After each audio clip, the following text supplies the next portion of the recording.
Winter Lord, starting from the Daily Intelligence. Greetings, fellow multiversal adventurers. It's an honor to have you back in this saga that has us all hooked. Official channel statement: this story is 100% epic fiction. So please don't attempt real magic, the results aren't guaranteed and insurance won't cover it. The rights to this masterpiece belong entirely to its brilliant original author. We are just a barge sharing it with you. Do you want to keep being part of this amazing community? Join our ninja army of subscribers on YouTube and give this content a like. And for true fans, our Patreon has exclusive ninjutsu waiting for you. Chapter 151: Important Intelligence Before the County Governor's Meeting. It was another ordinary morning. The cold wind outside swirled with mist, but inside, it was warm and cozy, like a relaxing sleeping pill. Louis woke up early, not from the chill, but out of habit. Since transmigrating to this world, every day had been like a climber on a tightrope, unable to relax or stop. He turned and glanced at the sleeping girl beside him. Her silver hair was loose, her features gentle.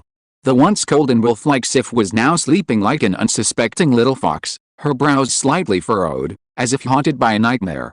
He quietly pulled a blanket over her, carefully covering her, tucking the corner of the blanket under her shoulders. Sif hummed softly, her body curling up slightly, but she didn't wake up. Louis chuckled softly and sat up quietly. In 7 days, it would be the county council he had personally convened. A collective meeting to determine authority, and also an inevitable power struggle. In recent days, the system seemed to have sensed the approaching power struggle, with daily intelligence updates all related to the Snow Peak nobles. However, most of it consisted of trivial household matters and insignificant secrets: whose stew would elope with the cook, whose wine was stolen, who drank too much at the banquet. While these could be considered insider information, they were far from reaching the threshold of strategic value for Louis. "Can't you give me something substantial today, you useless system?" So he sat on the edge of the bed and gently waved his hand. "Come on." As always, the semi-transparent screen quietly unfolded before him, the text scrolling down with an icy blue glow. Daily Intelligence Update Complete 1. Joseph has a secret treaty with the Silver Plate Guild, one of the 7 major merchant guilds of the Emerald Federation, selling information about the Carity family in exchange for long-term material support. 2. The first batch of supplies transported by the Silver Plate Guild to Joseph's territory will pass through the northern canyon of the Red Tide territory this evening. 3. Baron Grant is currently facing bankruptcy and needs the help of a new power. 4. Edward was once provoked by Joseph into believing he was too cowardly to fight for power, thus falling into inner turmoil and anxiety. Holy crap, System Daddy! Louis almost jumped up excitedly as he looked at the intelligence. Even Sif beside him turned over slightly, her eyelashes fluttering.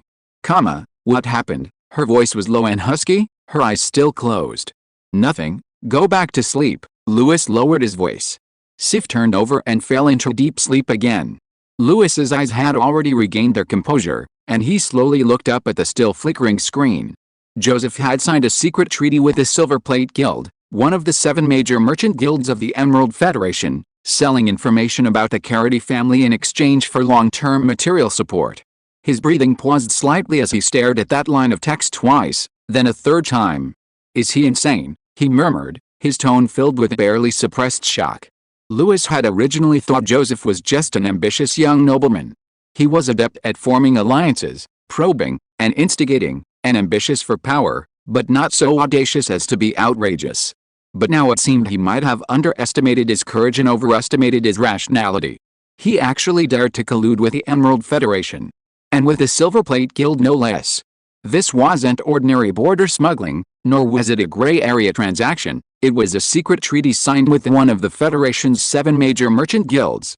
The Silver Plate Guild was one of the true power cores of the Emerald Federation, a giant force capable of influencing war and manipulating politics.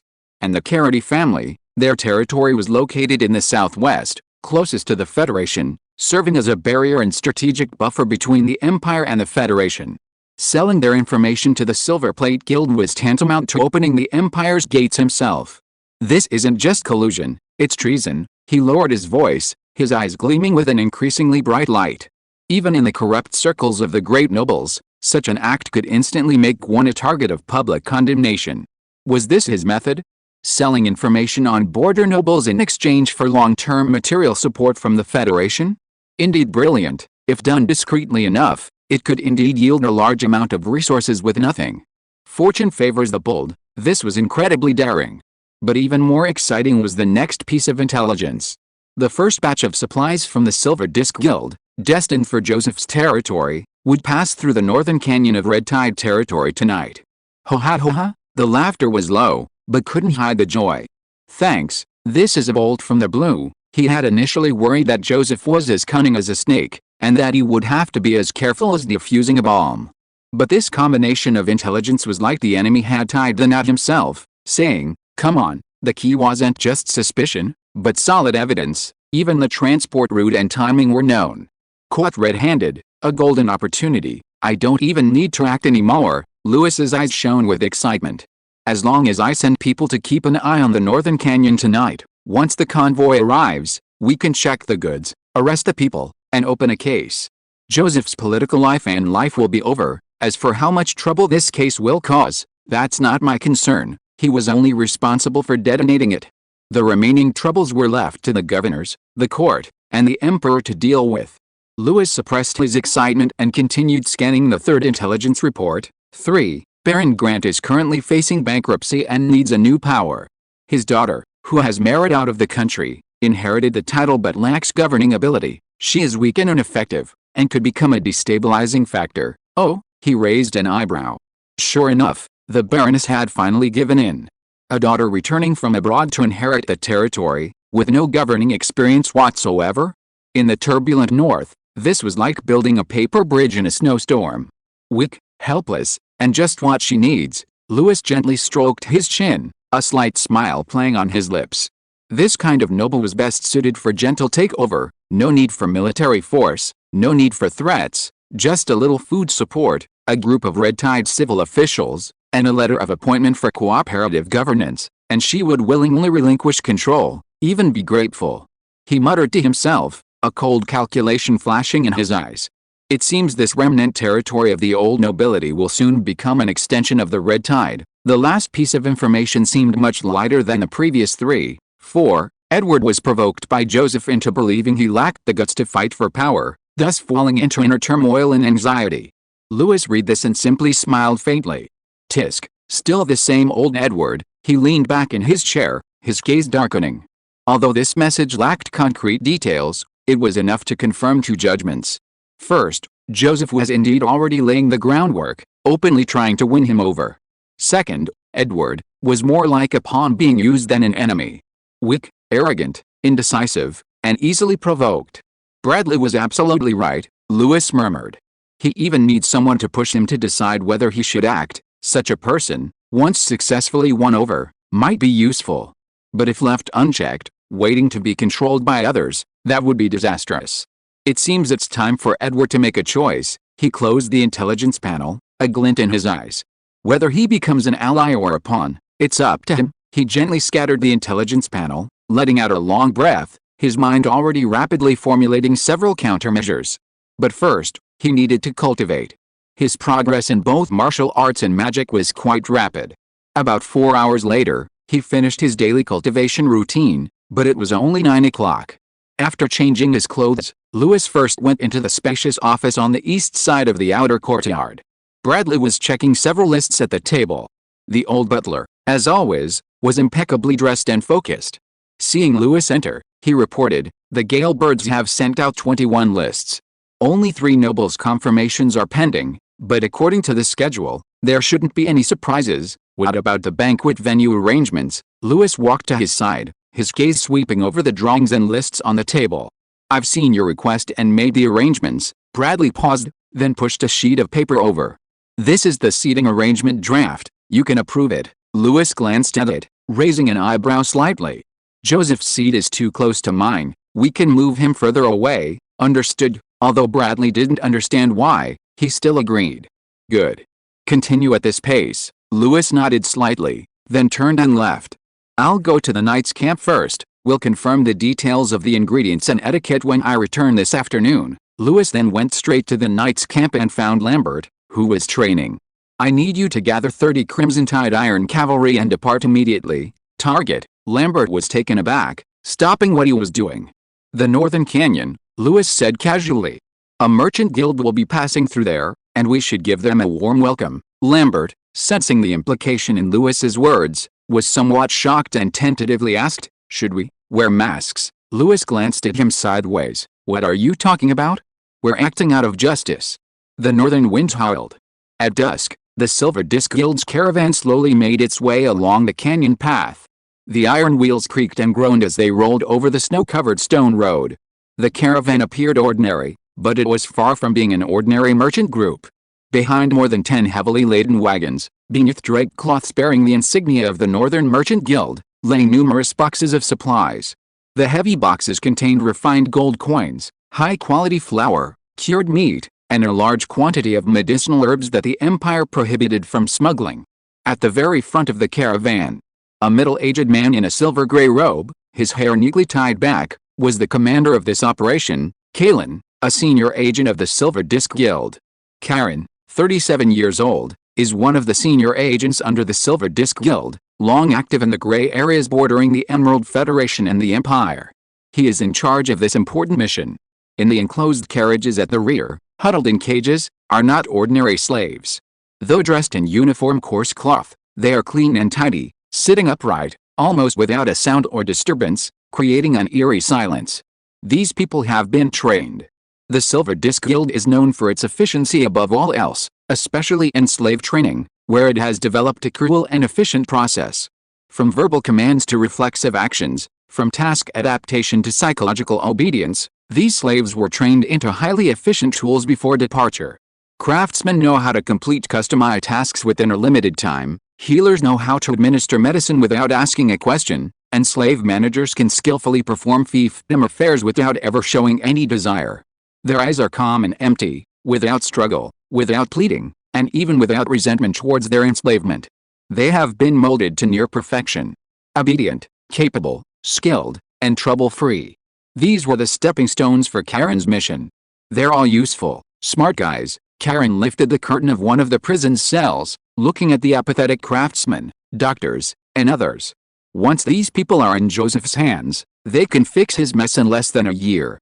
That's enough to show our sincerity. Karen wasn't like most council members who were used to internal strife, nor did he deign to engage in empty talk with business brokers. He was a pragmatist, the kind of person who would get results even if it meant getting his hands dirty. As a backbone of the Federation, he came from humble beginnings but climbed to his current position through a series of flawless missions. In every operation, he personally laid the groundwork and closed the net, never relying on others. "The first-hand information we got from Joseph is indeed valuable," Karen murmured, flipping through a cloth-covered notebook. Inside were densely packed records of the material needs of the nobles in the southwest of the Empire, the size of their garrisons, and the locations where their defenses were weakened. These materials were merely a tentative gift before the deal. The Chamber of Commerce headquarters is very satisfied. As long as we can maintain this channel, the Silver Plate Guild has a chance to become the first Federation guild to successfully infiltrate the southwest of the Empire. Karen closed his notebook, his expression growing increasingly solemn. Moreover, if Joseph could be made a model, as long as this point was controlled, he could be used to influence surrounding families and shake the power structure within the Empire. This whole convoy of people and supplies isn't cargo, it's a stepping stone, a pledge of allegiance, the first nail the Federation has driven into the heart of the Empire. Once the nail is driven in, then the hammer and the axe will follow. Therefore, this wasn't a simple smuggling mission, it was a strategic infiltration that could be written into Federation history. To avoid complications, he even abandoned the main official road, choosing an extremely secluded side road. The convoy only moved at dusk each day to avoid being spotted by the night patrols. "Just a few more days," he whispered. "Once the supplies are handed over, trust is established, and the docking points are connected, the next step will be to begin the process of gradually encroaching on the entire southwest of the Empire." However, he did not know that his twilight operation had just encountered the Night Hunters. Chapter 152 Silver Plate Guild. Before dusk, a wind picked up in the northern canyon. Lewis stood on a high point, gazing down at the narrow roadway. "We're definitely going this way," he murmured. Scouts had already pinpointed the Silver Disc caravan's daily itinerary. They set off at dusk, avoiding the main road and taking side paths along the canyon. The caravan was well hidden, but Lewis had still managed to find out in advance. Traps such as horse traps and slippery rock formations were already laid along both sides of the canyon, their markings extremely well concealed. Several torches were hidden on high ground, ready to be used as a rallying signal. Movable barriers were placed at both ends of the passage. Once activated, they would trap the caravan like turtles in a jar. Lambert, following orders, mobilized 30 elite Red Tide cavalry and 50 regular knights, all battle-hardened. Take as many alive as possible, was Lewis's instruction. To lure the enemy into the trap, he deliberately arranged for 2 knights to patrol the caravan's route by chance. This would force them to enter the canyon prematurely and accelerate, stepping into the trap. The trap was set. They were just waiting for their prey to walk into the snare, and thankfully, he didn't have to wait long. As the last carriage slowly entered the heart of the canyon, the signal knights, who had been lying in ambush on both sides, raised their torches almost simultaneously.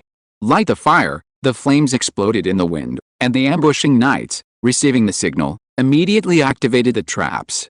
In an instant, the canyon entrances at both ends closed like the jaws of a giant beast. Boom! Rolling boulders, mixed with dust-stirring wooden fences, crashed down, trapping the entire caravan in the valley. The horse trap ahead suddenly collapsed, and several lead war horses neighed and leaped into the air. Hooves pounded wildly, carriage shafts tilted, several carriages overturned, logs smashed through the canopies, and cries of agony and curses filled the air. Charge! Lambert led the charge, and the vanguard of the Crimson Tide Iron Cavalry surged in like a raging torrent. Battle Aura focused on his sword, a blazing crimson like a fiery serpent, leaving a trail of light that illuminated the entire canyon. Before the swords even touched the ground, the chill was already biting. Several short, agonizing screams ripped through the silence. The caravan's captain had just raised his command flag, but before he could even give the order, he was cleaved from his horse by a sweeping or a slash, crashing into a nearby wagon and splattering blood everywhere. The guards beside the prison wagons at the rear turned hastily, but before they could draw their weapons, they were tackled one by knights descending from the sky, crushed by heavy blows, and instantly crumbled. Segmentation successful. Lambert's eyes flashed like blades as he surveyed the battle, then he raised his sword and pointed it at the high ground. Elite troops, push forward. However, suddenly, 10 sharp auras rose from the center of the caravan, like cold, sharp needles, rising from the ground. It was silver light, solidified like cold iron, sharp as a spear piercing the air. "They're here," his gaze darkened. 10 silver-plated guards clad in gray armor appeared like ghosts, silently entering the battle. Silver auras swirled around their bodies, like snowflakes in the wind, or like blades cutting through the air. They were few in number, but each one possessed astonishing combat power, far surpassing the elite knights. These were elite warriors meticulously trained by the guild, born specifically for covert escort missions. Although the Crimson Tide Knights outnumbered them, their formation was instantly shattered. Amidst the surging storm of battle aura, red and silver clashed like 2 raging tides colliding, the battle intensifying rapidly.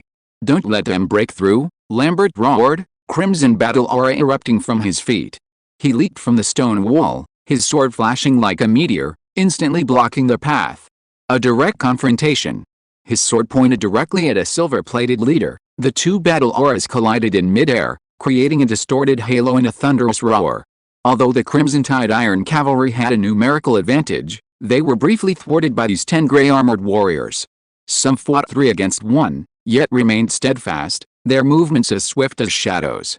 Suddenly, the slopes on both sides crackled, the slippery slopes activated. Debris and logs rained down, disrupting the silver-plated warriors' footing. In the brief opening, Lambert unleashed a devastating thrust, swift as lightning. Boom! He crashed to the ground like a meteor, sending a silver-plate guard flying several meters and smashing the carriage.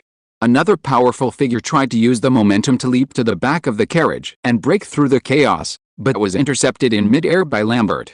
"Go back." As soon as he finished speaking, the red sword coiled like a snake, infused with battle key, and with a single strike to the throat, knocking the opponent unconscious and landing on the ground. At the very end, Karen was rummaging through an oilcloth bundle, his face filled with madness. He pulled out several tightly folded intelligence documents, lit a torch, and held it high as if to set it on fire. Too late. With a hoarse whisper, Lambert suddenly appeared, delivering a powerful elbow strike to Karen's back, sending him flying several meters, tumbling and crashing into the mud with the torch. The torch fell, sparks flying, but it failed to ignite the documents. Karen tried to struggle to get up, but a long sword was already at his throat. Lambert's expression was cold, his eyes flashing with fire. It's over, the ambush had come to an end. The smoke and dust hadn't cleared, leaving the canyon a scene of devastation. Karen, pinned to the ground, still wore a forced smile. His gray robe was half open, his face smeared with dirt and sparks, yet his seasoned eyes still surveyed the situation. I think you might have misunderstood something, he coughed, trying to make his voice sound more like an innocent merchant.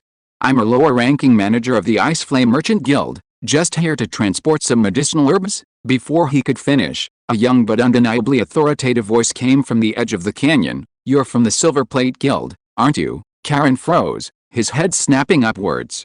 Footsteps approached, and a young man in a dark red cloak slowly descended the slope, the sound of his boots on the gravel seeming to pound against one's heart.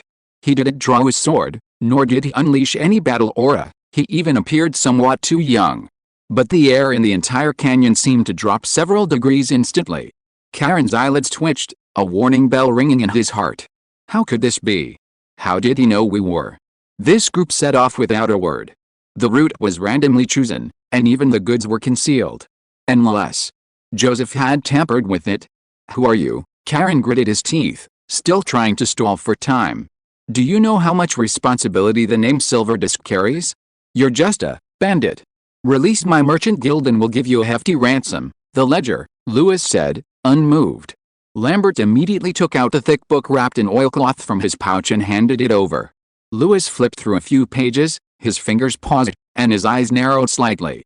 Rations conversion table for the Southwest Border Garrison, Southeast Front Night deployment progress, third batch expected arrival mid-June. Every line of handwriting was meticulous and neat, clearly the work of a nobleman. On the most crucial page, the signature was clearly visible. Joseph Carity. This was the handle he had placed on the Silver Disc Guild to show his sincerity. But he never expected it to fall into Lewis's hands. Lewis also never expected Joseph to be so audacious. He closed the ledger, tapping the cover lightly with his fingertips, as if weighing something. You say you're just an ordinary merchant, Karen forced a smile. Perhaps, that Lord Carity is the real problem. You see, I'm just a middleman, responsible for transporting the goods. I haven't even seen them. If you really want to arrest someone, you should go find him. Lewis slowly approached, stopping in front of Karen, looking down at him. He didn't speak. Only a slight, mocking smile played on his lips. It was the expression of a superior, disdainful of explanation, unwilling to argue, simply waiting for him to finish before deciding his fate. Karen's smile froze instantly, cold sweat trickling down his neck. He finally realized that this young man, not very old, was not the kind of ordinary officer who could be fooled with mere words. He didn't even know the man's background, but his intuition told him that this was not someone to be trifled with. Karen's face darkened, his tone changing to a low, serious one. Who exactly are you? Lewis did not answer. He simply looked down at him, like a hunter watching his prey struggle in its final moments. Karen's eyes flickered, he weighed his options for a moment, then a confident smile appeared on his face. I understand. You're not a soldier here to die for someone else, you're a smart man. He spat out a mouthful of blood and whispered, if you release me now, I can name my terms. Real terms? The Silver Disc Guild never shortchanges those who are pragmatic. As long as you're willing. He looked up, his voice slow and alluring, you can become a partner of the Silver Disc. We have resources, channels, and the backing of federal legislators. Even empty seats in certain noble councils or a territory, you'll have everything you want. Gold coins, slaves, land, franchises, we can arrange it all. You want women? A whole regiment isn't a problem. You want territory? Control of federal territories, I can put in the word for you. As long as you nod, no one will investigate this ambush. Karen stared at Lewis, trying to find a trace of wavering in his eyes. Lewis laughed. Not sarcasm, not anger, but genuine amusement, as if he had heard some absurd joke. The son of Duke Calvin, the future son-in-law of the Lord of the North, the Calvin family's plenipotentiary in the North, the governor of Snow Peak County. The son of Crimson Tide territory. Would he be swayed by these things? Lewis looked into the old fox's eyes, which were desperately trying to control the situation, his tone gentle yet tinged with contempt. You think I'm doing this for these things? He turned to Lambert, personally escort him, along with all the prisoners and evidence, to Frostspear City, and hand him over to the Duke for judgment. I believe there are professionals there who can pry his mouth open. Lambert knelt on one knee and solemnly replied, "Yes, sir." Karen's face instantly turned pale, as if his throat had been choked. He struggled and shouted, "Wait! You don't understand. You don't know what you're getting into. The Silver Disc Guild is not something you can slap." Lambert delivered a swift backhand slap, silencing him completely, blood trickling from the corner of his mouth. He forced his eyes open, but had already lost all his energy. As he was being led away, he struggled in vain, receiving no response. The slaves in their iron cages were also escorted away, including even underage girls who were not yet finished. Their eyes were empty, devoid of self, but now, those cold numbers and transaction receipts would become irrefutable evidence. Tens of thousands of gold coins, a sealed wooden box stamped with a silver plate emblem, and a handwritten letter from Joseph Carity. Quite a hefty sum. Lewis stood in the middle of the canyon, watching the procession slowly disappear into the distance. He didn't pocket the wealth, however tempting it was. Taking it himself would only leave him leverage. It was better to hand it all over to Duke Edmund. He knew how to use it to his advantage. At the imperial level, this was a monumental case. A nobleman had colluded with the enemy, an entire smuggling and infiltration chain had been exposed, even implicating the Federation's core chambers of commerce. And he was the one who would unravel this mystery. Chapter 153: Huge Ambition. The underground stone chambers of Frostspear Fortress were damp, cold, and filled with the stench of blood from scorching iron, resembling a twisted purgatory. Kalen hung upside down from a torture post, his body stained with blood. His once tall and strong frame was now nothing but a convulsing skeleton, tormented by torture. The torturer pressed a red-hot iron needle into a nerve ligament in his calf, eliciting a heart-wrenching scream. He screamed in despair, his voice like the whimper of a trapped beast, repeating the words he had already uttered. It was Joseph. It was Joseph Carity. He approached us first. He offered the map. He provided the defense map of the Empire's southwest. He even wrote down the changing of the guard times for the Empire's southwest watchtowers. Duke Edmund stood silently before the torture rack, flipping through the Silver Disc Guild's ledger and notebook. The pages were slightly curled from the bloodstains, but the writing was clear. Even Joseph's signature, though hastily written, was genuine. His gaze was fixed on the words, lost in thought. Karen gasped for breath. I was just a transit point, transporting, allocating, sending people and medicine as needed. Joseph is the one. He wants to be the Federation's bridgehead. He said he was marginalized by his family and wanted to take advantage of your Empire's mess to grow bigger. Please, please let me die. Give me a quick death. His once cold and sharp eyes were now sallow and bloodshot, his sobs and whimpers mingling in his throat, indistinguishable as pleas or curses. "Why don't you kill me?" he whispered tremulously. "You Empire people are even more vicious than the Federation." Edmund didn't speak, but slowly turned to the next page of the notebook. There, a list of nobles' needs was listed in strange abbreviations: Giant Yang Potion X12, beautiful female slaves of suitable age, 13 to 17, X18, West Ridge Private Sald, Magic Marrow, Soft Gold. He slowly closed the notebook, took a deep breath, anger churning in his chest, but his face was surprisingly calm. "It seems it's true, Joseph Carity. You're incredibly audacious." He turned to the silver-masked executioner, tongue shut. "Stop the bleeding. Keep him alive.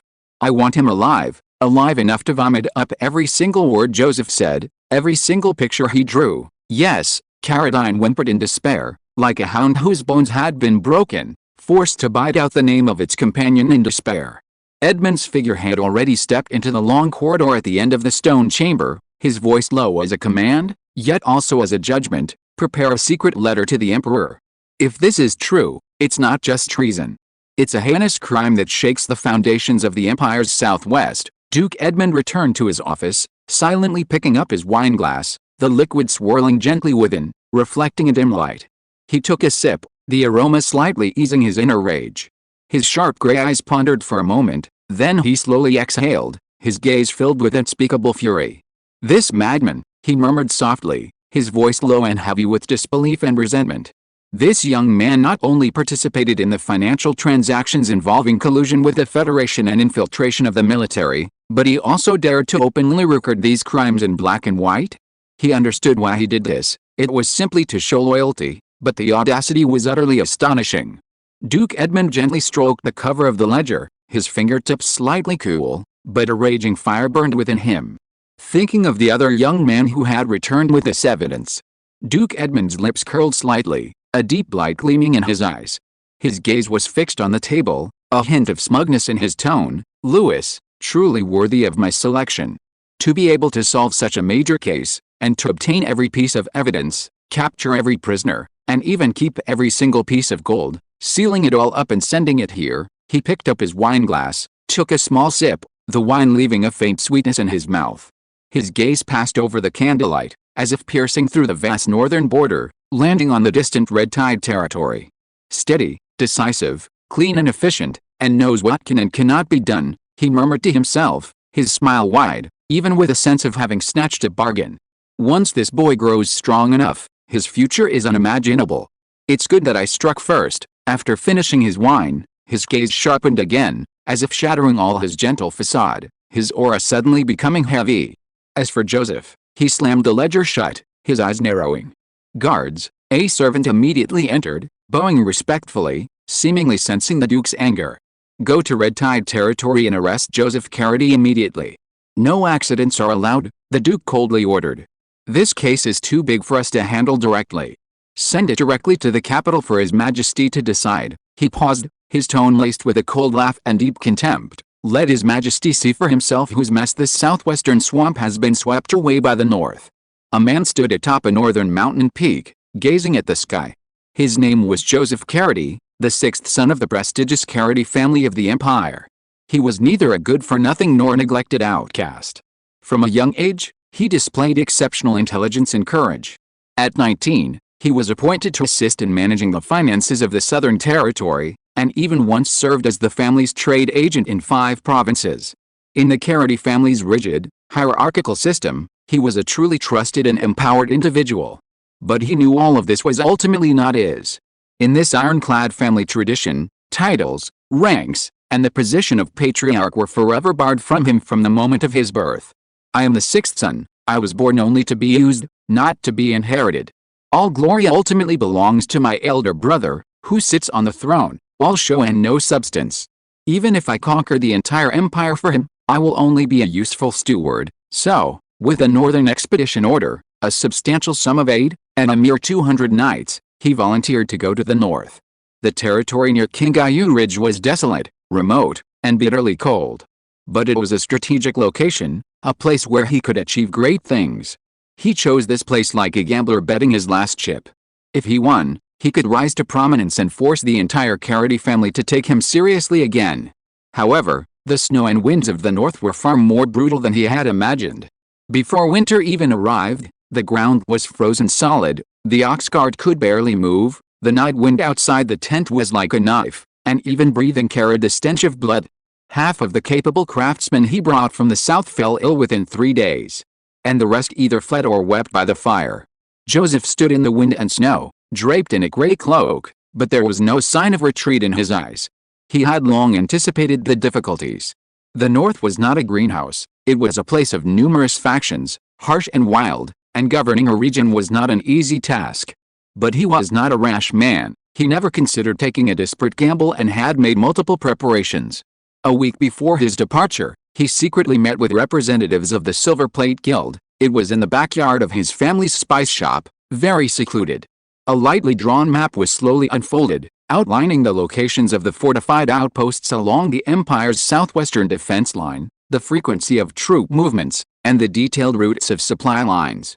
This intelligence naturally yielded a substantial reward. Moreover, he had already made ample preparations for the worst-case scenario. If the situation spiraled out of control, he could directly cross the border to the Federation, where he would be met by a special envoy. Back in the Federation, he already had a new territory, a new identity, and 2 high-ranking Emerald officials willing to protect him. They promised that if he successfully instigated unrest in the Southwest, they would recommend him to the Federation's Noble Council, granting him permanent protection as an outsider elite. Of course, he had no intention of surrendering to the enemy.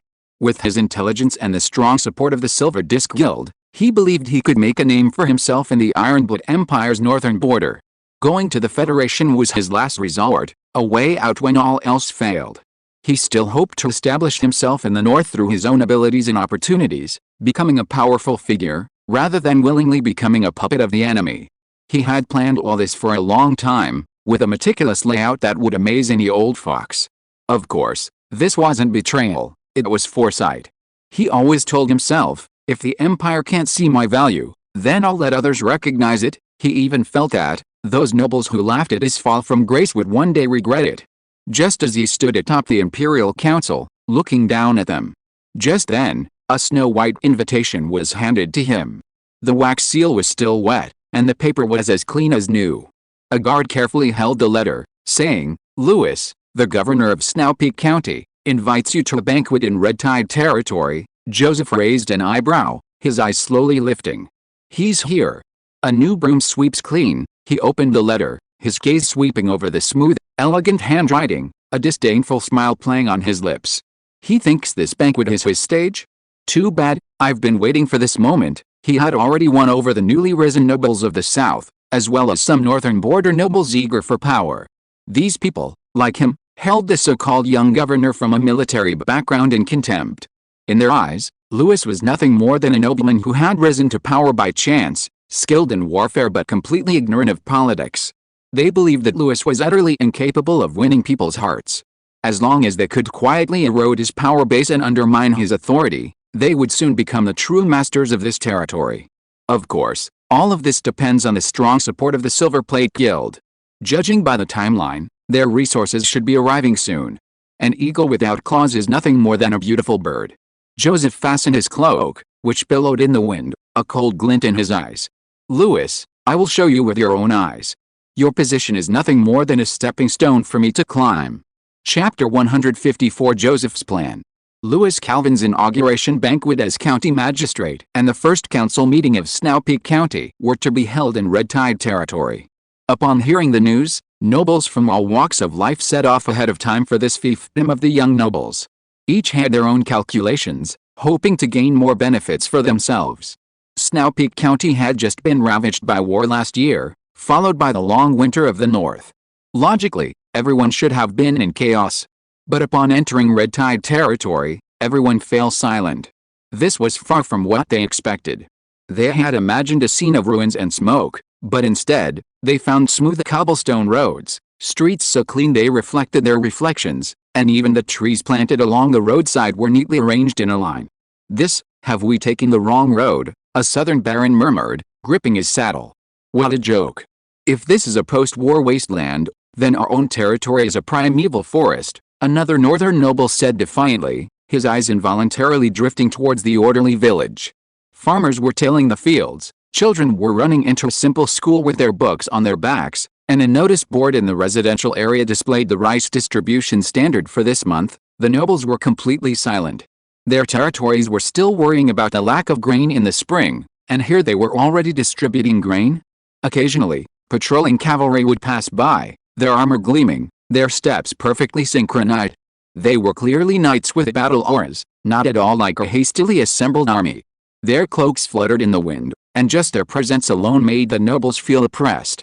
It wasn't a welcome to the nobles, but a display of power. Some clicked their tongues, some frowned, and many more gritted their teeth inwardly. Red Tide territory didn't seem like a newly risen war zone fiefdom, it was more like a well-functioning, disciplined new type of lordly regime, especially the few old guard heirs of the northern nobles, who had barely uttered a word the entire way. It wasn't that they didn't want to speak, but that they couldn't.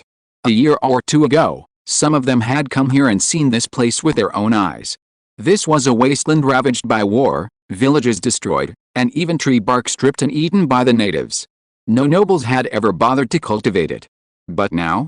Walking on smooth, clean roads, with repaired irrigation ditches on either side, and guards patrolling the granaries. Even the expressions of the commoners weren't the numb thank goodness for being alive kind, but rather, an indescribable calm. "This doesn't make sense," a baron murmured. "Even with money, it's impossible to turn the north into this in such a short time," but believe it or not, the facts were undeniable. They had initially thought that as local northern nobles, they naturally understood this land better than that young man who rose to power through war. But now, That sense of superiority began to crumble. It was like primitive people seeing skyscrapers, electric lights, and running water for the first time. This has been completely transformed, a baron said, his gaze complex. And what shamed them most was that this was all done by Louis, an outsider. Joseph Carradine sat in the carriage, gazing at the fleeting streetscape of red tide territory outside the window, his expression darkening.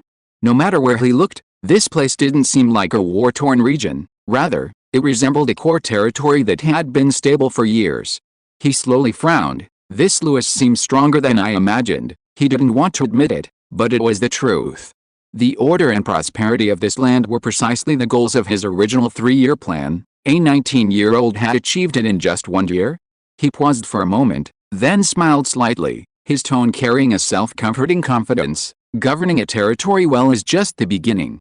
To be a noble, you need influence, connections, vision. You need to know how to play politics. No matter how well he does, a war hero who doesn't know how to deal with nobles will eventually be isolated and hollowed out. He had grown up among the various nobles of the Southwest, and was well aware of the slow, insidious political maneuvering. Power is never seized openly, but rather gradually stripped away. Joseph quickly donned a gentle and sincere smile and began privately persuading the nobles, officially entering the under-the-table phase. He offered several principal suggestions, each sounding perfectly legitimate and respectable. It even gave the impression that he was easing Louis's burden. County governance should have a spirit of shared rule among nobles. I suggest establishing a Snowpeak County Noble Council, where we can jointly discuss important matters. This would be more prudent. Military and political nominations should also be cautious. Important positions should be nominated by the council and approved by the county governor, a double check to prevent excessive concentration of power. Snowpeak County is transitioning to the Snowsworn faction, and the risk of war is ever present. Perhaps we should establish an emergency food reserve center, managed by us nobles, to share the governor's burden. On the surface, he was sharing responsibility and working together for stability. In reality, every step he took was undermining Louis's power. He was letting the council control personnel, food, and administration, ultimately turning the young governor into a powerless mascot. As for the resource bait, Joseph, of course, had it ready. The Silver Platter Guild had already promised several batches of supplies in gold coins. He could use all of that to make a fortune. Joseph's lips curled slightly, his eyes full of calculation. Once these people take their first bite, they won't want to let go. Before the banquet officially began, Joseph approached Miss Grant. She stood in a corner of the garden, like a forgotten decoration. She wore a somewhat outdated dress, tightly cinched at the waist but unable to conceal her plump figure. Her rounded fingers nervously twisted her handkerchief, her eyes avoiding Joseph's scrutinizing gaze. She hated such occasions. She knew she was too fat, too timid, too lacking in the manners of a noble woman. She understood that she had been invited only because the name of the Grant family still existed, not because of herself. Miss Grant, it's a pleasure to meet you, Joseph approached with a smile. His tone was as gentle and polite as ever, as if she were the protagonist of the banquet.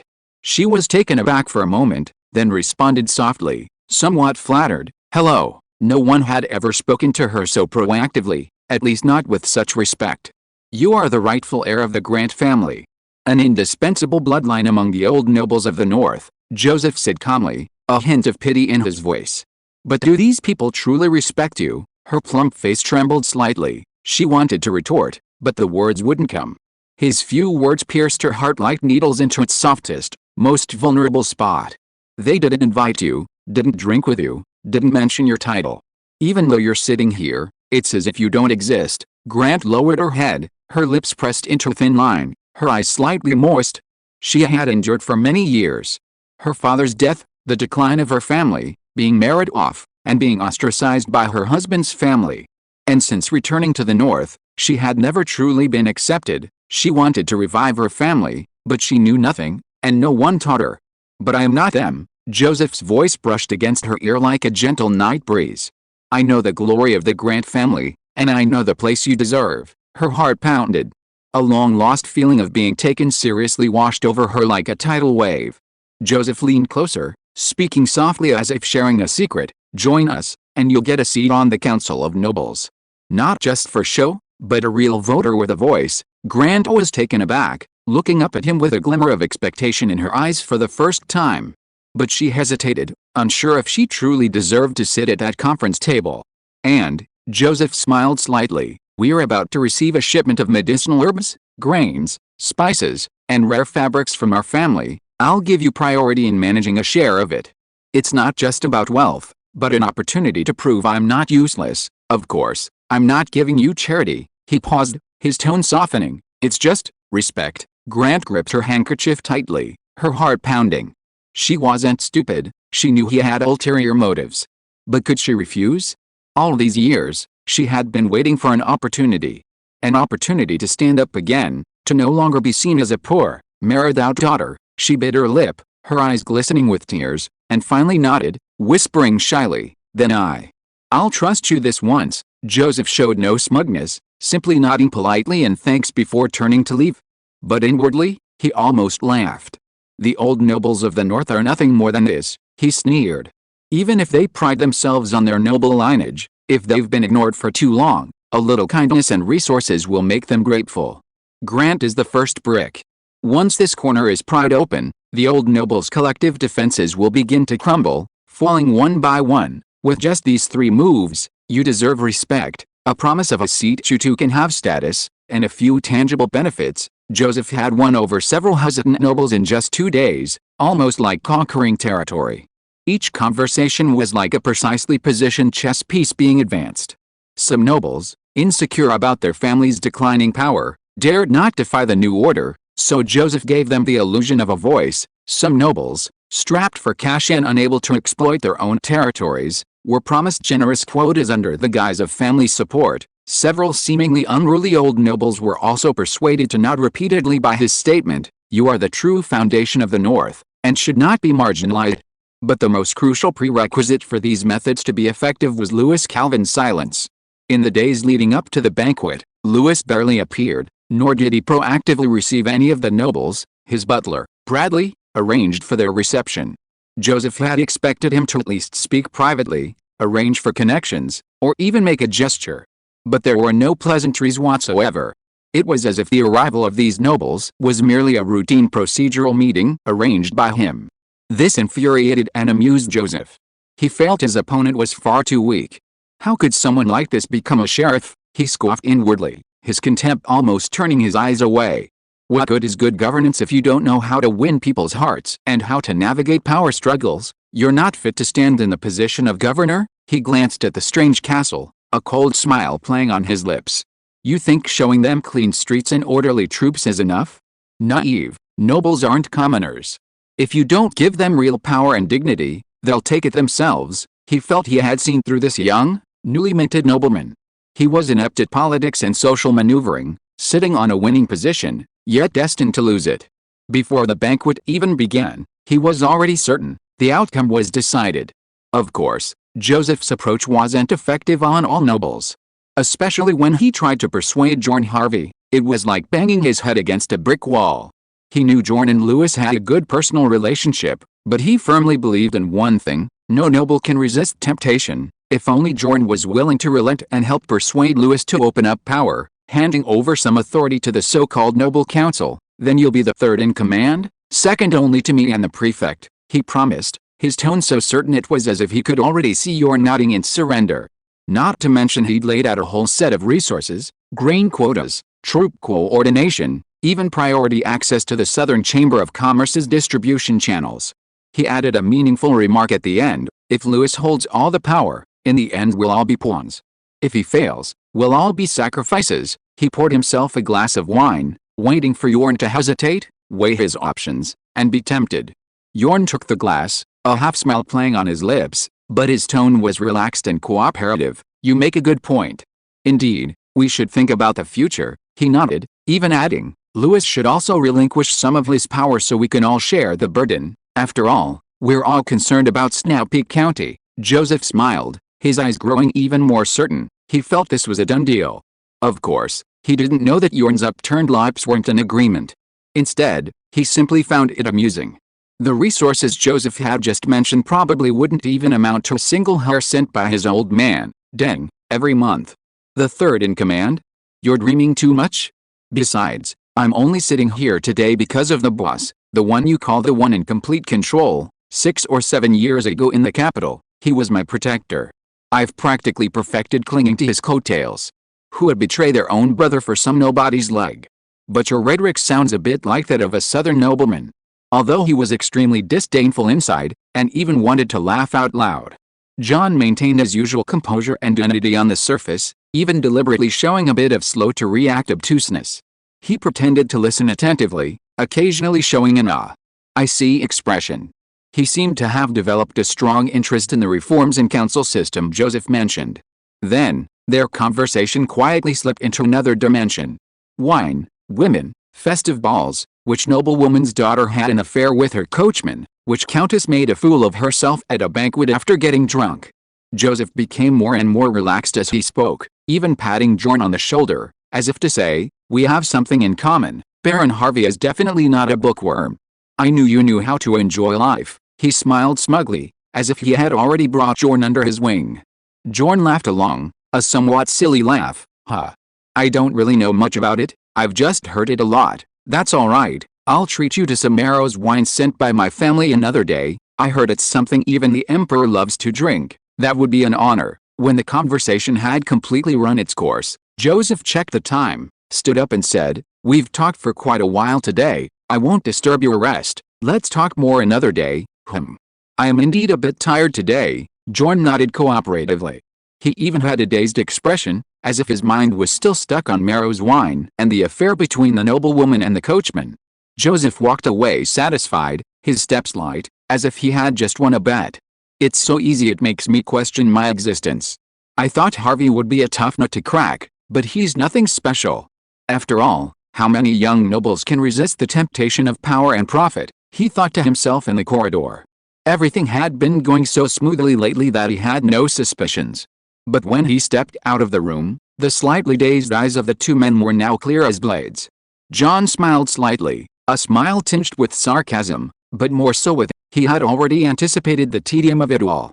HMPH, third in command, he really thinks he's something. He casually straightened his clothes, his steps light but unassuming as he walked out of the study and into Lewis's office.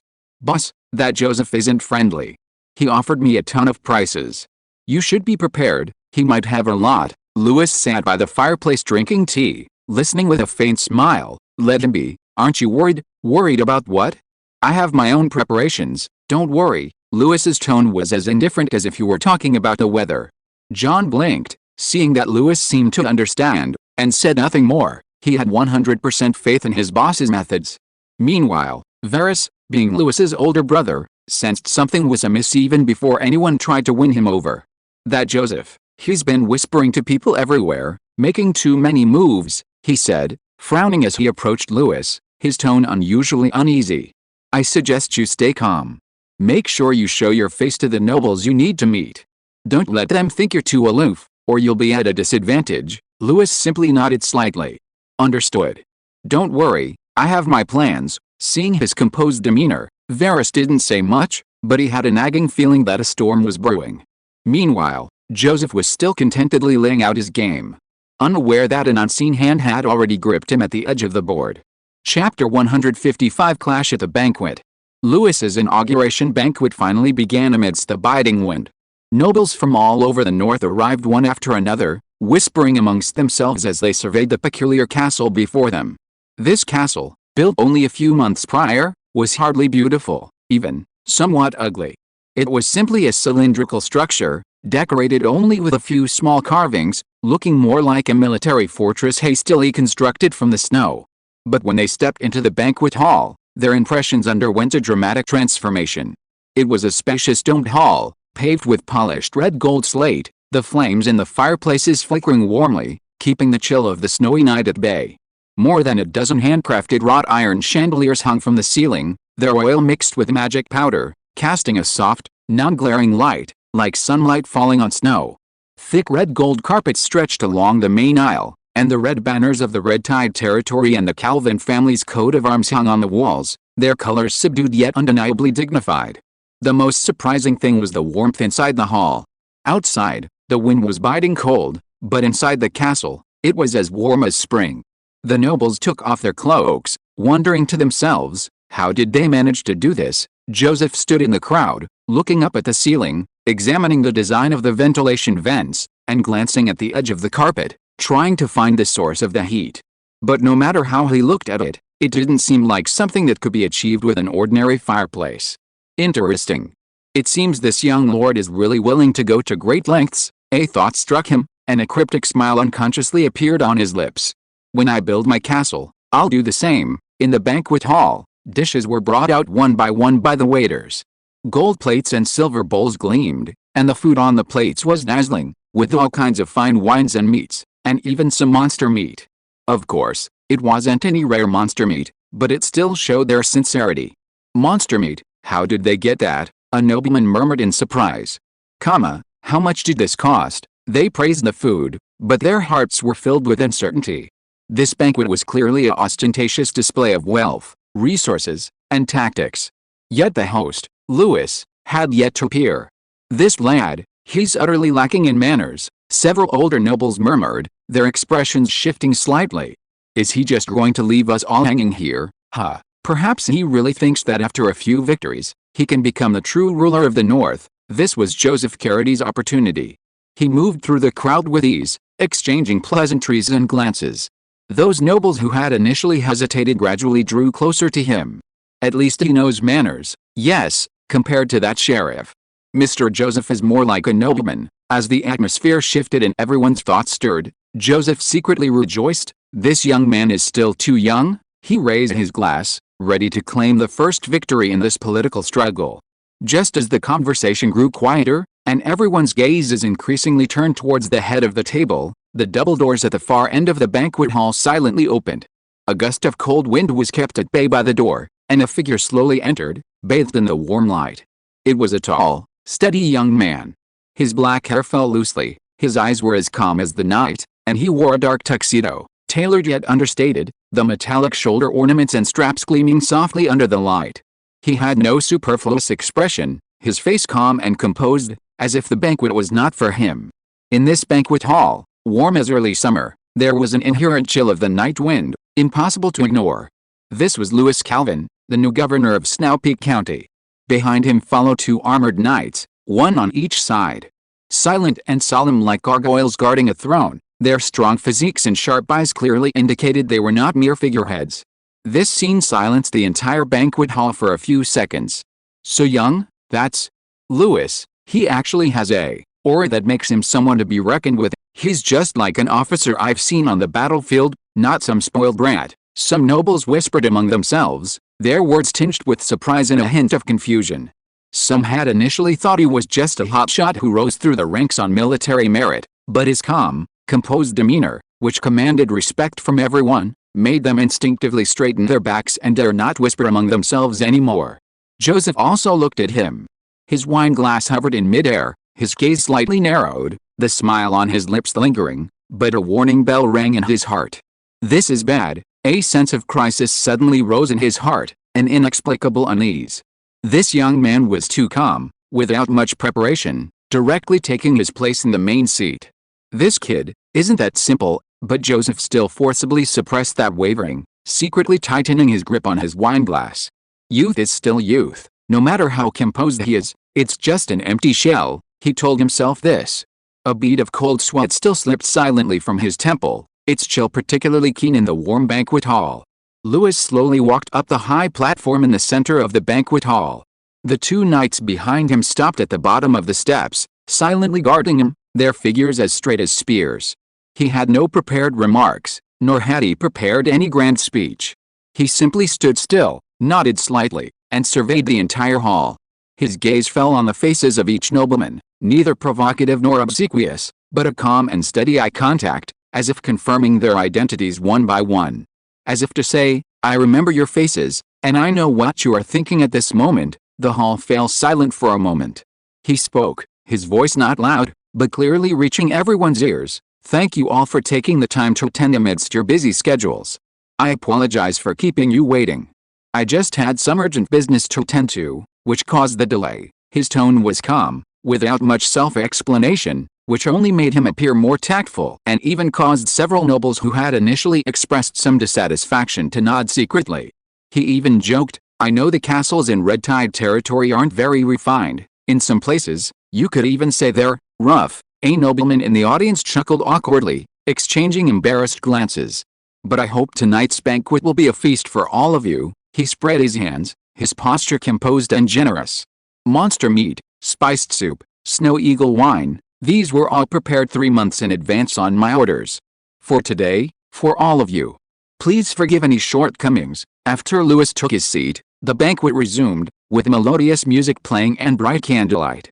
The nobles raised their glasses, and the atmosphere seemed to ease considerably. Most accepted his explanation for being late. Being busy with official duties, in the current Northern Territory, was indeed understandable. Moreover, the banquet scale was impeccable, the aroma of spices filled the air, the monster meat was roasted to a crisp, and even the wine was a rare find specially imported from the distant south.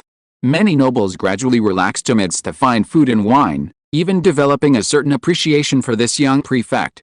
Young, yet possessing a sense of propriety and magnanimity, and generously hosting a banquet. This made them somewhat waver. But some people weren't there to eat and drink. Joseph held his wineglass, a smile on his face, but his eyes turned cold. He gave a subtle look, needing no words. Suddenly, several nobles who had been eating and drinking with their heads down became lively. Tisk tisk tisk, neglecting official duties, how tiring. We've become servants waiting for food, haven't we? You can't blame the prefect, he's young, it's good that he can handle things. I wonder whose affairs he's busy with. A few sarcastic remarks immediately shattered the superficial harmony of the banquet. An elderly nobleman near the platform slowly set down his wineglass, his tone smiling but deliberately raising his voice. The prefect is so overworked, why not let us share some of the burden? That's right, echoed another middle-aged nobleman in a gray-blue suit. The Red Tide territory is becoming increasingly complicated. Should we consider establishing a noble council? With each of you taking turns presiding, it would be much better to help the prefect alleviate his burdens. These words were spoken with great finesse, ostensibly for Louis's benefit, but in reality, every word was a veiled attack. A hush fell over the room, many people instinctively glancing towards the platform. Joseph lowered his eyes, a barely perceptible smile playing on his lips. This was precisely the killer move he had prepared for days. Long before the banquet, he had arranged for these people to propose this seemingly fair noble council at this moment. He had even prepared the details, just waiting to present it to the public. It was entirely aimed at this young, newly appointed prefect. If he remained silent and yielded, it would signify weakness. If he objected and refused, it would be arrogance. Regardless, after tonight, the situation of Louis holding absolute power would cease to exist. Joseph would become the de facto leader of the council. He raised his glass, smiled faintly, and waited to see the young man caught in a bind, utterly humiliated. Louis, however, ignored the aggressive questioning. He smiled, raised his glass, and addressed the crowd. Gentlemen, we can discuss political matters tomorrow. Today, I only wish to share a drink with you all to celebrate my official appointment as the governor of New Snowpeak County. Eat and drink well, let's not talk about serious matters. His seemingly composed attitude was interpreted by many as weakness and evasion. Several nobles exchanged glances, their faces bearing undisguised sneers. Delaying time? He's stalling for time, isn't he? Though unspoken, their words grew increasingly sharp, even sarcastic. The atmosphere grew increasingly tense. Joseph finally couldn't help but speak, his voice not loud, but like a piercing blade. It seems our new governor's understanding of county affairs is as shallow as his enthusiasm for this feast. Silence fell upon his words. His words were not only a challenge to Louis's authority, but also a blatant questioning of his abilities. Joseph's lips curled into a slight smile, a hint of undisguised smugness flashing in his eyes. He had orchestrated this entire scheme long ago. From the start of the banquet, he had deliberately feigned weakness, giving others the opportunity to question him. He had allowed the restless nobles to probe first, to press the issue, to heat up the situation. He, on the other hand, waited patiently, like a seasoned hunter, waiting for his prey to make a mistake. Now, the prey had made a mistake. Louis's choice to avoid the issue, to smile and raise his glass, refusing to confront it directly, was tantamount to admitting weakness and incompetence. This remark, though not harsh, was extremely precise. He deliberately lowered his voice, feigning a rational yet disappointed demeanor, which only resonated more with those around him. After all, everyone could see that he could have remained silent, but couldn't help but speak out for the greater good. Tonight, he wanted everyone to understand, the new county magistrate was untrustworthy, and even unworthy of the power. The one who truly deserves power is right here at the table, someone knowledgeable in county politics, outspoken, and unafraid to offend. Like him, Baron Joseph Carradine. Louis sighed softly upon hearing this, finally setting down his wineglass. He said with a helpless tone, I didn't originally intend to do this. I wanted to leave it for tomorrow, to let everyone have a good drink first. Then he smiled inexplicably, looking at Joseph. But since you're in such a hurry, let's do it now. Joseph was secretly delighted, his mockery barely concealed. Sure enough, a young man, impatient, easily provoked. Just as he was about to reply, Louis suddenly raised his hand and clapped twice. Clap. Clap. The crisp applause echoed through the hall. Everyone was startled, then the doors on both sides of the banquet hall slowly opened. Squads of armored knights with swords filed in, their steps precise and their presence imposing. 20-odd knights stood silently in the hall, blocking all entrances and exits. A commotion erupted in the hall. Everyone looked at each other, wondering what Louis was planning. For a moment, no one dared to speak. Joseph froze. He wanted to stand up and reprimand him, but found his chair seemingly stuck in the ground, all eyes fixed on him. He instinctively glanced around, a chill running down his spine. He was now surrounded by layers of coldly armored knights. Louis, what do you want? His voice trembled. He tried to force a stern tone, but the forcefulness in his voice was hollow and trembling. Louis slowly looked at him, his face calm, almost indifferent. But his gaze was no longer gentle, and the composed smile had vanished. You can take him away, Louis said calmly. Before Joseph could react, two knights swiftly stepped forward, one on each side, and cleanly pinned his shoulders down, one hand gripping his arm, the other pressing down on his back. You dare touch me? I'm a nobleman. I am. His voice suddenly rose, desperately struggling to break free. He was a genuine elite knight. He was firmly restrained by a superhuman knight, like a trapped beast struggling helplessly. His face flushed red, veins bulged on his forehead, and his eyes screamed in panic. You have no right to do this. You are abusing your power. This is trampling on the imperial noble code. This is, he roared angrily, spitting as his face contorted, looking somewhat like a terrified pig screaming. The dignified posture, clothing, and noble demeanor he had carefully maintained collapsed at this moment, leaving only naked panic and shame. I am a pioneering noble appointed by the emperor. If you dare to touch me, you will, shut up, the knight commander said coldly. He raised his hand and struck Joseph's carotid artery with precise force. Ugh, Joseph let out a strange low growl that was both a sob and a wail. His eyes rolled back, his tongue protruded slightly, his throat tightened, and his whole body went limp. Like an empty, tattered sack of flour, he collapsed to the ground with an embarrassing thud. Take him away, the lead knight waved his hand expressionlessly, and two knights silently dragged Joseph out of the banquet hall. His robes trailed on the ground, his boots knocking over a wineglass, spilling wine everywhere and leaving a pathetic stain. His once aggressive and smug demeanor was now reduced to a ridiculous sight, disheveled hair, spittle-stained clothes, and limp limbs. The entire hall was deathly silent. Even the crackling of the torches seemed exceptionally clear and jarring in the stillness. No one raised a glass, no one spoke, not even the sound of swallowing seemed abrupt. Then, shock quickly spread, and the nobles realized, this was no accident, no spur-of-the-moment decision. This was clearly a scheme Louis had orchestrated long ago. He hadn't acted impulsively, he had successfully fished out a fish and was now reaping the rewards. He knew all along, then what we were saying just now, it's over. Fear and regret surged like a tide, especially among the nobles who had just echoed Joseph and spoken so scathingly. Their faces turned deathly pale, and even their breathing became labored. They couldn't even remember what they had just said. Some people broke out in a sweat and quietly hid themselves in the crowd. Others secretly shrank back an inch from the edge of their chairs, like schoolchildren who had done something wrong, afraid that they would be the next ones called on. The worst off was a young baron who had wanted to take the opportunity to show his loyalty to Joseph and say a few sarcastic words to make his presence known, but now his legs were weak, and he couldn't even control his urge to urinate. He secretly glanced down, his face flushed, and his breathing erratic. Did we choose the wrong side? That sentence, muttered by someone, was like a knife, silently slicing through everyone's pretense. No one dared to move, and no one dared to look Lewis in the eye. The seemingly gentle young man now sat in the main seat, his expression indifferent, as if this purge was merely an after-dinner stroll, a casual weeding session. They finally realized that this young prefect, dressed in black robes and wearing a smile, was not some young and easily bullied empty shell. He knew better than anyone what he was doing. Lewis, however, seemed completely unconcerned about the pale-faced, utterly devastated nobles. He didn't even glance at them, simply raising his glass lightly. His expression almost coldly gentle.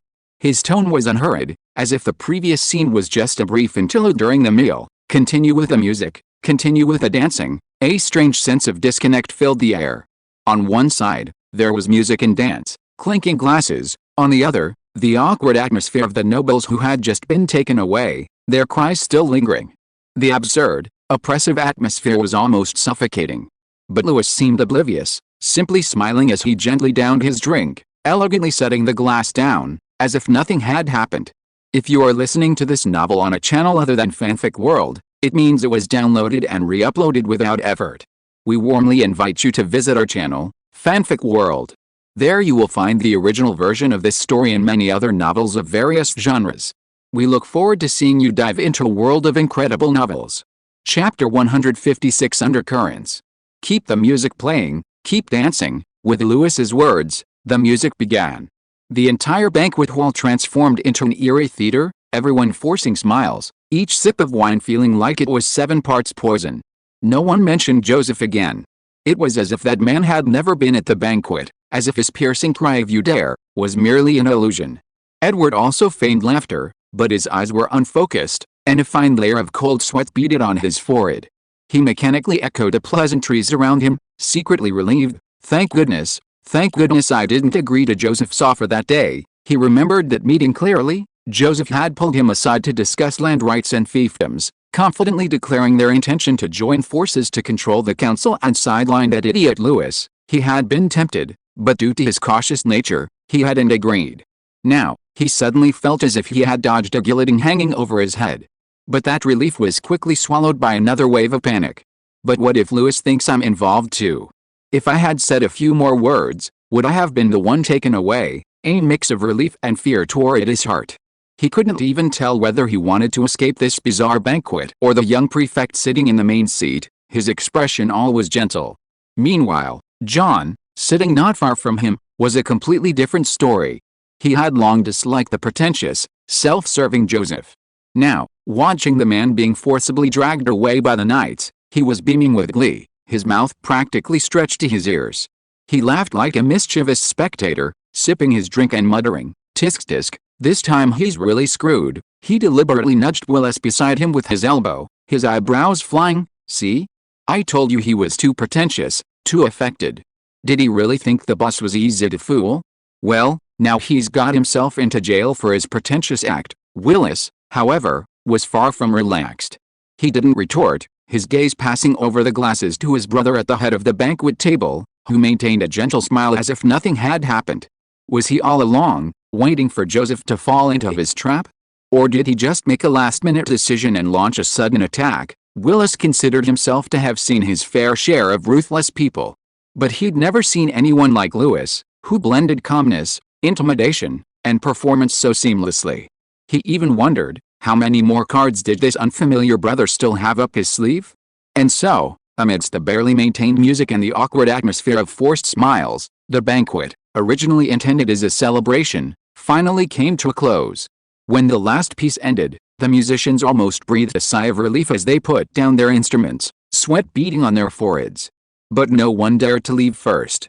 They simply looked at Lewis at the head of the table, waiting for his move. Until he slowly rose, gently waved his hand, and said softly, "All right, everyone, you've all worked hard. That's enough for today." This dismissal was like a warhorse released from its reins. Finally, everyone could move, but they dared not move too quickly, afraid of revealing even a hint of fear or disrespect. They left the banquet hall in an orderly fashion, their steps hesitant, their expressions complex, as if a single misstep would lead to their capture by Lewis. Only upon returning to their temporary lodgings did they finally shed their facade of harmony. Small groups quietly formed in the night, gathering in twos and threes, each discussing their own affairs. Some frowned and whispered, some murmured amongst themselves, and some simply looked bewildered. What happened? Why did he take Joseph away? What crime? Is he insane? But if he is, why does everything seem so meticulously planned? They searched for an exit like ants in the darkness, yet they couldn't escape the answer to that one question. Why? Why did Louis do this? But no one knew the truth, and no one dared to ask openly. They simply realized a terrifying reality. That seemingly gentle and rarely smiling young county magistrate, whether insane or not, was far more terrifying than any of them imagined. At the center of the storm, Louis remained as calm as a still well. Not long after the banquet ended, he summoned Varus and John. The two entered one after the other, John exclaiming excitedly, "Louis, that move you made was brilliant." I almost burst out laughing. That arrogant guy was just taken away like that. Varus, however, was less composed. He glanced at the closed door with a complicated expression and asked in a low voice, "Louis, aren't you afraid something might happen? After all, you took Joseph away directly. Won't that cause any repercussions?" Louis simply smiled faintly. "His arrest has nothing to do with me." What? The two were stunned. Louis tapped the table lightly, his tone calm. It was Duke Edmund's order. He's probably already on his way to the governor mansion. I was just using this to establish my authority. John and Varus's eyes widened in surprise. "I didn't tell you beforehand," Louis continued, "because the intelligence wasn't certain at first. But now the evidence is there. He's a traitor." This afternoon, a knight from the governor's office came to Red Tide territory and explained the matter to me. I suddenly thought of using this to establish my authority, and it was thanks to the cooperation of these knights that I was able to put on this act. Then, under the shocked and puzzled gazes of the two, Louis succinctly recounted the whole story. Joseph Carity had secretly established contact with the Silver Plate Guild of the Emerald Federation more than 6 months ago. He provided them with confidential information about the Carity family in the southwestern defense zone of the Empire, including the changing of the guard at watchtowers, calculations of garrison food consumption, and even the deployment rhythm of cavalry troops on the southeastern front. In exchange, he received a large amount of gold coins, medicinal herbs, food, and technical slaves from the Federation. Louis had happened to intercept an informant heading to the Silver Plate Guild in his territory and then delivered the information to the governor's office, thus clarifying the whole story. What's more serious is that the evidence not only includes detailed records of his transactions with the Silver Disc Guild, but also his own signature. Varus's eyes widened, while Yorn's mouth hung open for a long time. Silence fell. Yorn clicked his tongue in a low voice, so that's why he dared to act so recklessly. He was planning something big, but now, Louis smiled casually. Everything about him is over, and it might even implicate his family. Varus's face turned pale, and he muttered, "He's gone mad." After discussing Joseph's matter, the atmosphere was silent for a moment. Louis didn't waste any more words and went straight to the point. "All right, at tomorrow's meeting, I plan to do some things, and I need your cooperation." Yorn straightened up. "Of course, please tell me." Varus nodded. "No problem, we'll follow your arrangements." Louis briefly explained their respective roles. Yorn was responsible for stabilizing the situation on the field, expressing his position when appropriate, and suppressing any possible agitation. Varus was to rationalize the new policy for him from the perspectives of system, efficiency, and security, and lay the groundwork for public opinion that it was for the people and for the public good. Both agreed immediately. The three then continued their discussion in a small group, quickly reaching a consensus. Chapter 157 Meeting. Having experienced the harrowing events of the previous night, the nobles had barely slept. Early the next morning, they rushed to the banquet hall. However, the banquet hall was now completely transformed. The once magnificent golden curtains were gone. In their place were neat tables and chairs, simple furnishings, and the imperial insignia hanging high, as if the air itself was thick with solemnity and oppression. The banquet hall had become a true meeting place. The nobles took their seats, many still filled with unease, their hearts still pounding with the memory of Joseph being taken away the previous night, their cold sweat still damp. This time, Louis was not late. He arrived earlier than everyone else, standing calmly and gently in the center of the hall.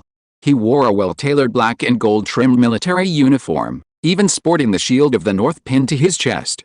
He surveyed the simply furnished hall, stripped of its superfluous decorations, while exchanging greetings with each of the arriving nobles.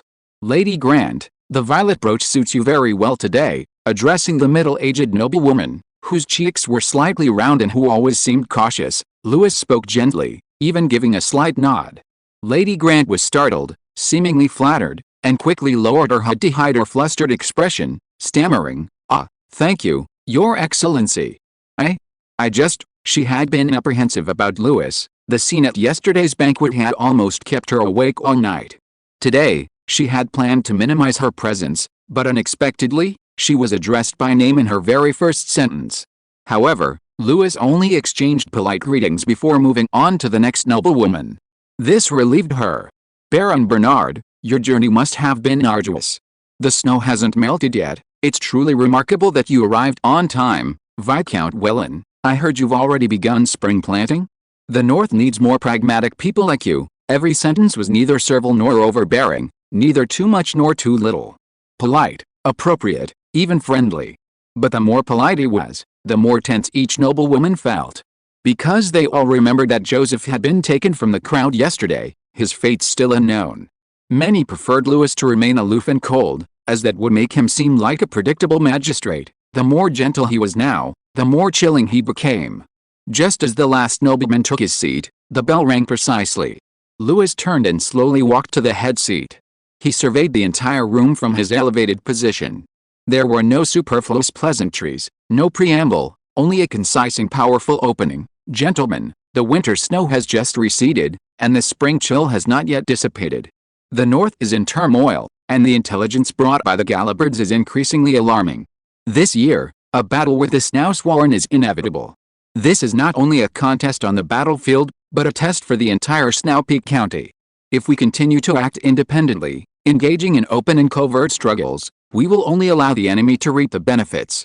Unity is the only prerequisite for survival." After he finished speaking, the crowd was initially stunned, then burst into applause. Amidst the applause, no one dared to question him openly, nor did anyone dare to mention the name that had been taken away. Every nobleman seated harbored questions. What was Lewis planning?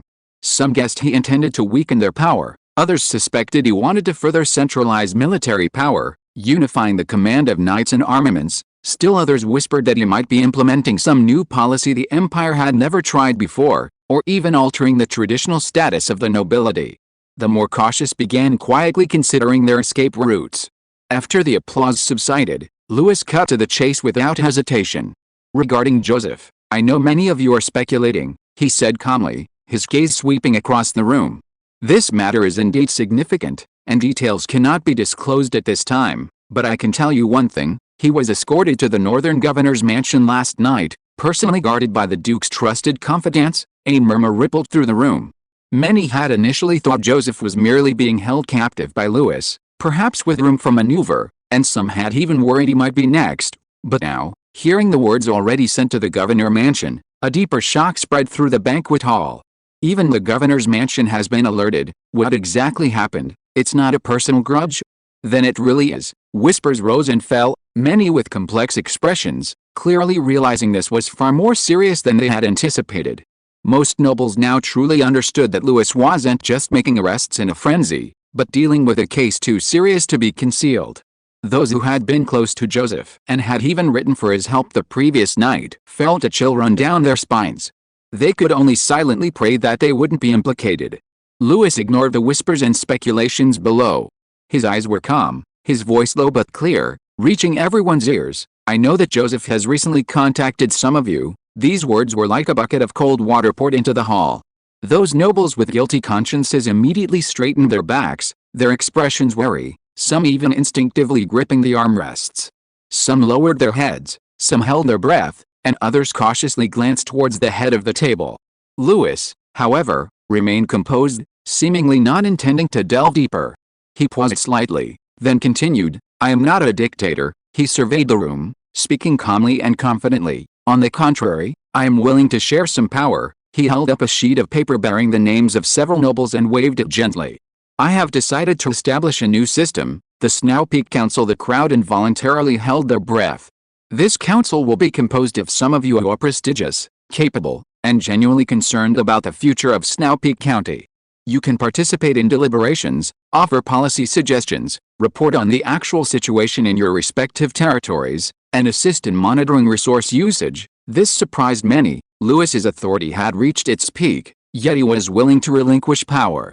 Lewis's tone softened, his expression gentler. I will gradually confirm the specific list of council members. But today, I can first mention a few candidates whom you can recognize and trust. He turned to the tall, young baron beside him, a smile of encouragement in his eyes. For example, Edward Knott. A low murmur rippled through the room, and many nobles glanced at the young man. The Knott family, born into a battlefield family, are no less valiant than the northern nobles, even among the pioneers from the south, Lewis said firmly. Moreover, they are already extraordinary knights at a young age, rare pillars of the nation. Edward was a little embarrassed by Lewis's praise, his face slightly flushed. Under everyone's gaze, he stood up and waved slightly to the hall. Thank you, Governor. Thank you everyone. Lewis had already prepared the next one, and Roland serious. He looked at the sprightly white-haired old man sitting on the other side. Mr. Roland comes from an old and prestigious family in the north. He is humble and polite, knowledgeable, and familiar with the local situation. He is one of the elders I respect most. With such a highly respected nobleman as you presiding over the council, I believe the Snow Peak Council will not go astray. Old Mr. Roland coughed lightly and waved his hand dismissively, but the smile on his lips could not be hidden.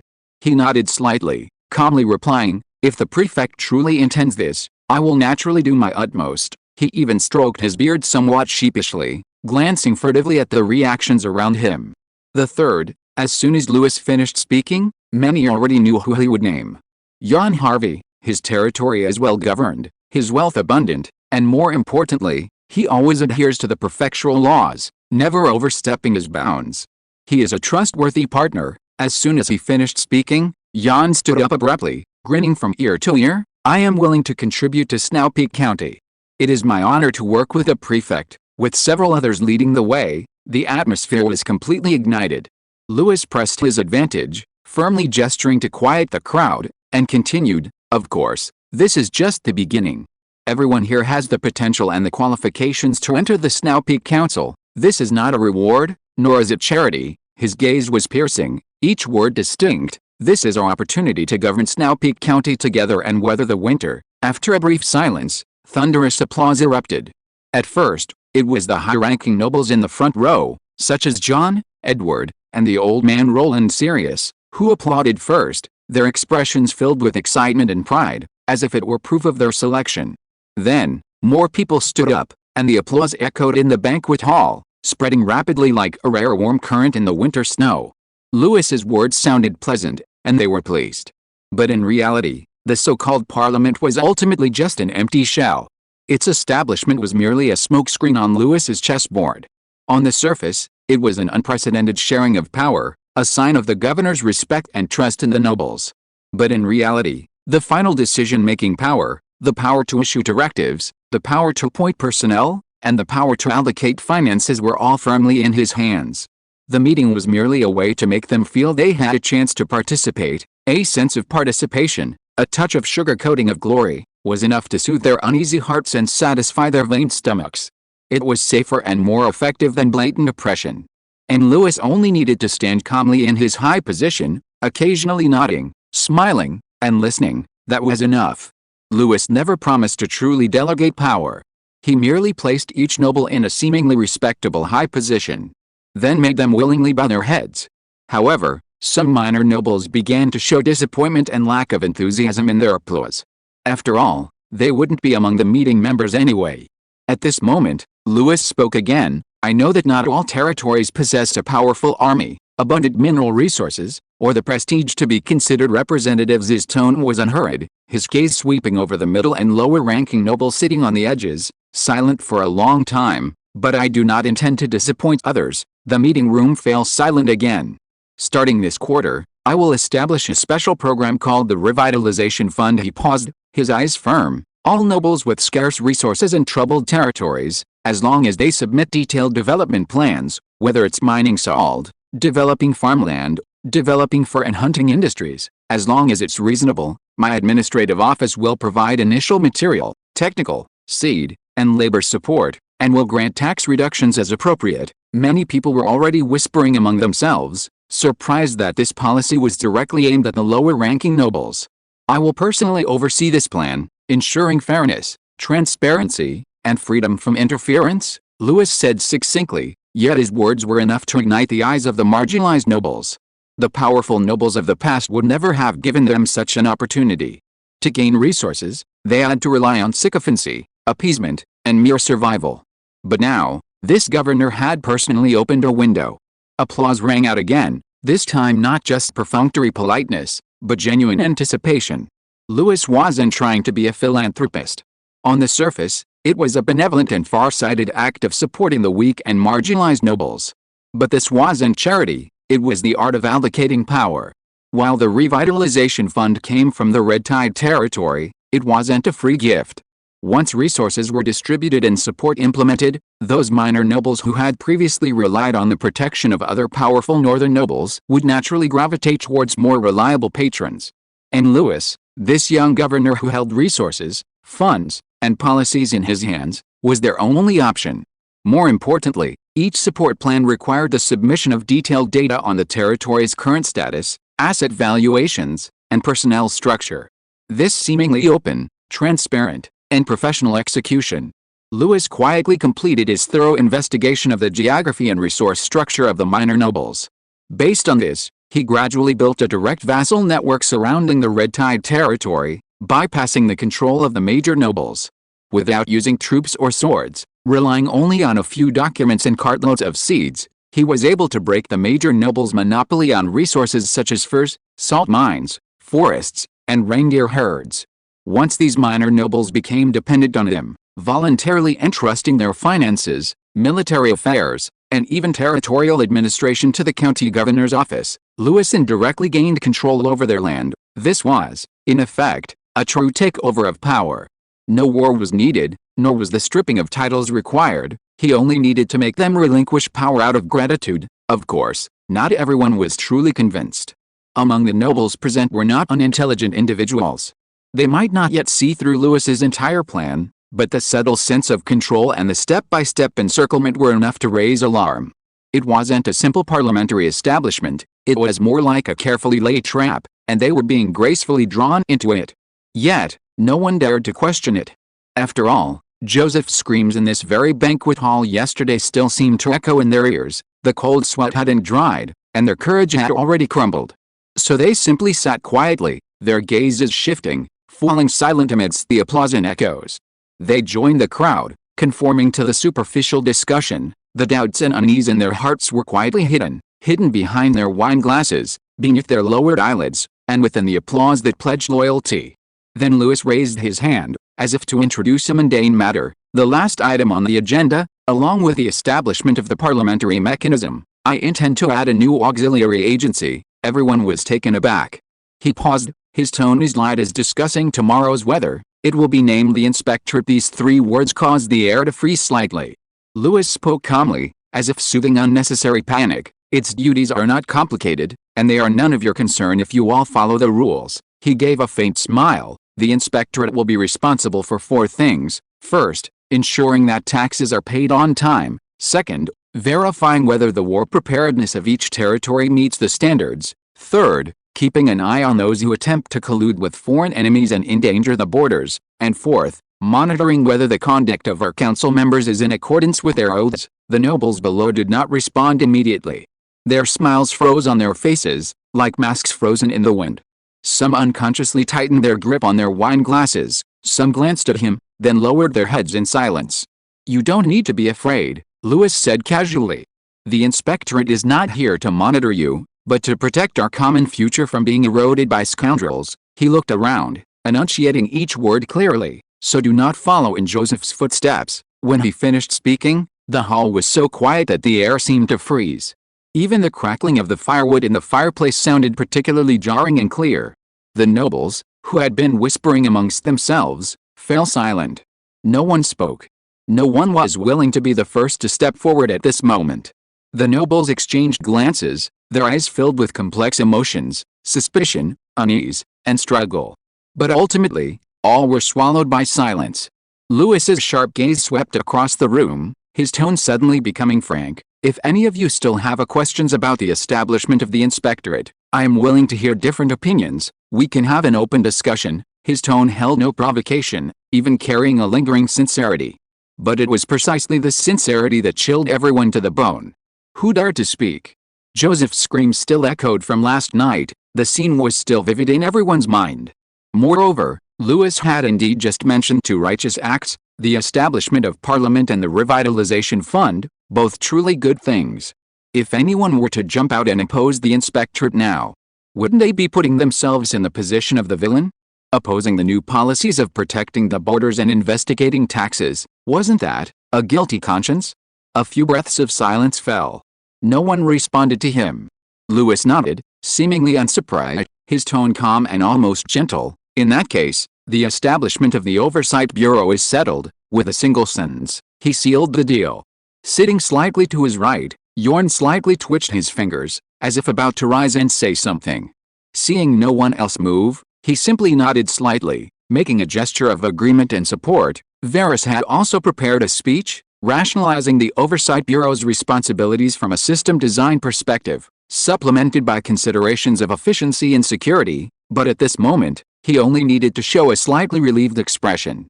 Lewis had originally planned for Yorn to stabilize the situation, while Varys would use the rhetoric of serving the public good, so that the Oversight Bureau would emerge as popularly desired, but who would have thought it would go so smoothly? Before the act even began, Lewis had already taken control of the situation. The establishment of the Oversight Bureau was not a spur-of-the-moment decision, nor was it something Lewis had made on a whim. Although this agency is named Inspectorate, its responsibilities extend far beyond simply overseeing the council. It can access all tax reports from other territories, verifying income and expenditure accounts against actual granaries. It has the authority to inspect war depots, training grounds, recruitment efforts, and even personally conduct spot checks on military equipment at the border.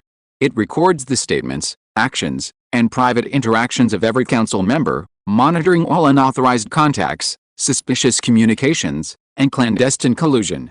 It even possesses the privilege of submitting secret reports directly to the prefect, bypassing the council's own checks and balances.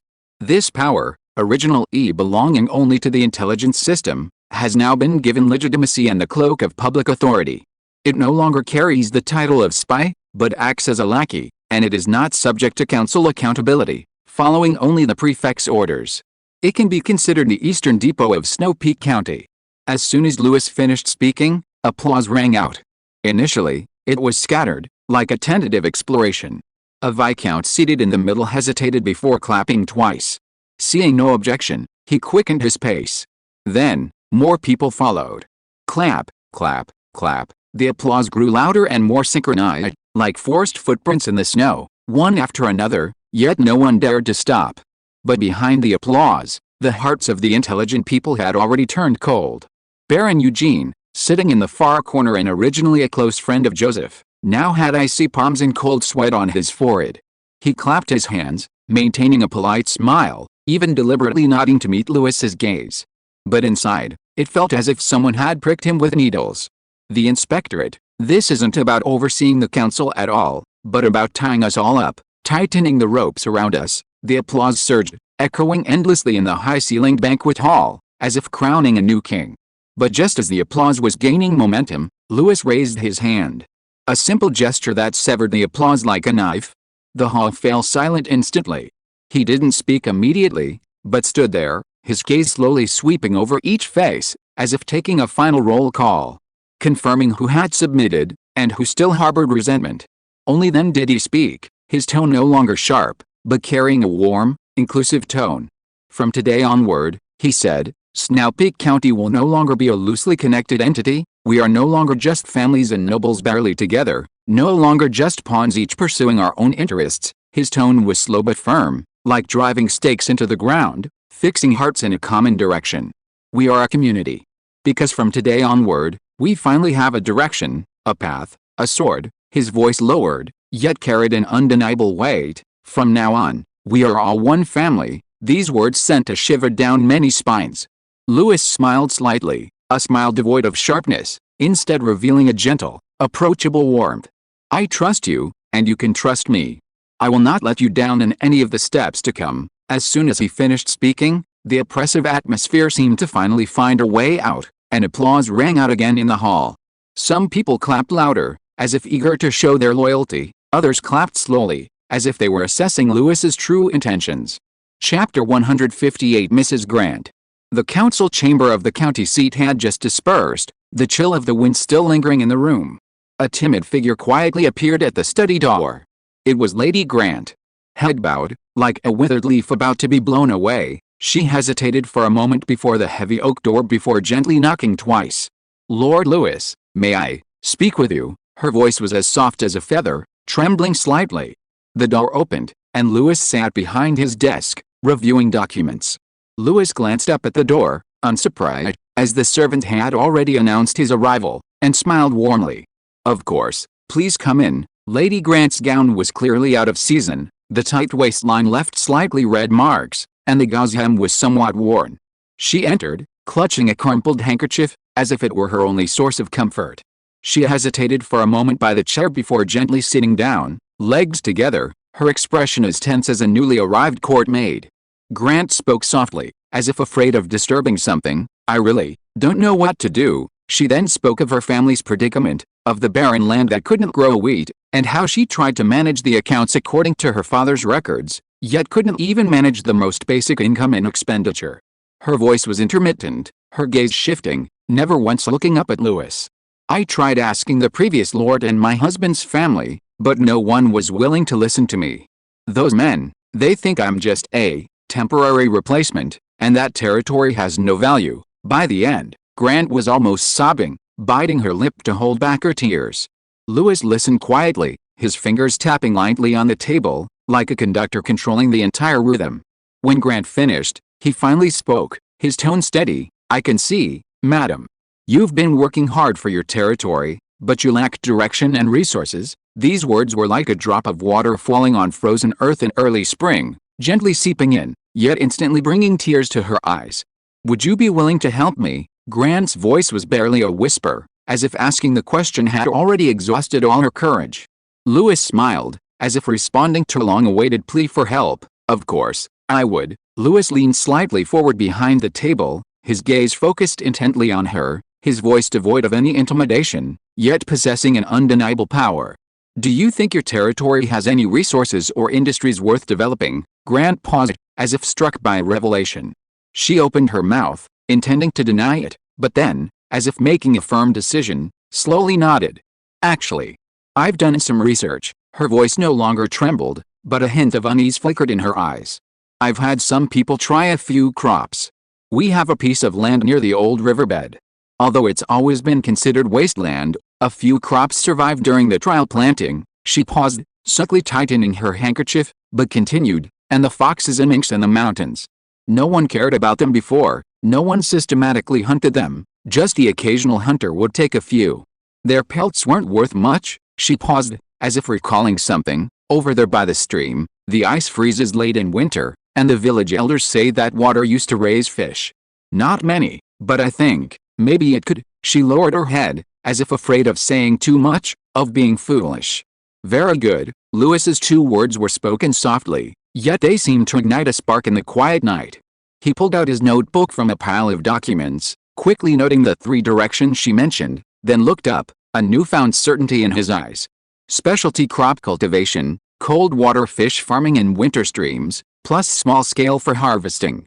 While these 3 are not large scale on their own, if they can be combined, designed, and coordinated, they will form a stable, small-scale integrated economic system suitable for your territory." He paused, then smiled slightly. "Moreover, most importantly, it doesn't rely on any external noble network." Grant was stunned to see Lewis so earnestly planning for her. Over the years, she had long been accustomed to being ignored, excluded, and treated coldly. But this man before her not only listened to her words, but also genuinely analyzed and planned her future. "You mean, I really can do it?" "Not can't, but how to do it." Lewis changed the subject, sketching out several diagrams. "The Foundation will allocate suitable seeds for you, and agricultural officials from the Red Tide territory will be stationed there initially to assist. I will send a group of experienced farmers over. As for furs, we will provide basic processing equipment and curing facilities. With the red tide territory handling the unified collection to prevent you from being pressured by caravans to lower prices, he pointed to 3 points on the diagrams and summarized softly. Farming is the foundation, fish farming is a supplement, and furs are for circulation. Steady and reliable, this should be enough for your territory to eat. Grant initially just stared blankly at the diagrams, as if she couldn't believe what she was hearing. Really can I? Her voice trembled, as if even she couldn't believe it. Lewis simply nodded, his tone gentle. Yes, but I'll also send people to investigate on site. He paused, his voice steady and clear. Don't worry, once the conditions are confirmed, the Foundation will handle everything. Seeds, technology, distribution channels, exchange points, everything you can't manage alone, we'll take care of. Grant's eyes widened, she bowed deeply, her voice choked with emotion. Thank you, really, thank you, I don't know how. Her eyes were already red, tears wetting her eyelashes. At that moment, she was no longer that marginalized figure in the aristocratic circle, no longer the helpless woman who worried about debts every day and couldn't sleep at night. For the first time, she seemed to be treated as a true noblewoman. She possessed land, she had responsibility, and she had the right to be trusted. He quietly watched Grant's expression, a mixture of gratitude and shame, but his heart remained calm. She was indeed not strong enough, her personality was weak, and her governance experience was almost zero. But precisely because of this, she was the most ideal model. A noblewoman from the lower classes, despised, marginalized, and stripped of her privileges, regains her life with the support of the red tide territory. If she can stand up, even if only barely, it will be enough to sway the remaining marginalized nobles, those with meager resources but unwilling to bow down. They will begin to think, perhaps, I can be like her, perhaps. I can also relinquish some power in exchange for a way to survive. This is the first nail driven into the trade of resources for control. Grant is also the first person willing to be changed that Lewis wants to cultivate in this land. Chapter 159 Follow-up to the meeting. The study's large window was wide open, and the wind blew in from the melting snow-covered mountains, carrying the scent of earth and lingering snow. Lewis, draped in a dark blue cloak, sat in the center of the drawing room on a wooden chair. Before him lay no high-backed throne, only a round table covered with a linen tablecloth, the fireplace casting a soft glow on his profile. This was the 7th visitor in the past 2 days to apply for funding. An old lord, his hair gray and his body hunched. He had originally been a steward in Frostspear City, but because a distant relative had frozen to death in the winter, he had been forced into the so-called baronial position. He knew nothing about the land, and seeing the plight of his remaining subjects, he had no choice but to seek Lewis's help. Trembling, he took the sweat-soaked map of his territory from his attendant, offering it with both hands, and whispered, "Our land, if you could send someone to look at it, I'm willing to relinquish control." His words grew faster and softer, as if afraid of being rejected. Lewis took the map, his fingertips gently tracing the damp edges, as if he could feel the weight and helplessness in those trembling hands. He didn't speak immediately, but instead carefully examined the rivers and lakes marked on the map. "Does this tributary in your territory freeze late in winter?" The old lord paused for a moment, then quickly nodded. Yes, hunters used to fish there, but later we ran out of manpower, and no one went anymore." Lewis nodded slightly and said in a low voice, "Although farming conditions are poor, this waterway is still there. The stream raises cold water fish, which live longer and have plenty of fat. You don't have many people, so it's not suitable for large-scale farming, but you can organize a few people to try fishing." He looked up, his tone gentle. "I'll have the supply team provide you with some basic fishing gear, ice picks, net cages, salt buckets, and insulating tarpaulins. Fish can't be eaten as food this year, but they can help you get through the toughest months and can be exchanged for some grain. We can decide what industry to pursue after we've scouted the territory." As the old lord listened, his eyes reddened. He had prepared himself for rejection, even to be driven away, but he hadn't expected that the other party would not only not rebuke him, but would instead be willing to start from reality and find him a practical, albeit narrow, way to make a living. He opened his mouth, as if to say something in gratitude, but choked back tears. Lewis stood up and gently handed the map back. "Don't rush to hand over this land. Go and prepare for fishing first, and see the results in 3 months." The old nobleman took the map, bowing his head repeatedly, his shoulders trembling as if he were trying his best to hold back his emotions. Before leaving, he hesitated for a moment, then suddenly knelt down with a thud, choking back sobs. "Thank you for your kindness. In this winter, there are still people, still willing to help us." A group of nearly rotten little nobles. Louis didn't help him up, but he didn't avoid the kneeling either, just watched him quietly. News of the Red Tide Aid Fund stirred up a silent frenzy in the still snowy north. After Lady Grant received the funding, within 2 or 3 days, 7 or 8 minor nobles rushed to Louis's office. They looked haggard, their robes shabby, holding their family crests and maps, pleading for support in hushed tones. Inside the council chamber of the county magistrate's mansion, the charcoal fire was warm, and the lights were bright. Louis sat in the main seat, surrounded by his secretariat and advisors. Each petitioner's statement was meticulously recorded, archived, and analyzed. He listened quietly, subtly fiddling with his quill pen, occasionally offering gentle guidance, like a godfather. This wasn't charity, it was a thorough resource selection and strategic infiltration. "Submit a detailed development plan," he said calmly. "Land use maps, existing resources, manpower lists, not a single one can be missing." Once approved, the Red Tide would send its technicians and financial observers into the territory to assist in building so-called infrastructure. In reality, it was to completely control every aspect of the industry. More importantly, all outputs had to be collected and resold through the Red Tide. Louis determined the channels and prices. The true purpose of this aid fund was to integrate these dying territories into the Red Tide's economic network. Using the 3 chains of resources, technology, and markets, a dependent yet controllable semi-colonial entity would be created. Saving lives? That was merely a bonus. Louis's goal was to control territory, seize what was left of the land, and expand logistics hubs, processing centers, and export markets. He offered a suggestion without hesitation to those impoverished territories with no development value or advantageous geographical locations. Then, with a smile, he declined. "I suggest you try to save yourself first. If there are tangible results, we will then evaluate your efforts." Among these lords, of course, there were also some arrogant individuals. That afternoon, a nobleman wearing a white fox fur cloak strode into the prefectural governor mansion. He didn't remove his hat in greeting, but simply tossed a letter of application aside. "I'm here because I'm willing to give you some face." The secretary's expressions changed. Louis glanced at him, his tone icy. "Face? You won't even call me prefect." The man seemed about to say something more, but was silently invited out by 2 knights, the letter of application left untouched at the door. Silence returned to the hall. Louis flipped to the next document and said calmly, "Next." He wasn't in a hurry. As long as the first batch of successful cases produced results, others would eventually line up to offer land and resources, just to join the Red Tide system. Just as the Red Tide Aid Fund was progressing rapidly, the Snow Peak Council was also quietly finalized. Elected by representatives from all sides within the county, ensuring the interests of the subjects and the autonomy of the nobles, the official announcement read grandly, sounding like a major leap forward in the political civilization of the North. But the long table in the council chamber had already been carefully laid out by Louis. The so-called representatives, of course, couldn't be just anyone. The majority of seats were filled by nominees of reputable and capable individuals.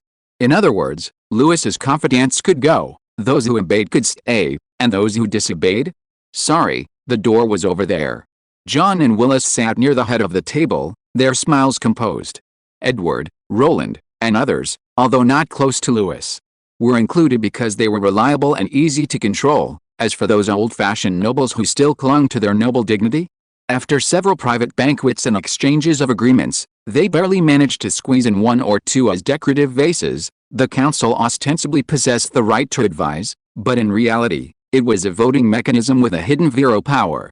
True control lay not in rejecting a proposal, but in deciding which proposals would leave the room alive.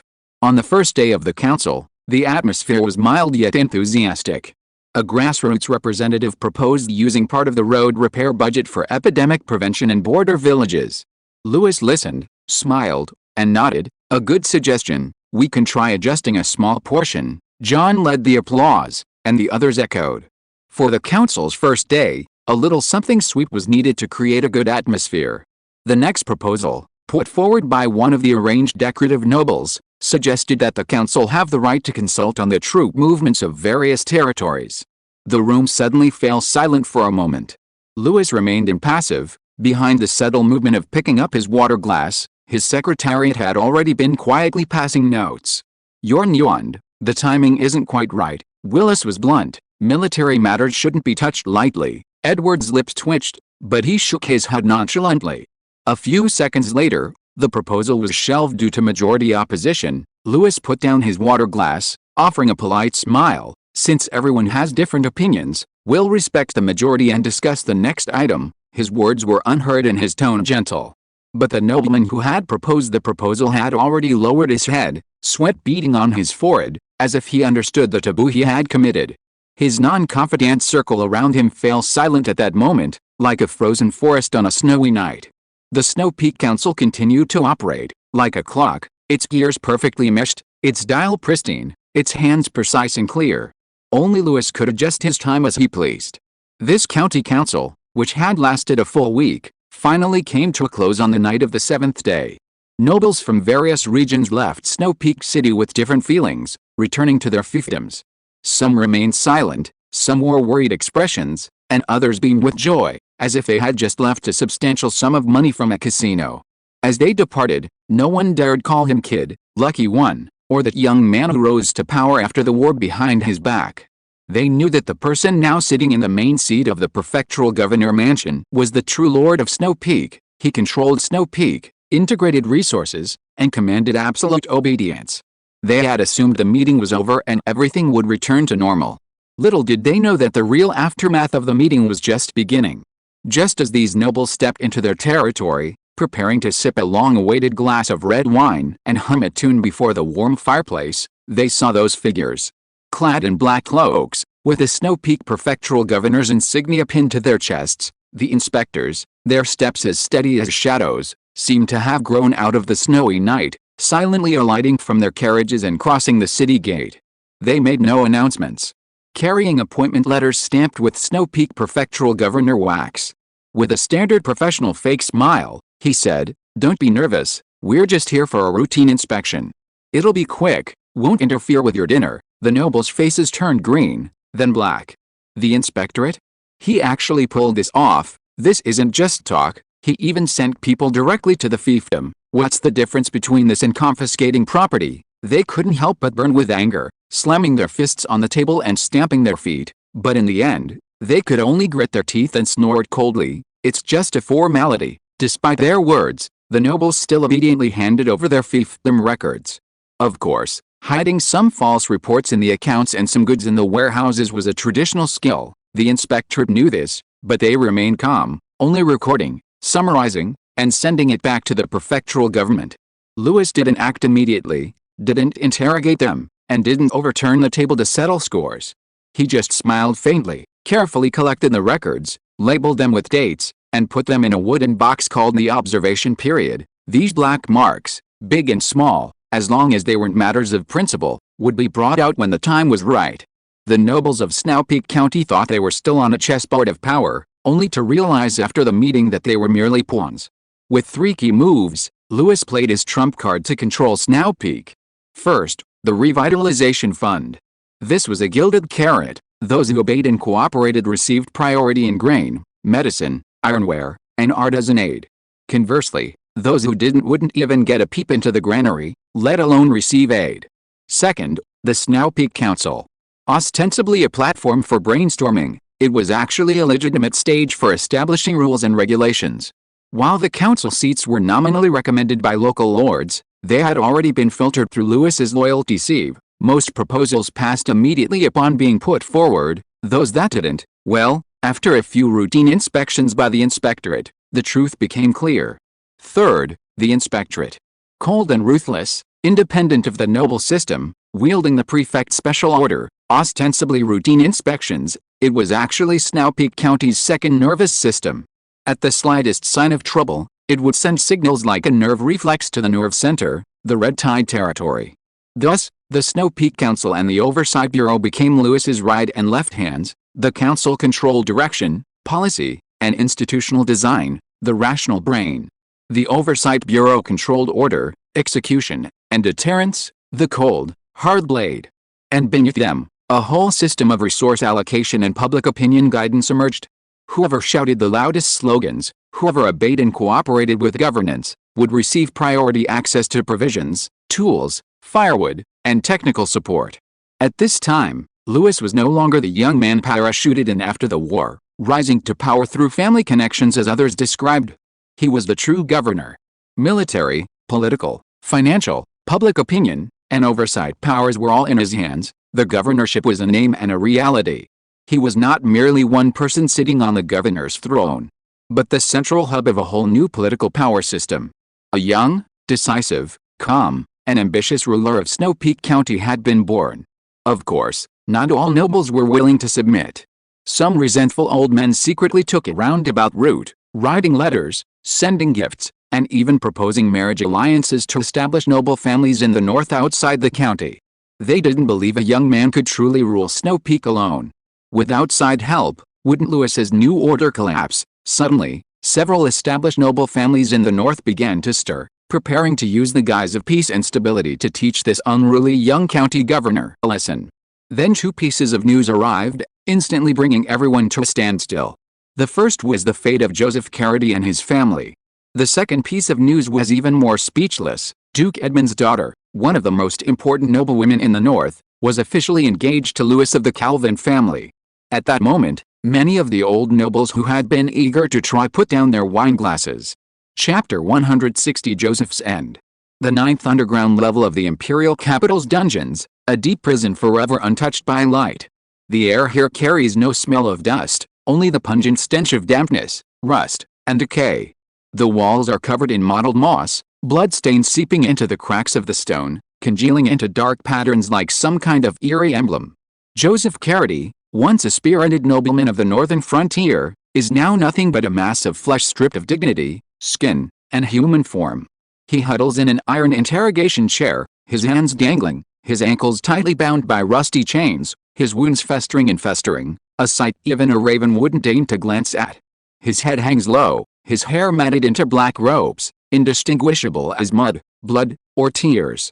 "Speak, Lord Joseph," the interrogator on the right approaches with a smile, his lips twitching, revealing teeth dislocated from burns. "This is your 14th confession, we want the 15th. Joseph does not answer. He merely lifted his swollen eyelid, looking at the scarred face. Another interrogator lazily stepped forward, extended his prosthetic arm, and with a snap, ripped off a small piece of unhealed flesh from Joseph's body. His scream seemed unable to fully echo even in the dungeon, for the sound was too familiar, even the stone walls were numb.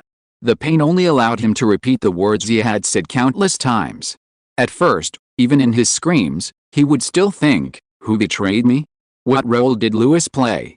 But now, Joseph no longer thought, only one thing, kill me, let me die, please. He couldn't remember when he had started begging for death. You want to die? The burnt-faced interrogator murmured softly, his tone almost flirtatious. Sorry, His Majesty hasn't granted you permission to die yet, and we want to see just how many barks a proud dog can get. They laughed, as if telling an extremely funny joke. One drew out the sound, the other let out a cold laugh. Joseph began to vomit at the sound of laughter, but nothing came out. He had once been the invincible strategist of the North, full of vigor and ambition, controlling a county with ease. Now, he couldn't even utter a single coherent sentence. He even began to envy his roommates who had died swiftly under the blade. That's about enough, the interrogator, with his metal prosthetic arm, wrote Joseph's words down again and then flexed his wrist. He seemed exhausted, stretching against a damp stone wall. He's said everything he could, repeated it over and over, the one-eyed interrogator muttered under his breath as he rolled up the blood-stained parchment. Over 90% overlap in intelligence, less than 2 sentences off. Probably won't get anything new out of us, the metal prosthetic arm nodded. Just hand over this confession, copies of the letters, the accounts, and that correspondence, directly to His Majesty. His Majesty will probably smile when he sees these, at least his lips will twitch. The two ignored the trembling Joseph on the ground, slowly packing up their tools as casually as a butcher cleaning his chopping board. Before leaving, they whispered something about should be publicly beheaded. Finally, the iron door clicked shut, the torches went out, and the dungeon fell silent once more. In the darkness, only a person's intermittent, blood-stained whispers remained. Please, let me die. Joseph's wish had finally been granted. 3 days later, in the capital, Longyang Square. This was the oldest and most prosperous intersection of the empire's main thoroughfares.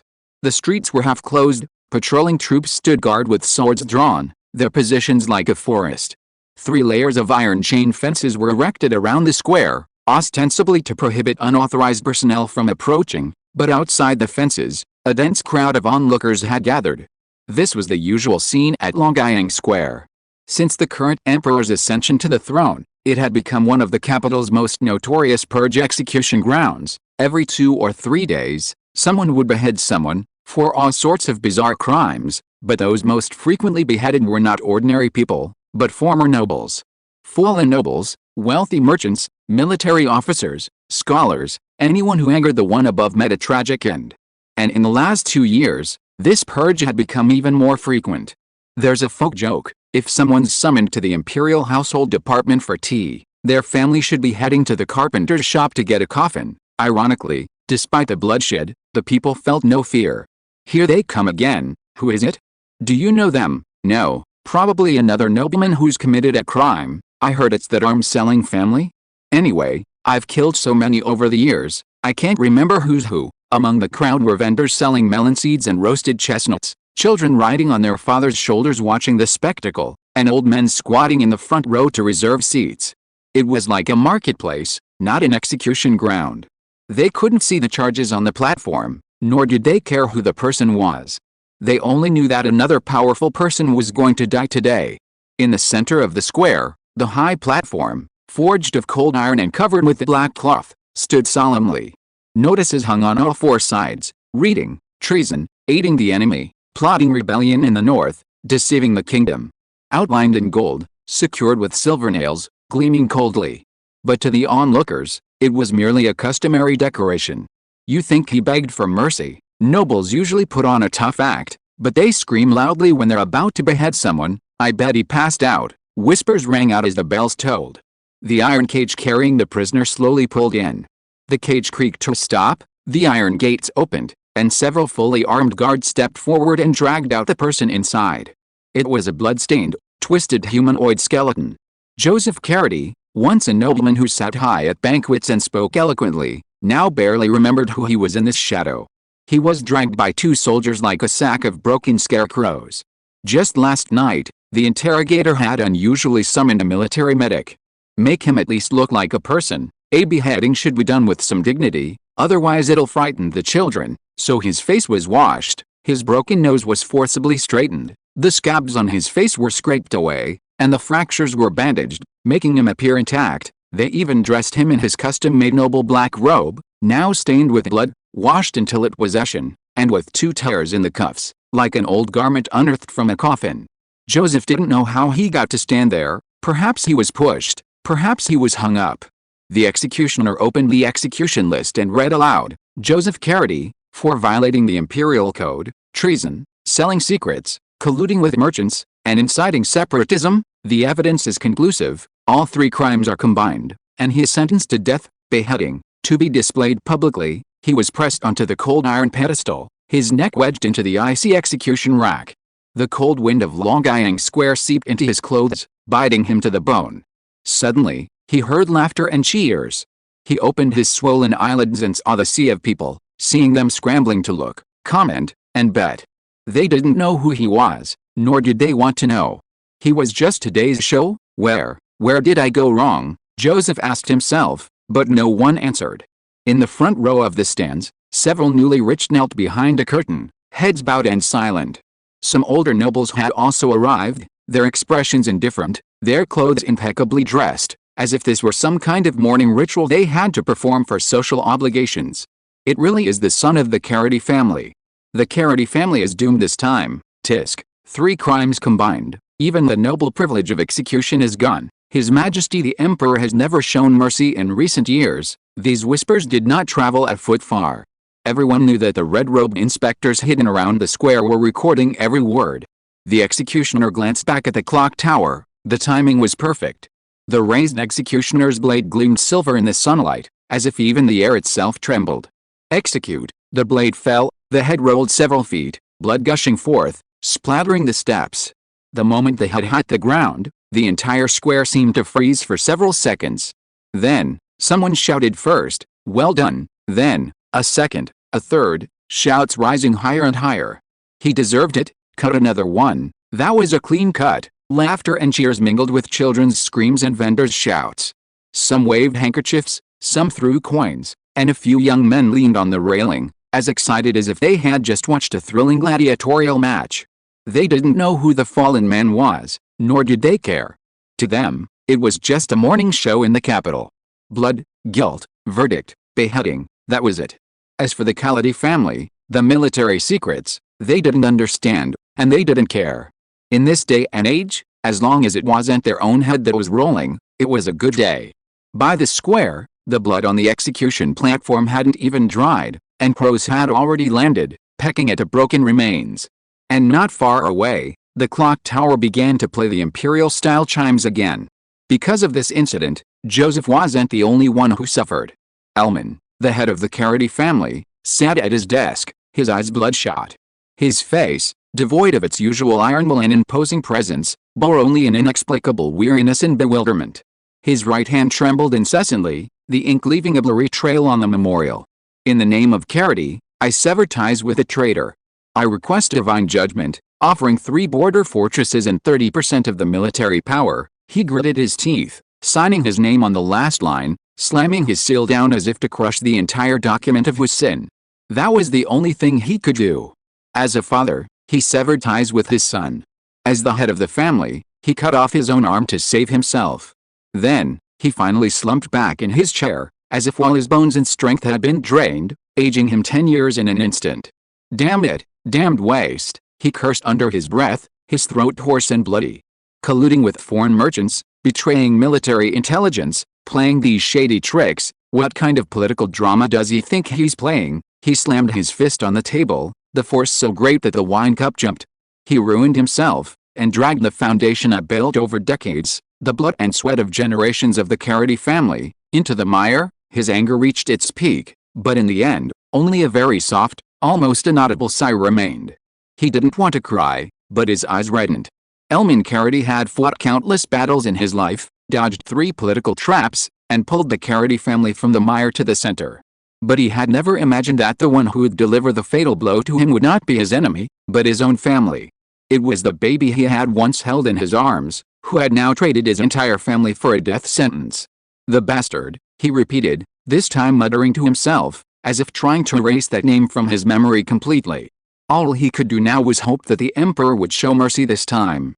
He had hoped for a reply, even just a simple "the crime doesn't warrant such punishment," something to give him some breathing room.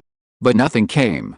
3 days passed, 5 days passed, and not a breath of fresh air. Until the morning of the 7th day, a fast horseman from the constitutional ministry arrived at the Calvino residence, bringing an imperial decree.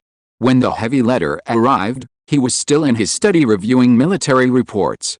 The sealing wax was still wet, and the golden emblem of the imperial charter proclaimed it came from the highest authority, the emperor's privy council. His hands trembled as he opened it. 1 page, 2 pages, 3 pages. The first decree revoked the military contract for the Southwest Defense Zone. The 3 old legions stationed on the border would be taken over by the Royal Dragonfire Knights within the next 10 days.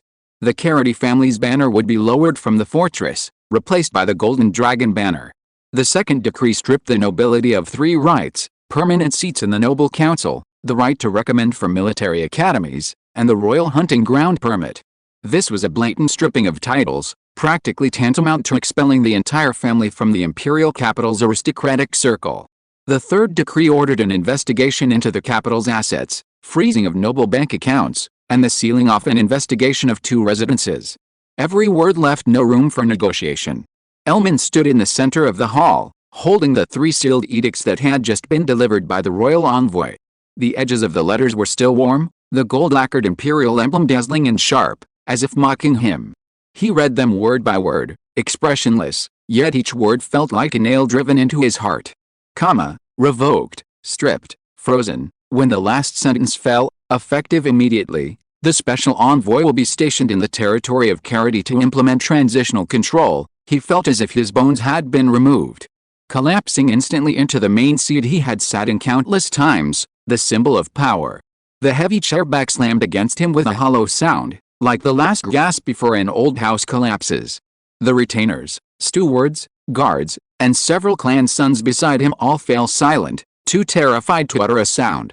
Elman slowly lowered his head, his hand holding the edict trembling. But it wasn't out of anger or shame, it was out of sheer exhaustion. Even though he had been mentally prepared for those words, he only realized the true weight of the word deprivation when he actually read them aloud. It wasn't just taking away a little power from him, it was tearing his tendons, scraping his bones, ripping the entire Carity family off the golden spine of the empire. He uttered a soft, echoing whisper, "It's over." Chapter 161. The engagement is confirmed. The wind in the capital always carried an indescribable chill, especially lately. The news of Joseph's execution and the purge of the Carity family spread throughout the imperial aristocracy in just half a day. Rumors swirled, and banquets and salons in the official residences fell eerily quiet. Everyone was whispering about one thing: the emperor had gone too far this time.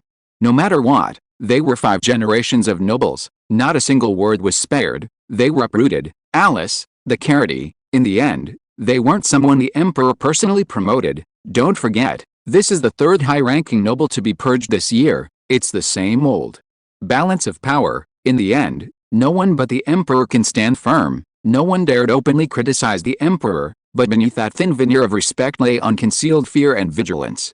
The old nobles understood that this was a purge using others as pawns, ostensibly for rectification, but in reality, to eradicate the old forces not of their own origin. And this tactic wasn't new. In recent years, behind almost every scandal, coup, rebellion, and corruption, the shadow of an old nobleman can be found, implicated and ultimately swept silently off the chessboard of power. Meanwhile, one after another, knights and border generals' close confidants are promoted, granted titles, and end theft. The high-sounding excuses, to reshape the balance of power and prevent regional separatism, but the reality is that the gears of centralized power are already crushing those centuries-old families.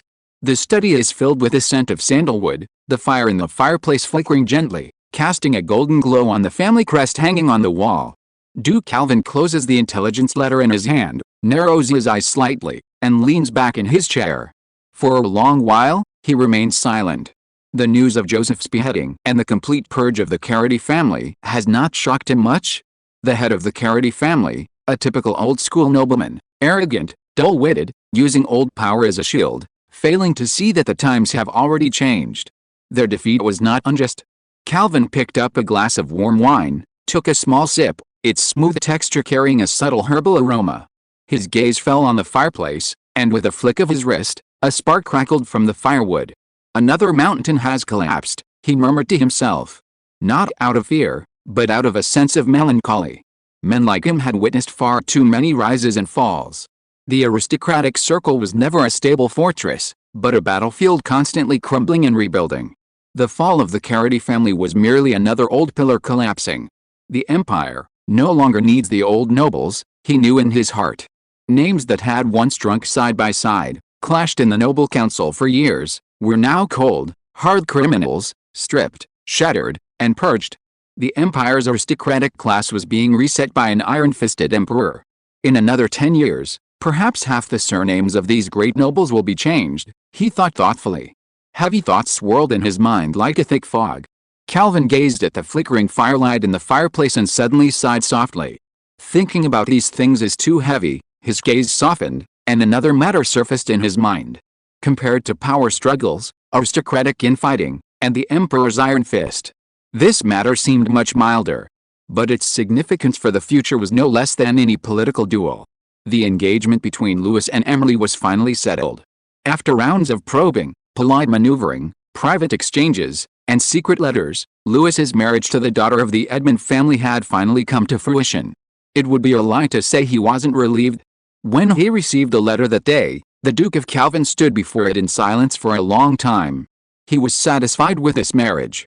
It could even be said to be one of his few successful arrangements in recent years. He didn't know Emily Edmund at all, he had only heard that she was good-looking. As for his son, he couldn't say he really knew him either. Especially Louis in the last few months. The development of Red Tide territory, the Battle of Kingayu Ridge, establishing a foothold in the north, one event after another, as if suddenly, this taciturn, almost transparent young man had been reborn. The engagement was arranged, but feelings were irrelevant. This marriage, from beginning to end, wasn't about romance, but rather an instinctive self-preservation for both families under immense pressure. A meticulously planned yet cold exchange of resources. The Edmund family, wielding the strongest army in the North, was known as the Lords of the North, practically the local emperors of the North. Although their strength had weakened somewhat in recent years due to the war, they were still not to be underestimated. The Calvin family, on the other hand, had dominated the southeast for a century, controlling 8 major ports and countless merchant groups and networks, wielding immense influence in the aristocratic circles of the southeast provinces. Both families were among the empire's 8 pillars of nobility, their bloodlines, lineage, military power, and status all at the forefront. But ultimately, they shared a common weakness: they were both founding noble families. In this era of iron-fisted reform, the old aristocracy is no longer needed, they are merely thorns to be removed sooner or later. So they clasped hands. Establishing the engagement was just the beginning. The real trouble was yet to come. The wedding ceremony had to be impeccable, at least outwardly flawless. Both families were long-established noble families. Any mistake would become gossip. At this critical juncture, neither side could afford to lose. The ceremony, the letters, the formalities, the messengers, the banquet, nothing could be omitted. 3 copies of the formal marriage certificate had to be prepared, one for the imperial noble house, one for the royal archives, and one for each family. The Edmund family's gift list also needed to be checked beforehand to avoid misunderstandings about whether the gifts were too small or too large. Calvin gently rubbed his temples, muttering, "It's not suitable for me to be involved." He wasn't shirking responsibility, he simply couldn't be. If you were to personally set foot in the North, even just to attend a wedding, in the emperor's eyes, it would be tantamount to openly declaring, "We've formed an alliance, Your Majesty." It's none of your business, too blatant, too dangerous. He knew that the emperor disliked being provoked, disliked being tested, and especially disliked the banding together for warmth among old nobles. Especially old nobles like them, who had lived too long, had too deep roots, and had consumed too much wealth. Besides avoiding suspicion, there were more practical reasons. The situation in the southeast was no longer the sole domain of the Calvin family. In recent years, His Majesty had been like a chess player, quietly placing pieces into the southeast. While the southeast province was nominally still under his control, it was actually a complex web of entanglements and constant constraints. If you were to leave for too long, even just to attend a wedding, he didn't know how much territory would remain for him upon his return. Therefore, he couldn't leave. Not only could he not leave, but he had to be more compliant and loyal than anyone else. Thus, he had to choose someone who was neither too conspicuous nor too unreliable. Duke Calvin scanned several names in his mind, finally settling on a certain figure. It was him. A faint smile appeared on Calvin's lips. Chapter 162, Another Mage Dropped? Joseph Caradine was publicly executed for treason and aiding the enemy, and his family was purged at the emperor's command. The fall of this once powerful family triggered an earthquake within the empire's aristocratic circles. However, the very man who instigated this storm was currently fast asleep, nestled in his thick blankets.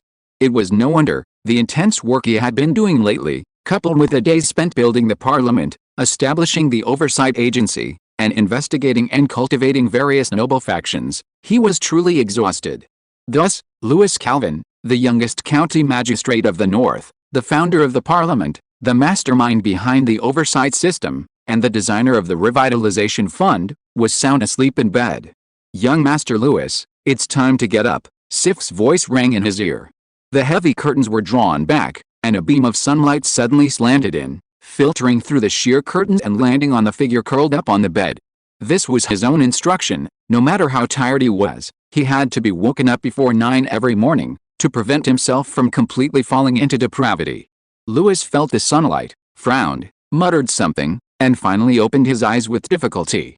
He sat up, looking just like an ordinary person forced to get up in the morning, his hair disheveled, his eyes vacant.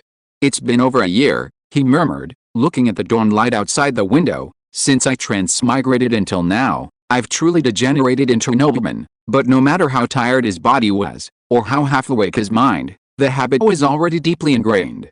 The first thing he did after getting up was instinctively raise his hand and make a light sweeping motion in the air, activating the intelligence system. Sif happened to come in with a towel, glancing at him as she handed him water.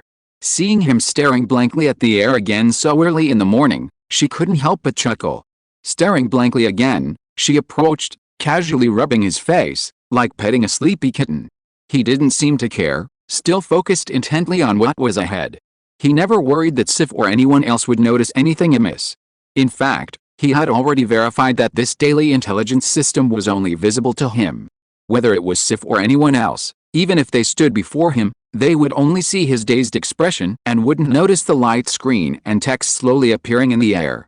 The system's existence seemed embedded in the deepest part of his consciousness. The semi-transparent light screen quietly unfolded before Lewis's eyes, the characters glowing with an icy blue light, slowly scrolling from top to bottom. Daily Intelligence Update Complete 1. The marriage date between Lewis and Emily has been officially set by both families as July 12. 2. Baron Courtney, dissatisfied with the control of the oversight body, has sent gifts to his cousin, Viscount Hamilton, seeking help, attempting to use his connections to accuse Lewis of arbitrariness and tyranny before Governor Edmund III. 3 days later, the three-person team of the Silver Masked Mage was attacked by an unknown creature near Fur Territory, resulting in 2 deaths and 1 injury. The survivor, Lihil, is hiding in a cave outside Fur Territory. After reading the first intelligence report, he blinked, his expression indifferent. This wasn't unexpected for him. The marriage was only a matter of time, and now it was set for July 12, just before summer truly arrived in the north. Everything was within his expectations. A little over a month from now, he murmured softly. He was actually quite satisfied with the marriage. After all, he had already met Emily, the woman with undeniable beauty.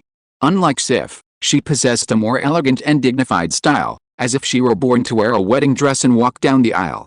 It's quite something to look forward to. He unconsciously imagined the scene on the wedding day, a slight smile playing on his lips.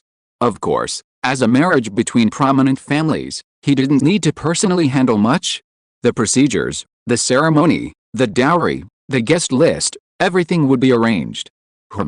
I can just go there then, he silently calculated in his mind. With a wave of his hand, the pale blue screen spun, and he switched to the second intelligence report. When he saw the words Baron Courtney, his eyes narrowed slightly. It's him again. This Baron had long been dissatisfied with his oversight department, and this wasn't the first time he'd appeared in the system's intelligence reports. But this time it was even more bizarre. He actually wanted his future father-in-law to manage him? Complaining about me to my father-in-law, Lewis scoffed, a hint of mockery in his eyes. This Mr. Courtney has quite the wild imagination. Of course, he didn't intend to pursue it immediately. Courtney was just putting up a desperate act. It wasn't worth his time. But he had already silently noted this down in his mental notebook. When I need it, I can bring it up again. The first 2 reports were insignificant, practically useless. Looks like another day of using the useless system. Lewis pursed his lips and casually switched to the 3rd report. Then he froze. The Silver Masked Mage Squad, 2 dead, 1 wounded? The wounded one was actually hiding in a cave outside Fur Territory? He sat bolt upright, his eyes fixed on the line of icy blue text, confirming he wasn't mistaken. What? His mind went blank, instantly dispelling any drowsiness. This wasn't an ordinary squad, it was the Silver Masked Mage. He remembered clearly that the intelligence report mentioned they were sent by the Sorcerer Supreme to the north to investigate the Archmage who had died in Crimson Tide territory. At that time, he had thought he could find an opportunity to contact them, perhaps opening the door to the magical world. But before he could even make contact, 2 had died, and the remaining 1 was still seriously injured and hiding in a cave on the edge of his territory. What a joke. Why do these mages always seem to die near my territory? Lewis muttered, his face unusually grave. This couldn't be explained by coincidence. It meant that some unknown, terrifying threat might be lurking around his territory. This made his heart sink, and a serious expression appeared between his brows. However, he quickly made a decision. He had to save the survivor. Not only because the survivor might be his breakthrough to magic, but also because he needed to know what had attacked them. If this matter isn't investigated thoroughly, what if the target of the attack changes to his own territory one day? Besides, there are several resource leads around Furwood territory that he can conveniently reclaim along the way. tisk, while at turbulent time, he got up to wash, his expression calm. But his mind was already meticulously planning. After washing up, he summoned Lambert and whispered, "Take the elite knights and regular knights, prepare to depart. We're going to Furwood territory for a patrol." Lambert didn't ask any further questions and readily nodded to prepare. If you are listening to this novel on a channel other than Fanfic World, it means it was downloaded and re-uploaded without effort. We warmly invite you to visit our channel, Fanfic World.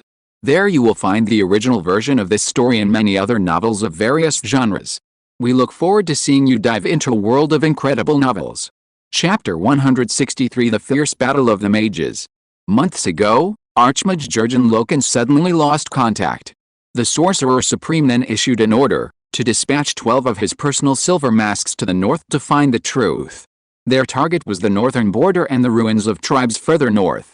Due to the vastness of the area, the 12 were divided into 4 teams, each searching separately.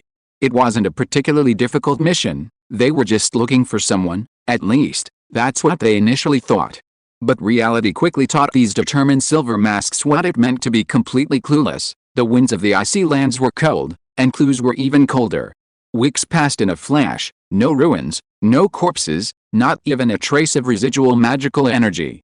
"This place is getting more and more like a maze," Lishil frowned, looking at the map, and casually lit a ball of magical flame at his feet.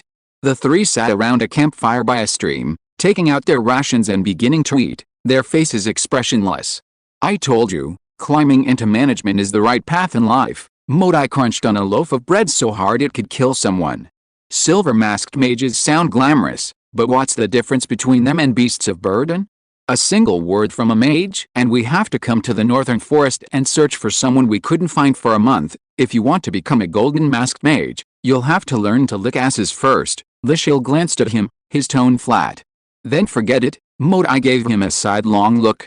Flavia didn't speak, only tearing at her dry rations, as if deep in thought.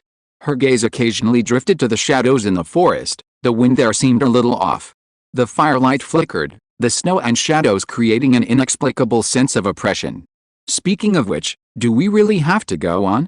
There's not a single trace of magic left," Modai asked softly. Lishil didn't answer, only gazing into the depths of the forest. "We've come this far, we can't just turn back now," he said softly. "Let's go ask the locals." But as they chatted idly, Lin Feng's tone suddenly shifted. What should have been just the gentle rustling of leaves in the forest suddenly became laced with a strange, creaking sound, like bones rubbing against each other, or rusty metal dragging across ice, dull and twisted. "Wait." Flavia stopped speaking, her brow furrowing as her gaze swept sharply behind her.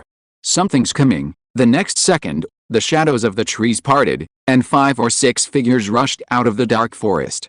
They wore tattered leather armor, their cloaks torn like rags, yet their steps were strangely synchronized and eerily fast. Their faces were expressionless, their eyes unfocused, as if filled with some kind of deathly intent. Blackish-purple totems on their chests appeared like birthmarks, pulsating as if alive, like hearts beating on their skin, making a rhythmic thump, thump sound. The most terrifying thing was that their muscles didn't contract, but wriggled, like leeches rolling under their skin. Transparent worm threads crawled from the corners of their eyes and mouths, and in some cases, you could even see the wriggling worm bodies beneath their skin, a nightmare etched into their bones. "This isn't human." Flavia's voice was barely audible, no heartbeat, like an empty shell, being controlled by worms to walk. Lishil frowned, silently donning his silver mask, and fiery magic runes appeared on his palms. Modai had already stood up, ready for battle. "Never mind what they are, just stop them." Armor transformation, petrified shell. With a low roar, gray runes rapidly climbed his body, and he rose like a stone statue. The next moment, his feet exploded, and he shot out like an arrow. Ha! A powerful punch sent a worm warrior flying, crashing through 2 trees before slamming into the ground. But, giggle, giggle, the insectoid warrior made a strange sound like teeth dislocating, flipped out of the pit, and with a snap, its neck rotated 180 degrees, its eyes fixed on Modai, and swung its sword horizontally. "Damn it!" Modai raised his arm to block, the blade drawing sparks from the petrified arm, the recoil causing him to slide back half a step. This wasn't the strength of a puppet, this was real combat power capable of killing. "Prepare to control the battlefield," Lishil shouted, flicking his right hand. Fireball spell, chain. 3 fireballs flew out, hitting 3 insectoid warriors and exploding into towering flames. As the firestorm swept through, the insectoid warriors rolled to the ground like charred corpses. But the next second, they actually rose from the fire, their axes still gripped tightly, their charred bodies seemingly without pain as they charged forward. They can even charge by crawling, Lishil gritted his teeth and muttered. A bug warrior, its lower body blown off, crawled like a centipede on its arms, its speed almost as fast as a human. Worm silk swirled from its mouth as it lunged at Flavia with a nauseating, grotesque laugh. Disgusting, Flavia muttered, dodging as she chanted. Swiftness spell, heavy protection, Modai, magical light swirled, and Modai accelerated again, instantly closing in on the bug warrior's flank. A downward punch slammed the warrior into the ground, the sound of bones shattering mingling with the thud of a bursting sack. A sour, pungent smell of insect sludge filled the air. Let her, 2 more behind, Flavia shouted. Understood, he replied in a low voice, his left hand unleashing a flurry of spells. Fireball, another wave of fire roared out, the scorching impact illuminating the shadows in the forest. But the bug warriors showed no instinct for retreat, they weren't fighting, they were following orders, even with severed limbs, melted eyeballs, and half their bodies gone, they still instinctively lunged, slashed, and closed in. They were fearless of pain, fearless of death, and didn't even operate within the concept of death, like walking corpses, they were more ruthless, faster, and stronger than corpses. The real terror wasn't their loss of consciousness, but that they retained the fighting instincts of warriors, completely unbound by death. Although the insect warriors were incredibly powerful, the 3 mages were no novice. To become silver-masked mages meant they were already elite mages.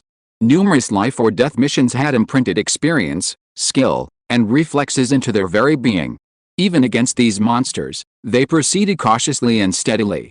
Morty charged forward, drawing the enemy's fire, his heavy fist blades constantly smashing their bodies. Lishil precisely controlled his fire, exploding every 3 seconds, never wasting a single ounce of magic. Flavia calmly chanted spells, continuously adding shields and speed boosts to the 2 of them. Their coordination was near perfect. They fled and retreated, heading south towards a small ravine, attempting to use the terrain to escape the entanglement. But the unexpected often arrives quietly from the most familiar rhythm. Swiftness spell, 3rd stage activation, Flavia was chanting softly. Just then, a bug warrior suddenly pounced, pressing close to her face without warning. Flavia, Lishil exclaimed. The next second, the bug warrior's chest cavity suddenly exploded. Pop, with a sticky and terrifying cracking sound, the entire bug sack burst into pieces, releasing a corrosive greenish-black liquid, accompanied by countless translucent swarms of tiny insects, spraying out like raindrops. Ah! Flavia had no time to dodge, being covered head-on, screaming as she fell to the ground. Her clothes were instantly torn in countless holes by the corrosive liquid, sizzling and burning. Large, red, swollen blisters appeared on her shoulders, neck, and arms, her skin burned into patches of pale white and red. Even more terrifying things were yet to come. The sprayed insects burrowed inside. Several translucent, leech-like worms wriggled, sliding along her earlobes, nostrils, and even throat into her body. Cough, cough, cough, cough. She coughed violently, her body convulsing, her mind seemingly instantly thrown into chaos. Flavia suddenly rolled over, her nails gripping the ground tightly, spitting out a few drops of blood-mixed mucus from her mouth, her eyes already beginning to glaze over. She could feel something gnawing at her brain, bone marrow, and even soul. Modai roared and swung his sword, slashing down the swarming insects one by one, almost sprinting back to the cover behind the ruins. Flavia, the girl's body curled up on the ground, convulsing uncontrollably as if burned by flames, her skin flushed red like boiling water. Damn it, what did you get? He rushed forward, scooped her up in his arms, but suddenly froze. The trembling stopped. She was eerily quiet, as if her soul had been ripped out. Fura, hold on. He almost instinctively tried to back away, but before he could regain his footing, the girl in his arms suddenly moved. No, she stood up. She slowly straightened her body, her movements mechanical, like a puppet manipulated by strings. That familiar face was devoid of warmth and spirit, only a deathly stillness remained. Flavia, Modai stared at her in astonishment. Her eyes were now glowing with an eerie purple light, like a ghost emerging from an abyss. and the magical fluctuations emanating from her fingertips were undoubtedly Flavia's magic. But they were extremely chaotic and distorted. "Are you still there? Fura. If you can hear me, then..." Before he could finish speaking, Flavia suddenly raised her hand. Without hesitation, a purple beam instantly pierced through the air. Modai's pupils constricted sharply. The spell pierced his chest. His body shuddered, hot blood gushing from his mouth, his gaze still fixed on the empty expression on her face. "So, you already..." He could no longer hold on and collapsed heavily, lifeless. Flavia remained standing, like a walking puppet, purple light slowly emanating from her palms, like a silent flower of malice blooming in the cold night. Lihil stood frozen, watching Modai fall, watching the figure who had fought alongside him now twisted into some strange vessel. No, impossible. His heart felt like it was gripped by a sharp blade. For a moment, he forgot to breathe. Flavia walked slowly towards him, her steps heavy yet extremely steady. Her eyes still gleamed with the eerie purple light. Without emotion, only command. Behind her, 5 or 6 insectoid warriors silently approached, their figures grotesque, their faces blank, like extensions of a single will. Swarm consciousness, Lihil had read a terrifying term in the secret scriptures. They were constructing some kind of resonance, a spiritual fusion. He gritted his teeth, took a deep breath, and forcibly suppressed the grief and fear in his heart, violently swinging his staff. Wind drive, burst, a gale and flames surged forth, sweeping forward and creating a scorching wall of fire, temporarily forcing back the approaching insect warriors and giving him a brief respite. However, his movements were ultimately a step too slow. Whoosh, a sludge-laden, foul-smelling hiss struck his left shoulder hard. His armor instantly corroded and collapsed, acid burning into his flesh along the cracks, and the next instant, several finger-length insects wriggled and burrowed into his wound. Up, the excruciating pain exploded in his mind like thunder, and Lihil staggered back, his face instantly turning pale. He could feel the insects frantically crawling inside him, as if searching for gaps between his nerves and meridians, to control him. To erode him. "I can't fall yet," he roared, biting his tongue, using his last shred of clarity to forcefully gather magic power, creating a temporary barrier to seal his meridians. Even if it backfired, even if it drove him mad with pain, he absolutely could not become the next puppet. Displacement, a blinding light engulfed his figure, and the next second, Lihil appeared dozens of meters away, staggering and falling heavily to the ground, the wound on his shoulder tearing open, splattering a deep crimson stain. He struggled to his feet, taking a few steps before finally tumbling into a crevice in the mountain wall, rolling awkwardly into a cave hidden behind vines. Deep within the cave, it was dark and damp, the stone walls covered with moss and blemishes, the air thick with a musty, damp smell, as if no one had set foot there for years. The sound of the wind was also sealed off, leaving only his heavy breathing echoing in the silent space. Lihil leaned against the rough rock wall, covered in blood, even his trembling was incomplete. His body temperature fluctuated wildly, his skin an eerie pale, only his eyes still holding a glimmer of resentment. Gritting his teeth, he erected a barrier, his meager magic temporarily repelling the invading insects. But this was merely a temporary measure. The longer it dragged on, the heavier the price would be. Lihil's breath was already mixed with blood, the crimson spilling from his lips like withered petals scattered among the rubble. The veins on his forehead bulged like snakes, his magic surging like a tide, over 70% already used to seal his meridians and suppress the corrosion. He had only 30% of his magic left, barely enough to maintain his consciousness. But the moment he tried the beacon spell, it collapsed into a wisp of light. Still, nothing. Lihil's hand fell limply, as if all strength had been drained from it, sliding helplessly to the stone ground beside him.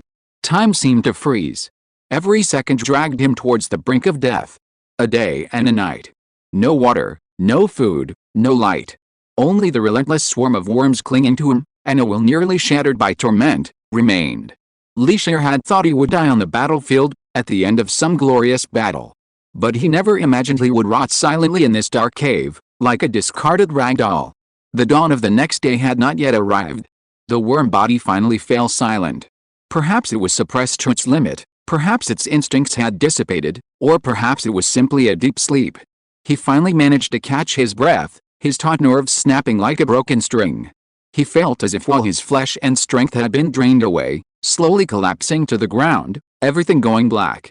Is this the end? A bitter smile tugged at the corner of his mouth, a smile that seemed both self-mockery and resignation. Just before his consciousness completely sank into darkness, he heard a voice, "Are you all right?" Chapter 164 For Color. Beyond Fir Ridge, deep within the dense forest, a morning breeze rustled through the treetops, dispelling the lingering mist of the night. Sunlight filtered through the leaves, casting dappled patterns as a well-organized cavalry marched along a forest path. Leading them was a young man, clad in a black cloak, its silver embellishments shimmering in the sunlight. He rode with an air of nonchalance, seemingly unconcerned about simply taking a stroll and on patrol. "The Lord seems to be in a good mood," a young knight murmured. His companion nudged him gently with his elbow. "Isn't he always like this? Quite approachable." To be honest, following Lord Lewis is much safer than with anyone else. Although they didn't know the specific purpose of this trip, they were used to it. Whatever Lewis commanded, they obeyed. Since the Battle of the Snowsworn, the soldiers of the Crimson Tide territory had developed an almost instinctive trust in their young lord. Beyond the edge of the dense forest, a rocky hill rose abruptly. The fissure, as if cleaved by the heavens, slanted open into a dark entrance, surrounded by frost-eroded vines and rubble, faintly revealing traces of past inhabitants. Lewis dismounted and said softly, "Be careful, everyone, let's go in and take a look." He didn't put on airs or feign mystery. It was as if he had simply decided to explore an old place on a whim. Several knights stepped forward, clearing obstacles ahead while holding torches. They were relaxed, some even joking, "Maybe there's a treasure map hidden in this cave," but as they went deeper, the laughter faded. Deep inside the cave, it was damp and cold. Moreover, an indescribable, scorching smell permeated the air. These strange odors made them wary. Reaching a natural cavern, the light suddenly brightened. "Sir, there are people ahead," the scout ahead suddenly shouted a warning. Everyone immediately went on alert. Lewis, however, only straightened his expression, quickened his pace, and followed the torchlight to the far end. A figure lay supine on the stone ground, half submerged in a pool of greenish liquid, the air thick with a stench of decay and blood. His gray-silver robes were tattered, his left shoulder scorched as if by flames, the armor charred and torn. Black burn marks covered his exposed skin, a fragment of an insect's remains embedded in the wound, still wriggling slightly. The ring of magically suppressed seals gleamed cruelly and coldly amidst the flesh. "It's him." Lewis's gaze sharpened at the horrific injuries. He was about to approach when a low shout rang out beside him, "Lord Lewis, please step back." It was Lambert, his expression tense as he blocked his path. "Last time, you were knocked unconscious by a dying old man's vomit." These words caused many knights' lips to twitch, clearly remembering the incident vividly. Lewis, valuing his life, didn't try to be brave. He took a small step back and shrugged. "That was my carelessness." Two experienced knights quickly stepped forward. One of the knights knelt down, gently checking Lishel's breath, wounds, and pulse. He frowned and whispered, "Still alive, but badly injured. He's dying." Another knight tried to rouse him, his voice not loud, but clear enough. "Hey, can you hear me? Are you alright?" There was no response. The body slumped on the ground was like a piece of broken wood stripped of its soul, its breath chaotic, only a faint life force sustaining its last will. Lewis stood at a distance, staring at the wound on the man's chest.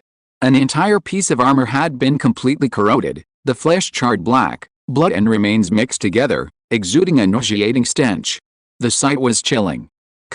If he had arrived a few hours later, he probably would have been dead. He narrowed his eyes, vaguely remembering that the legendary mage last time was also seriously injured, but his injury seemed different. Lewis took out 2 green bottles of potions from his robes, the bottles sealed with silver, their surfaces gleaming. "Feed him this." He handed the potion to the knight beside him. Yes, it was a high-purity life potion produced by the Calvin Merchant Guild. Since becoming a mine owner, he had stockpiled a lot of it. In the war-torn north, this stuff was more valuable than gold. It wasn't rare for him now, but using it on this rare mage was a very worthwhile investment. The knight carefully fed the potion drop by drop into Lishel's mouth. The process was difficult, but he eventually collapsed. The second bottle was then poured down his throat, and after a while, the man's originally ashen face gradually regained some color. "His breathing has stabilized a bit, and his body temperature has risen," the knight said softly. "But he's still unconscious." Lambert frowned.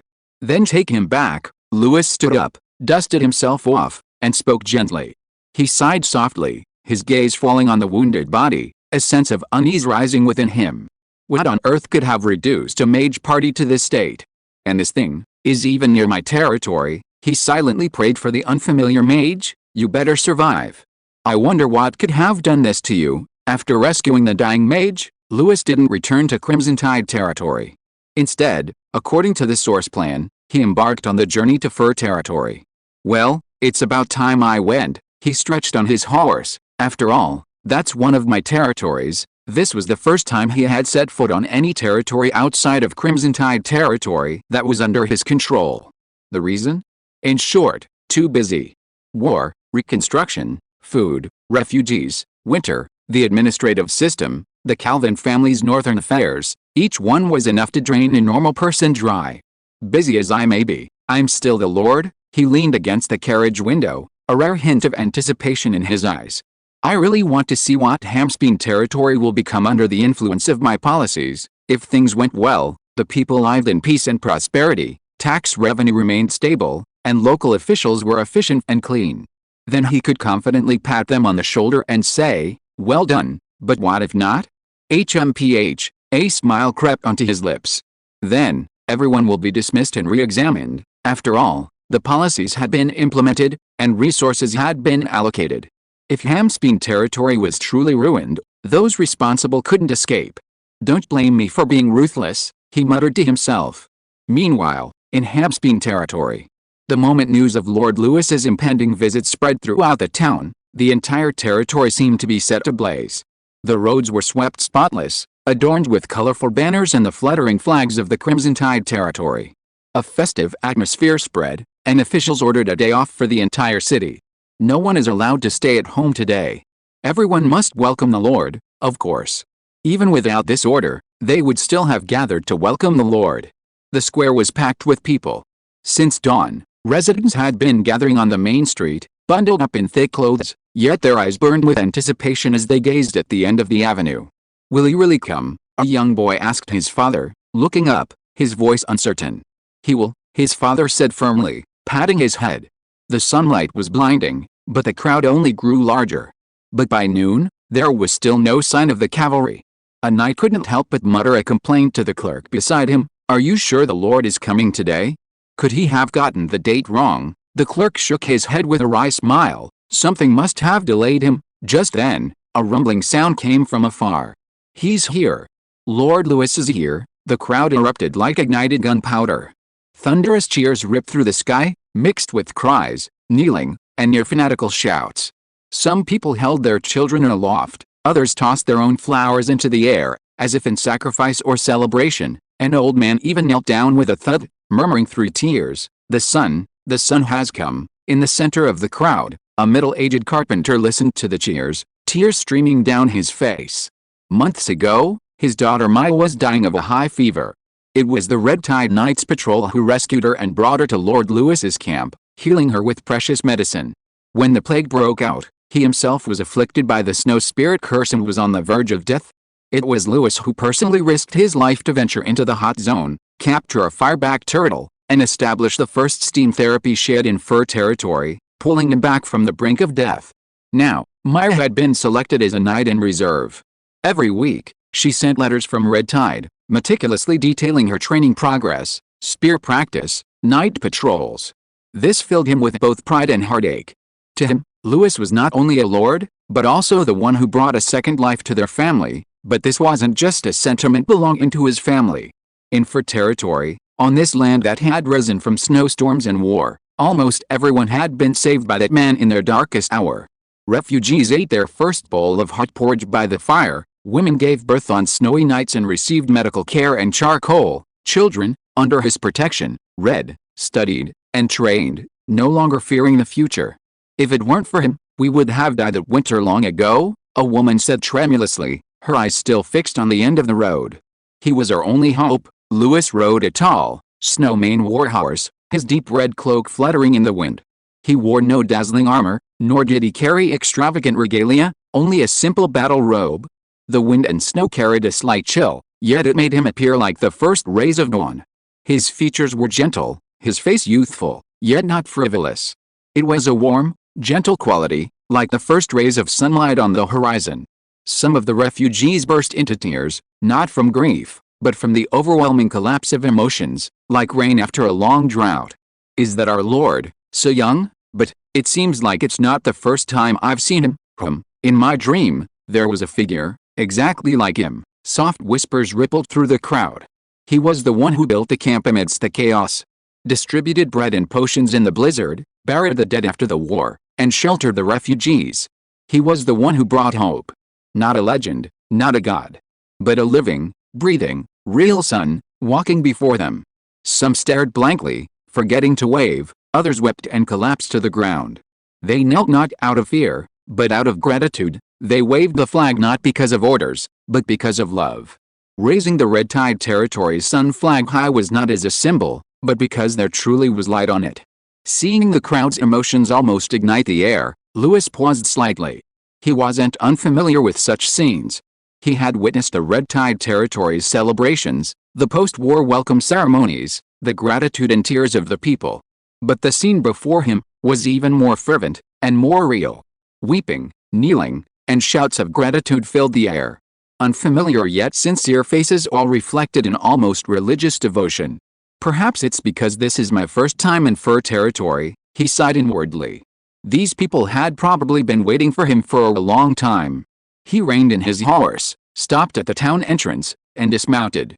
Looking ahead, his voice, though not loud, pierced through the crowd like spring snow melting ice. I didn't expect so many people to come to greet me, nor did I expect to be welcomed in this way. He smiled, his gaze slowly sweeping over each person, his eyes devoid of arrogance, only gentleness and earnestness. Perhaps many of you received food from us during your most difficult times, perhaps some received a blanket, medicine, or a makeshift camp in the snowstorm, but you have survived to this day because you are strong and brave enough. And I have come today to visit you, to see this land that has risen from hardship, he continued, his voice carrying a hint of sunshine's warmth. And now, spring has arrived. The ice and snow are melting, the land is awakening. This is the season for sowing, the season for hope. I don't need you to do anything for me, nor do I want you to express your gratitude verbally. As long as you can work hard, cultivate diligently, protect your families, and contribute to the territory this spring, that will be the best reward for me. A silence fell. The wind blew across the square, ruffling the hair and hems of the crowd. Then, someone choked up, as if emotion suppressed all winter had finally found an outlet. Someone whispered, "We will try our best, Lord, soon." Emotion spread like an avalanche. "I'll definitely plant 2 more rows this year. We're no longer fleeing. This land is our home." A burst of enthusiastic shouts and applause erupted from the crowd. Some waved flags, some wept with emotion, and children knelt, shouting, "Long live Red Tide!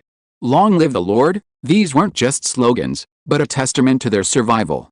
They had seen this light in the darkness. Now they were willing to live for that light. The Red Tide banner fluttered in the wind. Its background was blood red, yet it shimmered with a warm golden glow in the sunlight. The golden sun in the center of the banner seemed to truly shine. Chapter 165. A small note on writing Chinese characters. Saying goodbye to the excited and grateful faces, Lewis turned and left. He personally handed the unconscious mage over to the medical staff of Furwood Territory. "Take good care of him. Notify me immediately if he wakes up." The medical staff, initially thinking it was just an ordinary injured person, couldn't help but gasp when they lifted the blanket covering the makeshift stretcher. This person is still alive. His chest was something gnawed on, and you can still breathe. It's unbelievable. Although shocked, they weren't novices and immediately reacted, nodding repeatedly. "Understood. We'll handle it right away." The stretcher was carefully pushed into the town's infirmary. In the room filled with a rich aroma of medicine, a life or death emergency was about to begin. Lewis didn't linger. He stepped into the Furwood Territory's administrative hall. Despite being called the administrative hall, its appearance was far from what most people imagined. In reality, it was just a large, converted semi-basement residence. Located in the town center, the building, constructed from local timber and stone, is simple yet exceptionally sturdy, with weathered corners bearing clear marks of the northern winds and snows. Stepping inside, the warmth of a fireplace immediately dispels the chill outside. While not luxurious, the interior is impeccably clean. Several notebooks and land documents line a wooden bookshelf, along with a few practical writing desks. The central one polished to a gleaming shine, clearly prepared especially for the Lord. The mayor, agricultural official, civil official, sergeant, and medical officer are already waiting, rising to greet him. These officials are mostly experienced, reliable, and loyal men transferred from the Calvin family by Duke Calvin. A few are rising stars selected daily by the intelligence system, young, energetic, and, most importantly, absolutely trustworthy. Lewis removed his cloak and gloves, surveyed the crowd, and said gently, "I'd like to hear about the current situation in fur territory." The mayor immediately replied, "My lord, thanks to your policies and support, we have survived the winter and are preparing for spring." The agricultural official continued, "The ice has just receded, and the shallow soil has loosened. We expect to be able to plow the entire field within 10 days. Seeds and farming tools have been distributed by red tide territory, and sowing can begin. We've also cultivated over 10 acres of new land this year." The mayor smiled. It was done voluntarily by the displaced people. They said that since they survived, they wanted to plant something to repay you. Lewis nodded, indicating his satisfaction. Fur territory lacks geothermal heat, and conditions are harsh. The sowing time is roughly the same at this time. Lewis sat in the main seat, listened to the agricultural report, and softly inquired, "Is the population settled after winter? How is the recent resettlement situation?" A civil official immediately rose and replied, "Reporting to you, sir, the population count this spring has been completed. The mortality rate of winter refugees is less than 10%, and recently, there has been a steady stream of outsiders entering fur territory." He unfolded his record board, speaking slightly quickly, as if suppressing some kind of excitement. "Currently, 2 refugee communities have been expanded outside fur territory town, and housing and food and water are basically guaranteed. Most refugees are willing to work or learn skills, and arrangements are being made. Now, the permanent population of fur territory is approaching 1,000. Lewis nodded, a satisfied expression on his face. "If more refugees come, we will try our best to accept them. As for food, red tide territory can still allocate resources, so we will try our best to keep people here." "Next, how is the security situation?" A tall security knight stepped forward and knelt on one knee. "Reporting to you, sir, the overall order in fur territory is good. At the end of winter, 2 small groups of bandits were discovered in the woods outside the town, but no one was injured, and they have been driven away. In addition, some bankrupt former noble soldiers from nearby areas have come to join us. We are gradually accepting and integrating them according to plan, and so far there have been no problems." "Very good. If they are willing to follow the rules, they can be taken in." Lewis then asked about several matters: the stockpiling of medicinal herbs, the repair of ironware, and the progress of clearing the mountain roads. The officials answered one by one without hesitation, clearly having been prepared.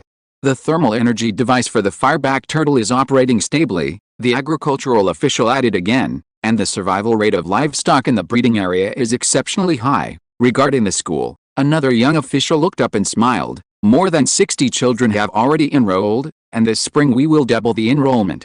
The main focus is on general knowledge and handicrafts, and literacy is also taught, but the results are so-so." After listening to everyone's reports, Lewis did not speak immediately, but he had already silently nodded in his heart. These people had indeed not disappointed him. He set the policy, but it was these people who carried it out bit by bit to make it effective. They faced numerous difficulties: no geothermal energy, no surplus grain, no convenient transportation routes. Yet, for territory held firm, the population stabilized, the fields were cultivated, and even the displaced people were settled in an orderly manner.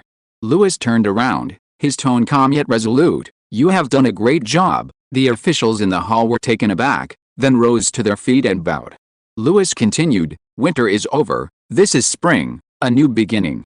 You maintained order in fur territory during the most difficult time, and you also preserved the hopes of these people."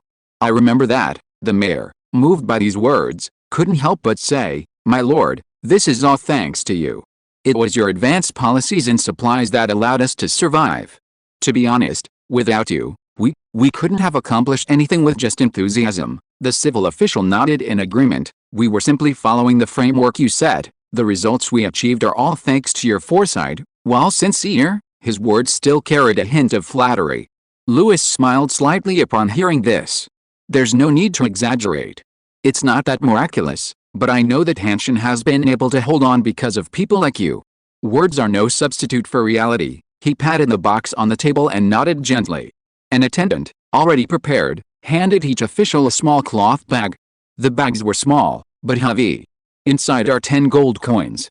Lewis said casually. You deserve them. Not a reward, but your due. The officials were stunned. 10 gold coins. Many of them had never even touched so much gold in their lives, let alone received it all at once.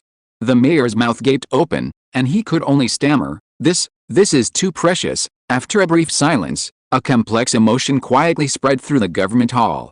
Looking at the heavy bags of gold coins in their hands, some had reddened eyes, while others gripped the bags tightly.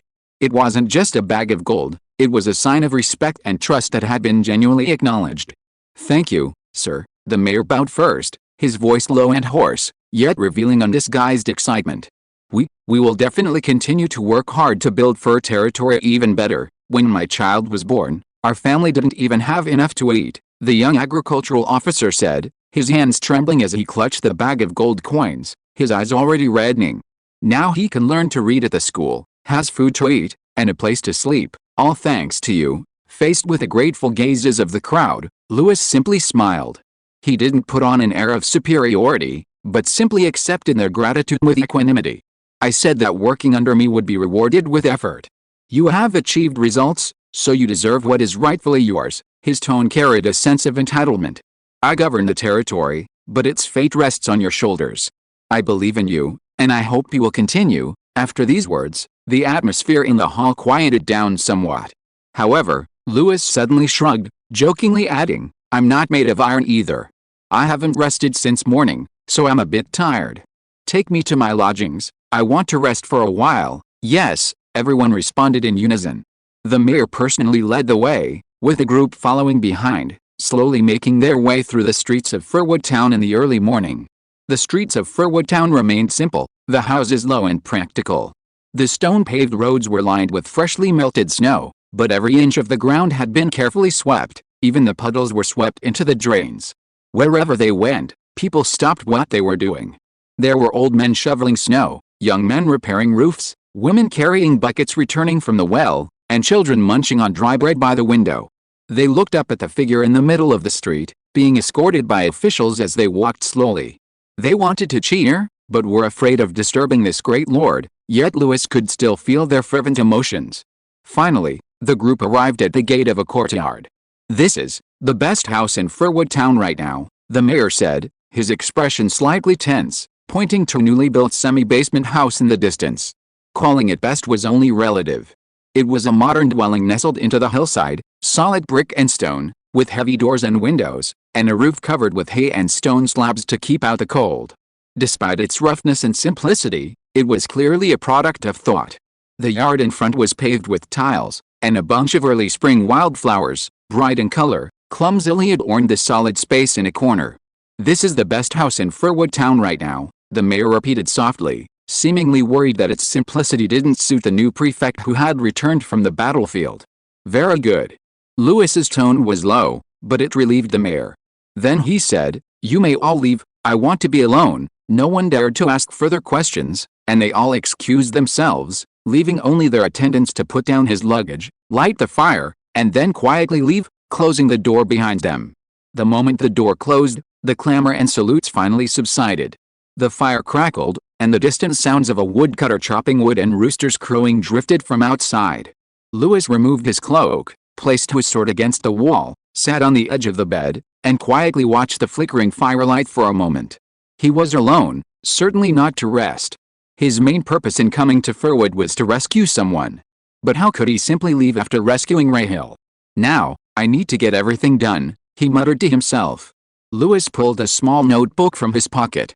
It was a notebook that had been read many times, the edges of the pages were curled, and the cover was worn white. Even so, Lewis opened it with care and solemnity. The cover was densely covered with rows of square characters. To the people of this world, they were nothing more than an ancient, lost cipher. But only he knew that he had deliberately written it in Chinese. A writing system that only he could understand in this world. After all, if this book gets lost someday and someone accidentally picks it up, a bitter smile appeared on Lewis's lips. I don't want anyone to guess that I can foresee the future. This notebook wasn't just filled with scattered thoughts, but with densely packed information. It contained daily intelligence alerts from the intelligence system. Lewis didn't believe his memory could remain perfectly accurate for 10 years. That's why he meticulously recorded every piece of information here and categorized it. His fingertips flipped through the pages, stopping at one page with a title, Summary of Resources in Fur Territory. There are quite a few usable things, as expected, he murmured.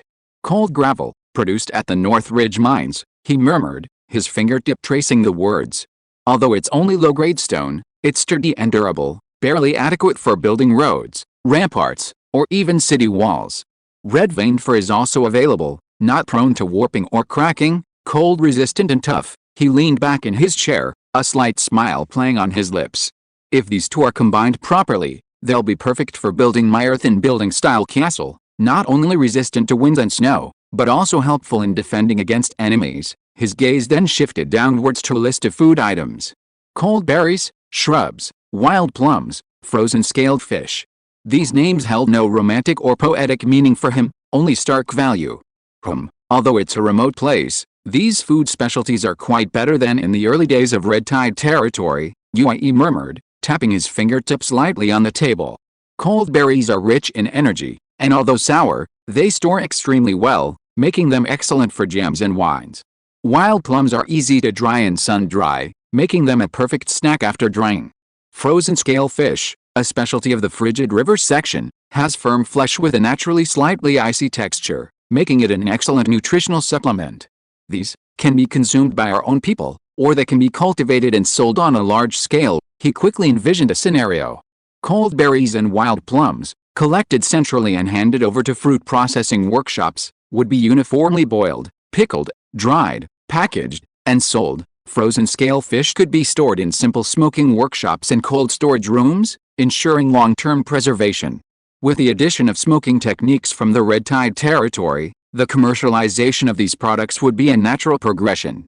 Centralized acquisition, processing, storage, as long as there's a system, we can directly enter the market through our own Calvin Merchant Guild. His eyes lit up. This isn't just simple food, it's the Fur Territory's own industrial chain. Chapter 166 Azure Pattern Bee Swarm. Lewis's fingers lightly traced the surface of his notebook, his gaze quickly sweeping over line after line of resource information. But what truly caught his eye was a line of words highlighted in red. Azure Striped Bee Colony, produced in the southern forest valley, yields honey annually. Its honey slightly stimulates the condensation of battle key, though the effect is weak. Long-term consumption can stabilize the flow of battle key within the body, suitable for daily consumption during a night's training. He blinked, and the next instant, an uncontrollable smile appeared on his lips. This is truly a wonderful thing. The most feared aspect of battle key cultivation is instability. Those with poor aptitude will dissipate with a single burst, even those with high aptitude are prone to key deviation. But if one possessed a battle key supplement that could slowly nourish and stabilize one's breath, even with a weak effect, it could accumulate over time, subtly and imperceptibly. Such a thing could fetch an astronomical price on the market. Naturally, I can't easily part with it, Lewis murmured. This resource must be completely under my control. The image of the soon-to-be ripened frost-split crimsonberry orchard in Crimson Tide quickly flashed through his mind. The orchard on the edge of the hot spring's residual heat is now quietly sprouting its first batch of deep red fruit, frost-split red berries. An extremely rare mutated berry, born in a border environment where extreme cold and magic coexist. Its flesh is deep red like blood, containing a magic concentration far exceeding that of ordinary spiritual fruits. This magic has an almost catalyst effect on the cultivation of bloodline knights. Not only can it directly enhance battle aura strength, but it also helps break through bottlenecks, compressing stages that would normally take years into months. If it could be refined and fused with a mild and harmonious azure pattern honey. A bottle of clear gold, faintly glowing with red, battle aura supplement instantly appeared in his mind. The perfect night growth agent. Azure pattern honey, paired with frost-split berries, Lewis murmured. His fingertips swiftly drew two striking red lines on his notebook, heavily circling and connecting the two. This is a sustainable and scalable industrial chain. More importantly, it's a core project that can change the future structure of combat power. A true night-raising war workshop belonging to the Red Tide. A core industry that can improve the efficiency of night growth has thus taken shape. It wasn't just for money. It was for victory in the next battle. The crisis was approaching step by step, and the Red Tide territory needed more powerful young knights in the future. And he had to prepare the best supplements for them. Lewis spent some time listing all the resources he could use in his notebook. By the time he closed the notebook, the cold dawn was already breaking on the horizon. Resources aren't afraid of being varied, they're afraid of being ignored. He rubbed his slightly sore neck and yawned. He prepared to put on a good show of the Lord personally surveying resources and being diligent in governing the people. Then he really did spend 2 whole days with his men, pretending to circle the fur territory twice, to confirm the location of resources. On the morning of the 3rd day, Lewis finally produced the distribution map he had drawn himself.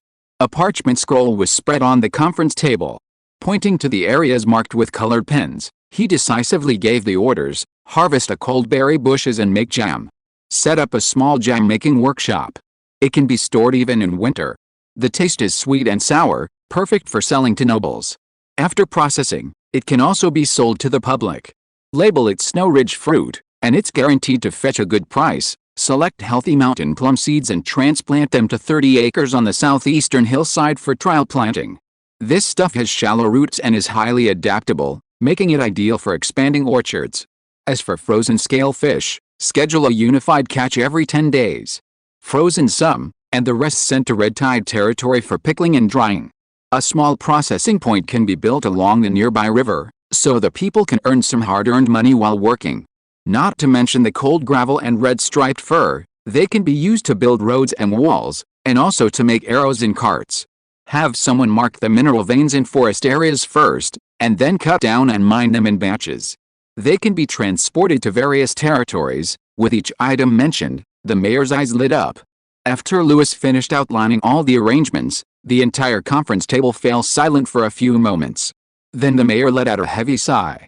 "My lord, this isn't an ordinary arrangement. This is laying the foundation for an entire industry chain in Firwood territory." His eyes held the excitement of rain after a long drought. "I originally thought our little, run-down place could only produce some timber and quarry some stones, even relying on Red Tide territory for food. Who would have thought it had so much potential?" He spoke while looking at Lewis with awe.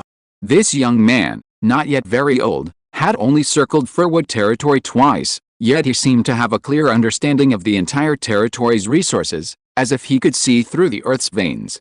No wonder he's the Lord of Snowpeak County. A sense of admiration rose in the mayor's heart. This wasn't the kind of noble who only sat in a chair issuing orders. This was a lord who truly understood how to turn a piece of land into a foundation and the people into power. Everyone readily accepted the orders. Every resource marked on the map was explained in detail, and all tasks were assigned efficiently. The mayor and several executive officers nodded repeatedly, carrying their notes and blueprints, and left the hall to prepare for the intense preparations. However, as they rose to take their leave, their gazes couldn't help but fall on the area Lewis hadn't mentioned at the end.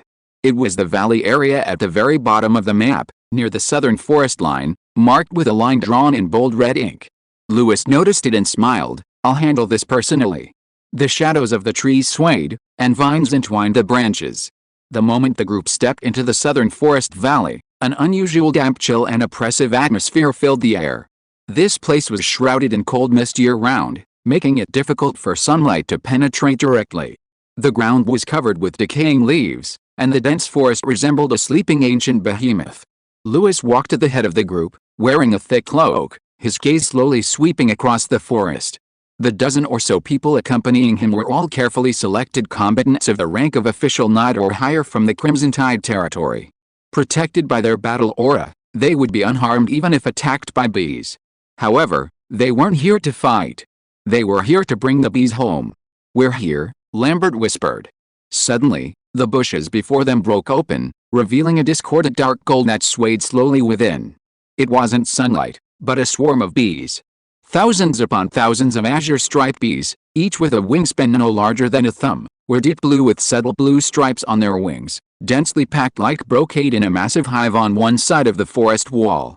They moved and flew silently, yet exuded an indescribable sense of oppression. "Truly magnificent," a knight murmured, but dared not approach. "Don't underestimate them." Lewis squinted. "If the azure-striped bee swarm senses a threat, It will immediately send out a self-destruct signal, even destroying the hive to kill any intruder. Lambert smiled wryly. Sir, these things can't be moved. There's no way to forcibly relocate them. Lewis chuckled lightly, but remained unperturbed. He bent down and took out a small bottle of pale blue potion from his wooden box. As soon as he opened the bottle, a faint chill emanated from it. The potion contained the dew of frostlef vine, the powder of frost orchid, and the essential oil of night snow moss. It was a wondrous scent. Like the fragrance of flowers on a snowy night, or the sap of grass in frost, carrying a sense of tranquility that penetrated to the bone. This is, Lambert was stunned. It's frost temptation concocted by Hilkett, Lewis revealed a meaningful smile. It's specially prepared for bee swarms. The plant pheromones released after atomization will penetrate the nerve pathways of the blue-striped bees, suppressing their aggressive and self-destructive instincts. You prepared this all along. Of course, I didn't come to fur territory for a stroll. The knight pressed the mechanism, and with a click, the atomizing device sprayed out a wisp of mist, which quickly dispersed in the air. This mist contained the fragrance of several special plants, with a slight coolness. It was a potion specially prepared by Hilko for this occasion, capable of calming the swarm of blue-striped bees, preventing them from becoming agitated or even self-destructing. The mist quickly seeped into the hive, and the previously dense and rapid buzzing gradually subsided, as if gently enveloped. The blue-striped bee stopped flying around and instead lay quietly at the hive entrance, seemingly hesitant. Now, Lewis said softly, standing among the trees, his eyes focused. The knights, who had been waiting, immediately sprang into action. Two carried a wooden box to the hive. The box was lined with old honeycomb pieces and beeswax. Even the scent was taken from the original hive, making the bees feel like this was a familiar new home. The other knight took out a small brush and applied a few drops of the specially prepared potion to the edge of the wooden box. Soon, several blue-striped bees were attracted, flying tentatively around the edge of the box before slowly crawling inside. "We've got them," someone whispered in surprise. After a few bees went in, more blue-striped bees followed suit. One after another, the bees flew out of the old hive, hovered above the wooden box, and then landed inside. "Good rhythm, keep guiding them. Don't rush, wait for the queen." Lewis stood aside, not interfering, but observing the entire situation. They couldn't forcibly move the hive. The swarm would become uncontrollable. Once the queen entered the new hive, the entire swarm would follow. A dozen minutes later, finally, the slightly larger queen, with pale blue stripes on her wings, slowly flew out of the hive, circled a few times amidst the fragrance in the air, and also entered the new wooden box. The swarm instantly erupted into new activity, as if receiving a signal. The bees almost swarmed into the new box. "Close the lid, quick." The wooden box closed gently, leaving a small ventilation hole, not completely sealed. The swarm buzzed softly inside, no longer agitated, as if they had already accepted this as their new home. "Move it back to the southern slope of Firwood territory," Lewis ordered. "The sun is good there, and there's a water source. It's suitable for building a temporary apiary." "Yes, sir," several knights responded simultaneously. They carefully lifted the wooden crates, as if carrying a vast treasure. Lewis stood in the forest, watching the first crate of blue-striped bees being successfully moved, a slight smile playing on his lips. Chapter 167 The Mage Awakens. In the southwest corner of Fur Colony, rows of neat beehives stood scattered in the sunlight. The location here is quite good, sheltered from the wind, sunny, and close to the stream, Lewis said, squinting as he surveyed the surroundings, a hint of satisfaction in his voice. A knight in a deep red cloak stood respectfully beside him, occasionally glancing at his notebook. He was the commander in charge of this trial bee colony. "The beehives are made of red-veined fur as you instructed," the beekeeper knight reported, "and the inner layer is coated with ice-patterned stone powder, which provides adequate insulation against a cold." Lewis nodded slightly, walked to one of the beehives, crouched down, and ran his fingers across the wood, carefully feeling the warmth of the grain. "Very good. And the misting device, it's already installed." The beekeeper knight paused, then went over and pressed the switch on the back of the beehive. With a soft click, a small bottle popped out, and mist slowly gushed out. The mist, fine as silk threads, shimmered faintly in the sunlight, carrying a subtle, delicate plant fragrance. This was a specially formulated soothing mist, its aroma extracted from frostlef vine, night snow moss, and a small amount of dark silver leaf. It was specifically designed to suppress the almost self-destructive frenzy of the azure-striped bees.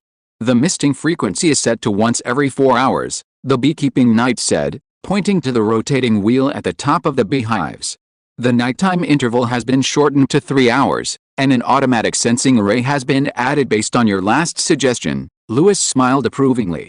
Taking a few more steps forward, he looked up at the slightly peculiar tops above the beehives. They weren't ordinary wooden planks, but a transparent animal hide treated with the skin of wild beasts from the cold regions, supple and slightly elastic. The knights had used it to construct dome-shaped canopies, making the beehives seem like they were enveloped in a warm, miniature greenhouse. Sunlight streamed through the translucent skin, illuminating the beehives and even tinging the mist on the ground with a warm, gentle hue. That should keep them from getting too agitated at night, Lewis said casually. Of course not. Things weren't smooth sailing from the start. The first group of blue-striped bees that migrated showed no signs of adaptation to their new environment. Instead, they were restless. On the first night, the buzzing in one hive suddenly intensified, as if something was struggling desperately on the verge of collapse. The hive walls were violently pounded, the lid bulged several times, and some bees even crashed through the ventilation holes, hissing as they rushed into the cold night. The swarm has escaped, the patrolling knight shouted, his battle aura instantly igniting, a cold light piercing the darkness and sealing the hive entrance. Lewis arrived at the scene, only to see several faint blue lights flickering in the air, the remnants of the blue-striped bee self-destruction. The self-destruction rate is higher than expected, he frowned, looking at the charred hive. His composure was less like observing a group of dangerous creatures on the verge of losing control and more like unraveling a complex mystery. Seal the hives, record the information. Increase the mist spraying, he ordered. Tell the alchemy apprentices to increase the ratio of frossilef vine and night's no moss by another percentage point, and raise dark silver leaf to its stable limit. Yes, the spraying frequency of the misting bottles was also forced to be adjusted from every 3 hours to every 2 hours. The dense mist, almost condensing into water droplets, spread around the beehives, unyielding to the night wind, and visible even in the moonlight. However, the core of the bee colony's restlessness was not just the unsuitable environment. It was the queen bee.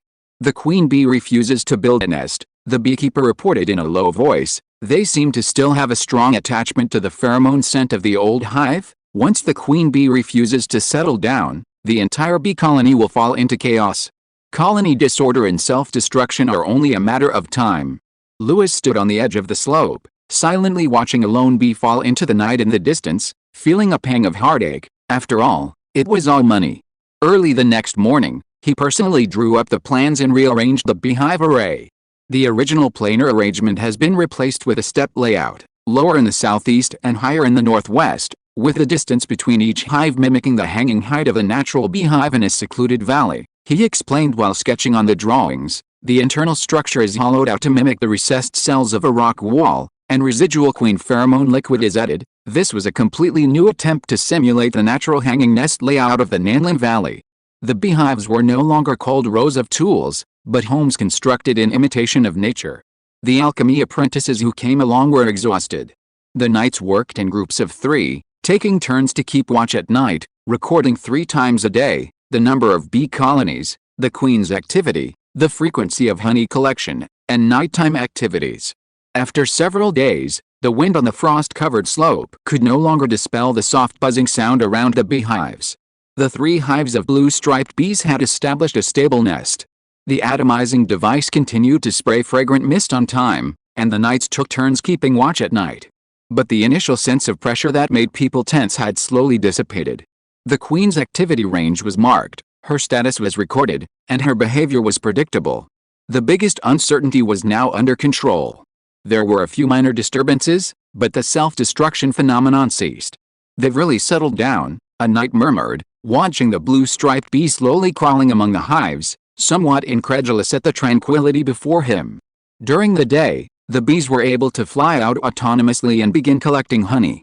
After some time, inside a special beehive, a specially made honey collector slowly opened, releasing a faint, warm aroma accompanied by a light mist. This was the first batch of honey collected from Battle Aura. Its color was a soft, pale gold, glowing slightly when poured onto a silver spoon, shimmering gently with the airflow as if imbued with life. Smells good, Louis said, taking the honey spoon and dipping his fingertip in a drop.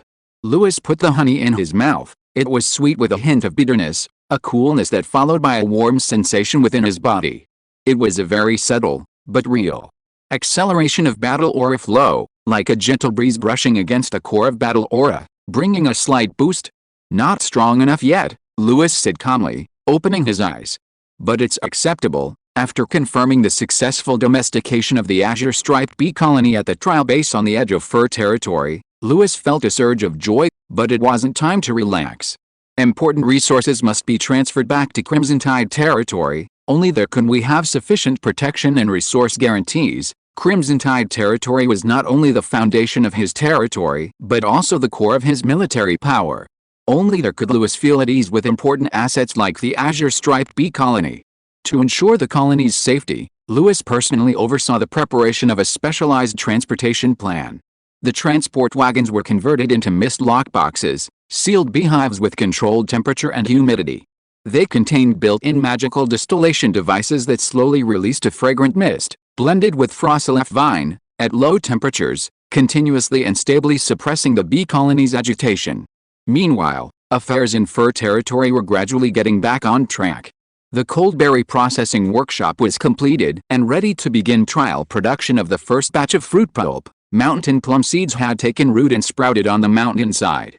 The small workshop for pickling frozen scaled fish emitted a salty aroma daily. Froststone and crimson fir were continuously loaded onto transport wagons and sent to various locations. Meanwhile, the 3 boxes of trial-raised azure striped bees were loaded onto carriages, ready to head to Crimson Tide territory. Everything was progressing as planned. It's time to go back. Behind him, a reinforced, sealed carriage was parked in a dark alley, its exterior protected by multiple layers of battle aura barriers. Inside were the 3 boxes of precious azure striped bees. In another carriage, Lishel lay quietly on a stretcher lined with soft animal hides and herbal packs, his face still pale, with faint traces of dark black marks remaining at the side of his wounds. He remained unconscious, yet Louis did not hesitate. Take him back to Crimson Tide territory. After all, the main destination of this journey was his. How could he leave him in Frost Fur territory? But to avoid causing unnecessary commotion and gratitude among the people of Frost Fur territory, Louis chose to leave quietly. Thus, in the dead of night, an inconspicuous caravan quietly set off, heading along the mountain road. After 3 full days of travel, the earthen castles of Crimson Tide territory finally unfolded on the horizon, as if welcoming their long-absent master. At that moment, Louis lifted the curtain from the carriage, watching the familiar city gates slowly open, as if an old friend who had waited for many days was quietly welcoming his return. Finally back, he leaned back on the carriage cushions, still holding an open notebook in his hand, but his gaze had already slipped from the pages, sinking into the depths of his thoughts. There were still too many things waiting for him, each one capable of keeping a lord awake. Just then, the rapid sound of hooves approached. "Report, my lord." A young knight appeared by the carriage window, panting but unable to suppress his excitement. "That, the wounded man you rescued in the cave, he's just woken up." Louis's eyes sharpened, and he immediately sat up. Behind the caravan, a small medical carriage was moving slowly, its interior lined with clean animal hides. Louis lifted the curtain and immediately saw the mage. Lishel lay there quietly, his face pale, his forehead covered in cold sweat, and his lips slightly purple. His eyes were half open, but his gaze still showed a hint of unreality. "Where is this?" he hesitated, gazing at the decorations hanging from the carriage ceiling, his voice hoarse and almost inaudible. "You're awake." Louis crouched down, meeting his gaze at him, his voice low and gentle. "I am Louis Calvin, a viscount. I rescued you by chance in this cave." Lihel's eyes flickered slightly, as if he remembered something. "Thank you, Lord Louis," he said softly, with gratitude. "My name is Lihel." He paused for a moment, as if searching through fragmented memories. "I'm sorry, my mind is a little muddled right now." Then Lihel suddenly clenched his teeth, a complex emotion appearing on his face. It was as if he remembered something, or perhaps he was forcing himself not to recall it.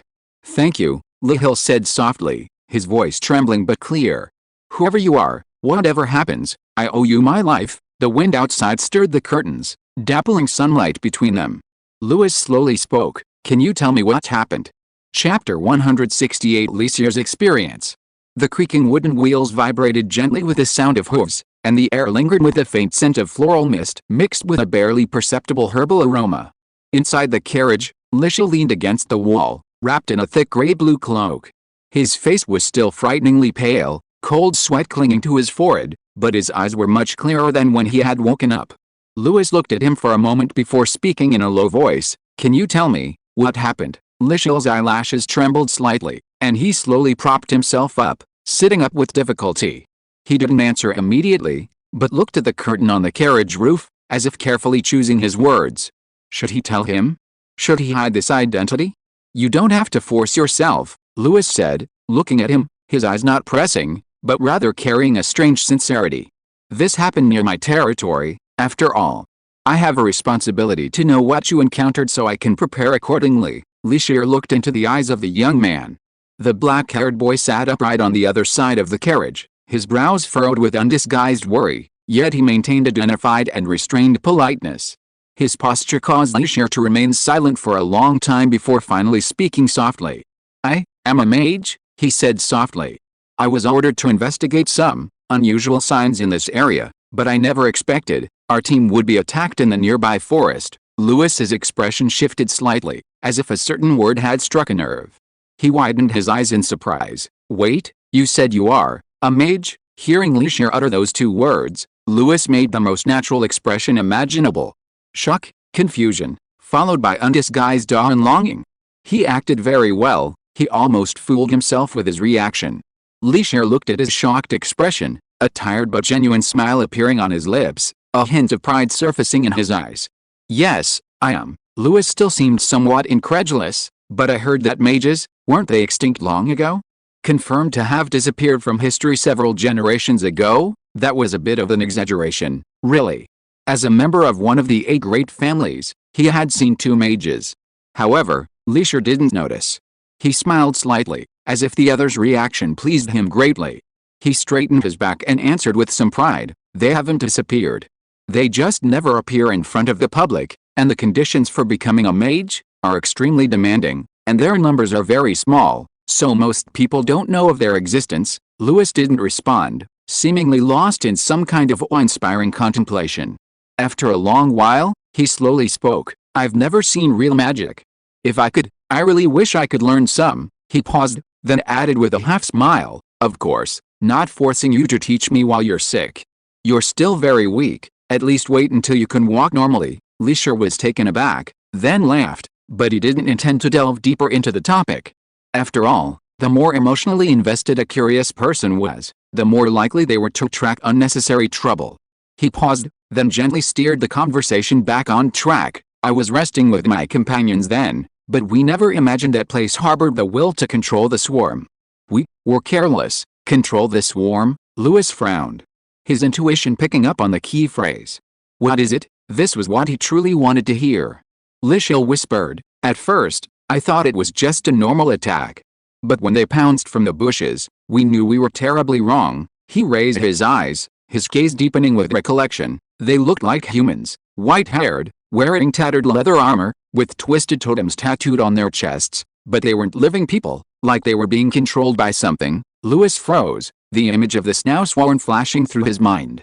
Encountering a Snowsworn attack in the north was all too common, but what did it mean they weren't living people? "You said they were like puppets." "Yes, to be precise, rotting corpse puppets controlled by insects." Lysia nodded, his voice deepening. "Their joints were bent backward like broken strings, their movements bizarre, as if they were being pulled along by strings, feeling no pain. Swarms of insects writhed beneath their muscles, like maggots, constantly wriggling. One had a broken arm, yet it still lunged at me with its elbow bone, biting like a wild dog." A moment of silence fell over the carriage. After all, his words were truly terrifying. Lewis needed time to process them. Seeing Lewis remain silent, Lysia continued, as if venting a nightmare he had been harboring. "Their bodies are filled with insect eggs. When they burst, their body cavities explode, spewing out swarms of translucent insects." Lewis's face paled, a wave of nausea rising in his stomach. "And the most terrifying thing is," Lysia paused, his voice dropping to almost a whisper, "that they can invade the human brain, manipulate consciousness. The parasites retain fragments of memories, skills, even language. One of my companions was possessed like that. The air in the carriage thickened. A heavy silence, like a slowly descending curtain, enveloped the small space, making it airtight. Lewis didn't speak immediately. His expression had lost its previous gentle composure. "These things are already active on the borders of my territory," Lewis murmured, as if confirming with himself, or perhaps suppressing the turbulent waves within him. No wonder Lichil was injured like this. Swarms, manipulation of corpses, consciousness parasitism, even the possibility of retaining combat instincts from life. Every word seemed to unveil the prelude to disaster. Every sentence was horrifying, every word deadly. And perhaps it was related to the major crisis predicted by the intelligence system. He looked up, wanting to ask something more, but saw that Lichil's face was ashen, and he had already shown signs of delirium as soon as he finished speaking. "Don't say anything," Lewis said softly, his voice tinged with suppressed emotion. "Rest first." He took a deep breath, his tone solemn. "I will send men to the place where you were attacked, to see if there are any traces left behind." Lysander nodded weakly, his voice almost inaudible. "Be careful, they are not afraid of death." With that, he slowly closed his eyes and fell asleep again. The carriage swayed gently, the wind whistling outside like the echo of distant insect wings rubbing together. Lewis pulled back the curtain, jumped down from the carriage, and immediately saw Lambert riding ahead. Lambert, yes, my lord, immediately sent 2 elite knights to investigate the cave where the mage was found. Be extremely cautious. If you find anything unusual, do not engage in battle, return immediately. Lambert's expression also became solemn. I understand. After giving his instructions, Lewis returned to the carriage. The carriage set off again, the azure-striped bees humming softly, maintaining a steady pace as they headed towards the Crimson Tide territory. Chapter 169. 2 letters regarding the arranged marriage. It was dusk when they returned to Red Tide territory. Bradley and his men had been waiting for some time outside the city gates. The old steward, fully dressed, immediately stepped forward upon seeing Lewis approaching. "Welcome back, sir." Lewis dismounted, his gaze sweeping over the specially made beehive transport wagon behind him. 3 hives of blue-striped bees were securely fixed inside. "No abnormalities with this swarm?" he asked casually. There were 2 slight disturbances along the way, but the atomizing spray worked, and everything is stable now, the bee-taming knight reported concisely. Lewis nodded, glancing at another wagon behind him. It was the wounded's wagon. Lichil lay inside, a white bandage wrapped around her forehead, her face pale, yet she still managed to open her eyes and smile at him. He waved, and several medics immediately stepped forward, carefully lifting Lichil down and taking her to the infirmary in the main castle. As for the bee swarm, it was placed in an open area in the south of Red Tide territory. The area, bathed in sunshine, with convenient water supply and far from populated areas, was a special cultivation zone designated by the Red Tide territory. After everything was settled, Lewis finally let out a long sigh of relief, as if he had finally escaped a silent battle. He removed his gloves, glanced at the gradually quieting Red Tide territory under the twilight, then turned and followed Bradley to his office deep within the main castle. He had expected a mountain of work to pile up after being away for several days, but upon entering, he found the desk surprisingly tidy. Apart from a few urgent documents awaiting approval, most of the work had been handled efficiently by Bradley. "You've done a good job," Lewis said softly, sitting down and glancing at the neatly organized filing cabinet. "I'm flattered." Bradley bowed slightly, his expression as humble and composed as ever. "It's my duty." He then took 2 tightly sealed letters from his pocket and presented them with both hands. "These 2 letters were delivered urgently by messengers early this morning. One is from my lord, and the other is from Duke Edmund." A hint of surprise flashed in Lewis's eyes, but he didn't say much as he took the letters. The contents of these 2 letters were most likely about a marriage alliance. Lewis first opened his father's envelope, and the familiar family seal and handwriting came into view. The words on the letter confirmed his premonition. The marriage alliance was settled. The wedding would be held on July 12th, and to avoid arousing the emperor's suspicion, all ceremonies would be kept simple, and no noble guests would be invited in a grand manner. Both the Calvin and Edmund families would handle the matter discreetly, inviting only close relatives. The letter also mentioned that due to the turbulent situation in the empire, his father, Duke Calvin, would not attend the wedding in person. His 3rd brother, the third son of the Calvin family, would attend on his behalf, representing the family and fulfilling the ceremonial responsibilities at the wedding. When the letter mentioned that his third brother would represent his father at the wedding, Louis was taken aback. To be honest, his impression of this brother was almost non-existent. From as far back as he could remember, that third brother had never been in the Calvin family mansion. It was said he'd been sent far away for special training. But almost no one in the family knew where he'd gone. He hadn't expected the family to send someone like this to represent them at the wedding. But that wasn't important, and Louis didn't dwell on it. July 12th, the wedding, Louis repeated softly, a smile unconsciously playing on his lips. He carefully folded the letter from his father and put it in the drawer beside his desk. Having climbed his way up in this harsh north, he understood better than anyone what a stable alliance meant. And this young woman, Emily Edmund, who was about to become his wife, was not only the governor's daughter, but also a symbol of his deep connection with the power of the North. More importantly, she was beautiful. He took out a clean sheet of paper, dipped it in ink, and began to write. The first few lines were merely pleasantries and confirmations, his tone restrained and polite. He told his father that he knew the wedding date and would do his utmost to ensure the wedding went smoothly. He expressed his understanding regarding his father's inability to attend and promised to meet with his third brother properly. His words didn't reveal much emotion, but the writing carried a sense of composure and confidence. At the end, he briefly mentioned the current situation of the territory and thanked his father for his help. After finishing the letter, Louis blew on the ink to ensure it was completely dry before neatly folding the letter and placing it in an envelope. He lightly pressed his finger against the sealing wax, and the Red Tide's coat of arms was immediately imprinted on the seal. "Have someone send this letter back to the family later," he said calmly, handing the letter to Bradley. "Understood," Bradley replied respectfully.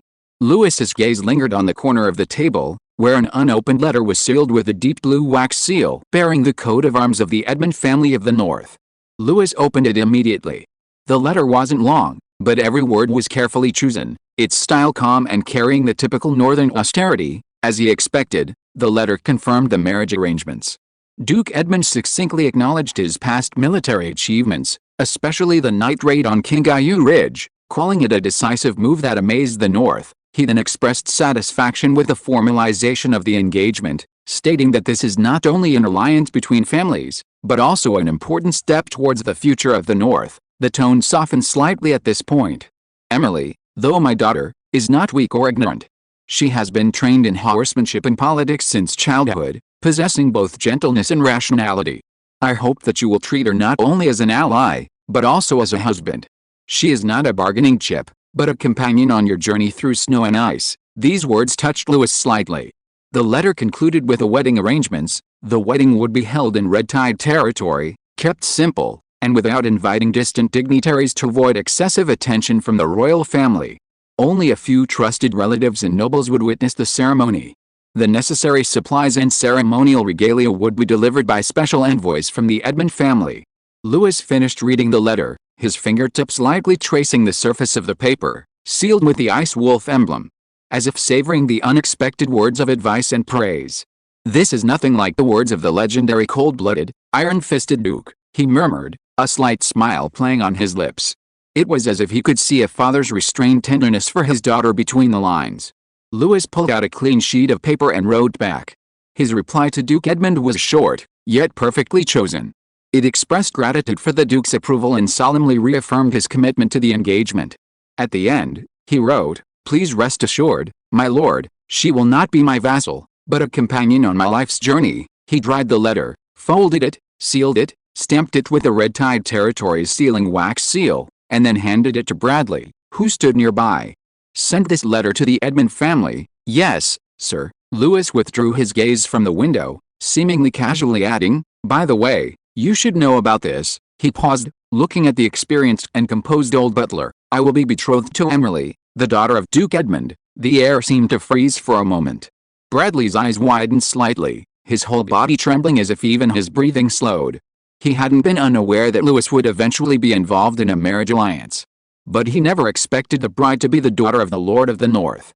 The ducal family, representing the military might and traditional glory of the empire's frontier, was now betrothed to Louis, the head of the Calvin family. "Is it confirmed?" he asked in a low voice. "Yes, Father and Duke Edmund have discussed it. The wedding will be held on July 12th, Louis replied calmly. Bradley paused for a moment, then bowed deeply, his expression unusually enthusiastic and joyful. Congratulations, my lord. This marriage is of great significance. Louis smiled and nodded slightly. You can begin preparations for the wedding now. Keep it simple, nothing extravagant, he said, but it shouldn't be too frugal either. Bradley understood, his expression turning serious. Understood. I will choose a proper ceremony, one that is both dignified and befitting a lord. He left the room, his steps quickening. The door closed softly, leaving a quiet space. Louis leaned back in his chair, gazing up at the ceiling. This marriage was extremely important to him. It was a carefully crafted key gear, officially setting his entire Northern Empire in motion. First and foremost, it represented a leap in status. Duke Edmund was the highest symbol of power in the North. His son-in-law was not merely a kinship title, but a direct endorsement of the Northern Orthodoxy. Although he had secured the position of governor of Snowpeak County, he still lacked a formal title to truly subdue local forces and unite the people. Now, he had it. Presumably, no one would dare to act recklessly from now on. Secondly, there was the change in Calvin's role. As the Calvin family's representative in the North, he had obtained Level 2 authority, meaning he could mobilize a portion of the resources within the entire Southeast system, including supplies, knights, and the civil service system. This marriage alliance made him the intersection of the two families' interests, and no one could question his necessity anymore. The North's most powerful swordsmanship and the Southeast's most prosperous wings converged in him. The North had mines, but lacked external markets and supplies. Calvin controlled the ports and trade routes of the South. With him in charge, the North could continuously send minerals, ice-beast materials, and rare medicinal herbs to the South, in exchange for food, salt, iron, and luxury goods.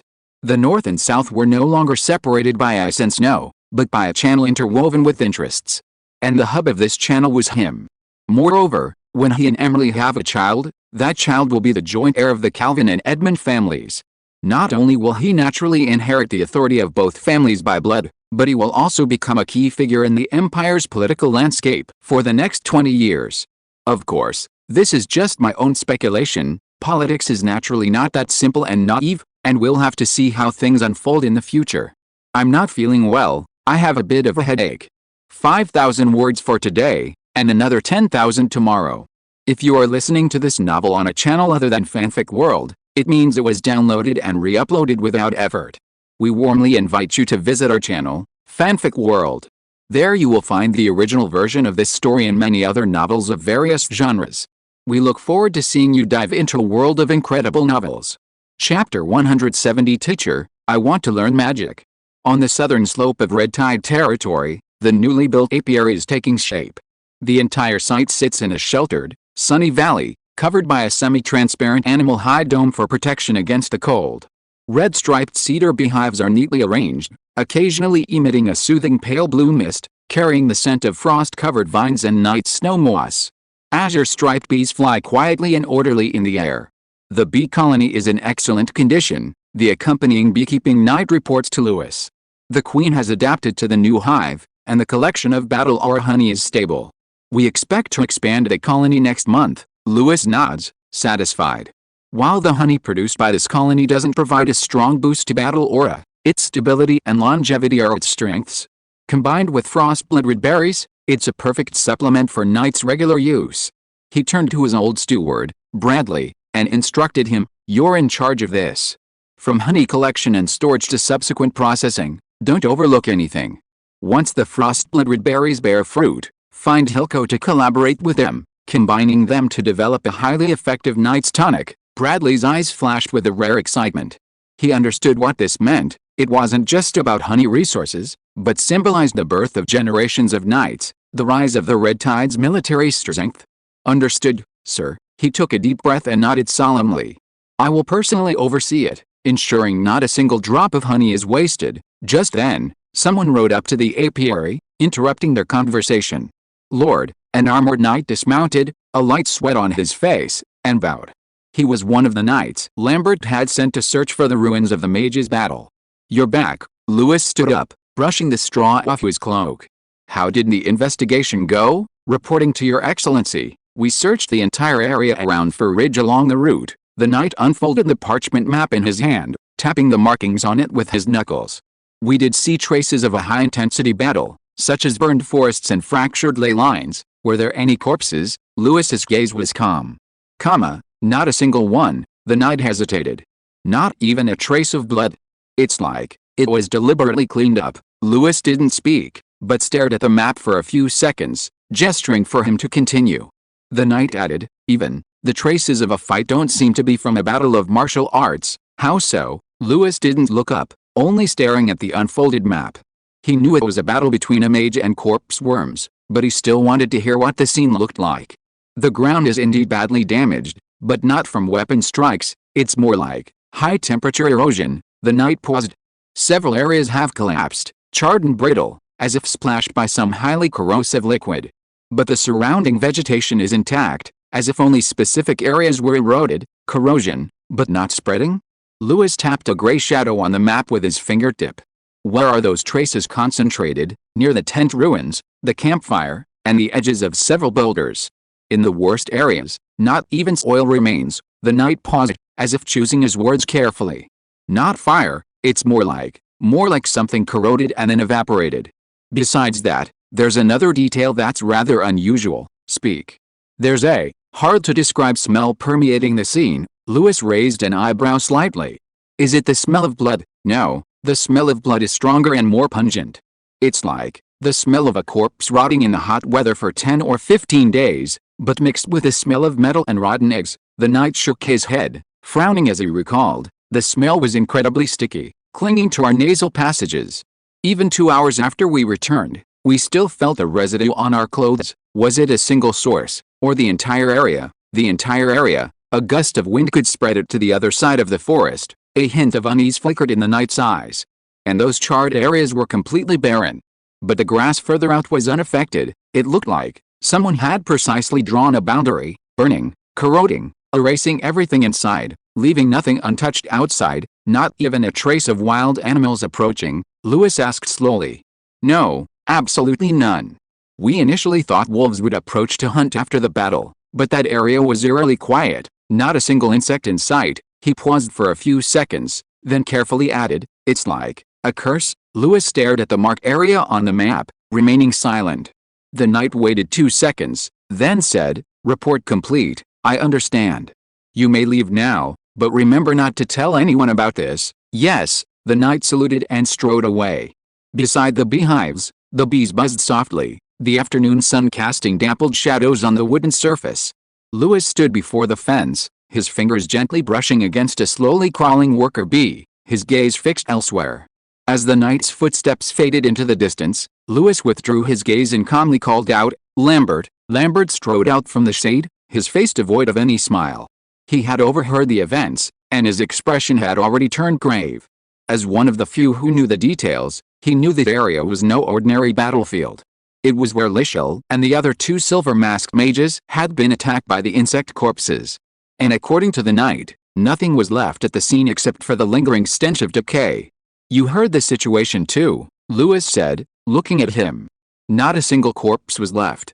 Even the bloodstain seemed to have been thoroughly wiped clean, and that stench, he paused, a cold glint in his eyes, is not the smell of an ordinary corpse. Lambert nodded silently, his Adam's apple bobbing slightly. According to the knight, it was the stench of something inhuman, like death fermented and then expelled back into the world, so thick it would make any battlefield night nauseous. I don't think it's natural cleanup, Lewis said, his gaze lowered. And it shouldn't be any animal feeding on it. It's more like they're covering up their tracks. Lambert's expression was grave. If even insect corpses knew how to clean up their tracks, it meant that behind them, there was organization, intelligence, or they were being controlled. We must move, Lewis turned and ordered. Send more knights immediately, expand the search radius, conduct a thorough search within a 5-mile radius. Understood. Station 5 to 6 knights for regular patrols in that area. 3 shifts a day, no slackening at night. Yes, and, Lewis's voice suddenly lowered, tell them to be careful. Very careful. If they see any strange corpses, putrid stench, or even moving shadows, they must not approach them, and immediately withdraw their reports. Lambert pursed his lips and bowed his head to accept the order. If what the search knight and Lichel said was true, then these orders were no exaggeration. Lewis stood before the beehives, watching Lambert's retreating figure, his heart heavy, considering other options. He couldn't rely on himself alone, he had to tell Duke Edmund about this. He possessed more resources, greater fighting power, and the true intelligence on the North's defenses. If these insect corpses were indeed released by some enemy, the Lord of the North would probably know what they were, and might even have seen similar cases before. This wasn't an ordinary skirmish, nor was it merely a matter of two mages losing contact. He needs to take this seriously. Of course, the matter of the mage isn't unspeakable, but it can't be fully revealed. Even Duke Edmund shouldn't know the silver-masked mage's true identity or how he encountered him. Lewis prepared to report vaguely. Patrolling knights of the Crimson Tide territory discovered an unusual battle site. The ground was charred, and a strong stench lingered in the air, suggesting an encounter with some unknown monster or spell. A severely wounded survivor, whose identity is unknown, was found nearby. Lewis happened to be passing by and took him in for treatment, concise enough, yet concealing a dangerous signal. And this unknown danger is precisely what the Duke is most likely to take seriously. Let him prepare as soon as possible, Lewis murmured, as if speaking to himself. The apiary was momentarily silent except for the buzzing of bees. Sunlight slanted down, falling warmly on the wooden lids of the beehives. But a heavy stone weighed on Lewis's heart, one he couldn't shake off. He sighed and looked up at the sky. Great Daily Intelligence System, send some information about the insects. The weather was sunny, the sun warm on his skin. Lichel sat quietly in his wheelchair, letting the nurse behind him slowly push him through the streets of Red Tide territory. The sunlight wasn't harsh, and the breeze carried the enticing aroma of smoked fish. He wore a woolen cloak, and although his face was still pale, his eyes showed a renewed spirit. This type of chair, capable of gliding on the ground, was said to have been invented by Lord Lewis. Its wheels and armrests were specially designed, making it easy for even one person to operate. The people of Red Tide territory called it a wheelchair, and it seemed quite popular, especially for the elderly and the injured. It was almost like magic. He even thought of such details. The Crimson Tide Lord is indeed no ordinary person, Lichel murmured softly. Lichel slightly moved his fingers, trying to draw upon magic, but his body remained empty. The familiar flow of magic seemed to have vanished, leaving only a dried-up shell. He lowered his head, his fingertips trembling slightly, a sense of gloom rising in his heart. Although he had been awake for several days, the after-effects of the near-burning of his soul were far from over. He still couldn't cast spells, not even the most basic summoning spells could elicit a response. The connection that once linked him to the world now felt like a broken string, with no companions responding and no psionic echoes. Lichel couldn't even cast a simple fireball. Worse still, this emptiness wasn't temporary, but might forever alter his path of magical cultivation. Even if his magic gradually recovered in the future, he might not be able to return to his peak state. This wasn't ordinary fatigue, but a sign of damage to his foundation. He felt restless, frustrated, and even a trace of fear churning within him. More importantly, he had wanted countless times to immediately report this crisis and his experience to the Sorcerer Supreme. Without magic, he couldn't even send a message. So he was forced to stay, quietly waiting for his recovery, or for his companions to find him. This was his third walk in the Crimson Tide territory, intended to clear his mind. He had expected a long and tedious wait, but this territory unexpectedly captivated him. The streets were simple yet clean and orderly, and though few in number, they were bustling with activity. What surprised him most was the smiles on the faces of the people. Such smiles were extremely rare in a place like the North. Children chased and played along the streets, women returned from the market carrying fish baskets, and men sat on balconies mending tools and drinking hot soup. What a rare sight! Lichel watched a pair of children run past his wheelchair. Hearing them shout something like, "Do you believe in light?" a slight smile crept onto his lips. This territory was quite different from other parts of the North. The wheelchair moved slowly along the street, Lichel sitting in it, draped in a long, pale gray cloak, watching the children chase and play in the distance. His lips twitched, a slight smile just beginning to appear, when a cheerful greeting reached his ears. "Hey, Lichel, you look great today." His savior, Lewis, seemed to have wandered over unintentionally, standing casually beside him.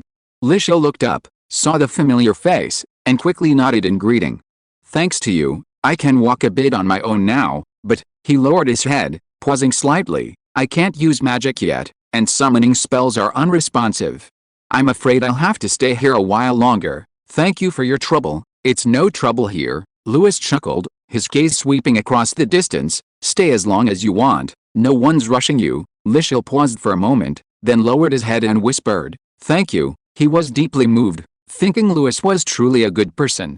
Lewis slowly knelt down beside the wheelchair, casually picking up a blade of grass from the roadside. I sent people to investigate the place where your accident happened. Lishil paused slightly, his eyelashes fluttering. There was indeed a fierce battle in that area. Lewis looked at him, a hint of apology in his eyes. Unfortunately, we didn't find the bodies of your two companions. There were no insect corpses either, not a trace of blood. Lishil was silent for a few seconds, a dark glint in his eyes. He slowly tightened his grip on the armrest and said softly, that means, they weren't eliminated at all. The wind blew across his pale profile, the pride that once belonged to the silver-masked mage now replaced by an undisguised worry and anxiety. Just as he lowered his head slightly, lost in brief thought, Lewis suddenly spoke, his tone seemingly casual yet carrying a hint of seriousness. By the way, once you've recovered, could you teach me some magic? Lishil was slightly taken aback, looking up. Ah. You mean, you want to learn magic? Chapter 171 Lewis's magical talent. You mean, Lysier gently raised his head, a hint of hesitation and surprise on his face. You want to learn magic? Yes. Lewis didn't avoid the question. Instead, he nodded. Lysier's expression paused subtly for a moment. After all, this wasn't a question that could be answered easily. An ordinary person wishing to enter the realm of magic had to undergo layers of identity verification and talent certification. Moreover, teaching magic to others, especially outsiders from non-magical backgrounds, was a clear violation of the rules. This wasn't something he could bear the consequences of alone. But he couldn't refuse. If it weren't for this person before him, he would probably already be a cold corpse, his bones gnawed away by wild beasts. And Lewis must have used many resources to save him. After all, he knew the extent of his injuries. Magic is not an ordinary skill, Lishil said carefully, as if trying to save face. It requires extremely high talent, a mental perception and elemental affinity far exceeding that of ordinary people. The vast majority of people cannot even cross that threshold. Then let's test whether I have the talent to learn magic first. Lewis looked at him seriously, as if he had expected him to say this.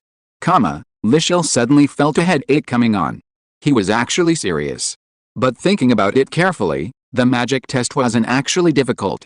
Moreover, people with the aptitude were extremely rare, 1 in a million, and Lewis most likely didn't have magical talent. So since Lewis insisted, taking a test wouldn't hurt. He might just be acting on a whim, and if there was no reaction, the young nobleman would naturally back down. Lishil was already prepared, looking at Lewis with a hint of apology. I'm sorry, I'm afraid I'll have to disappoint you soon. But Lewis just nodded, as if he didn't care about the result at all. Looking into Lewis's eyes, Lishil finally sighed softly. To use magic, one must first possess magical power, and the first step in confirming whether one possesses magical power is meditation. Lewis nodded, his expression serious. This only made Lishil more worried, fearing that Lewis would be too disappointed if he knew the result. I will teach you a basic meditation technique, used to sense whether magical power resonates with you. However, the real difficulty of this spell lies not in technique, but in the state of mind. Lishil paused, his tone softening, speaking as if a teacher were lecturing. First, you must bring your consciousness into an extremely pure state. Like clear lake water, like the wind at midnight. There can be no distracting thoughts, no restlessness. Then, it's not about grabbing the magical power, but waiting for it to come to you on its own. Magic is not a beast that can be conquered by brute force, it's more like a tide, rising up on its own when you are calm. After saying this, he stopped talking and began to demonstrate, closing his eyes and exhaling softly. A moment later, he reopened his eyes and said, "Try it, Lord. Project your consciousness onto the earth beneath your feet, the air, the flow of the wind. If you truly have magical aptitude, it will respond to you." Lewis nodded and sat down cross-legged beside him. He closed his eyes and took a deep breath. Of course, this wasn't his first time meditating. He was even used to spending an hour practicing magic using the primal meditation technique. But he couldn't reveal too much. After all, The origin of the primal meditation technique was somewhat special, and he needed to know what this mage would teach him, and to what extent. Using Professor Lishel's meditation technique, Lewis's body did resonate with magic, but he also felt a strange sense of disharmony. The way this meditation technique worked was strange. The process was right, the structure was right, and the rhythm was acceptable, but there was an inexplicable awkwardness in the details. The guiding path seemed to have been carefully trimmed, removing all the details and complexity. Only a straight main line was retained, and even deliberate obstructions were added at several key nodes.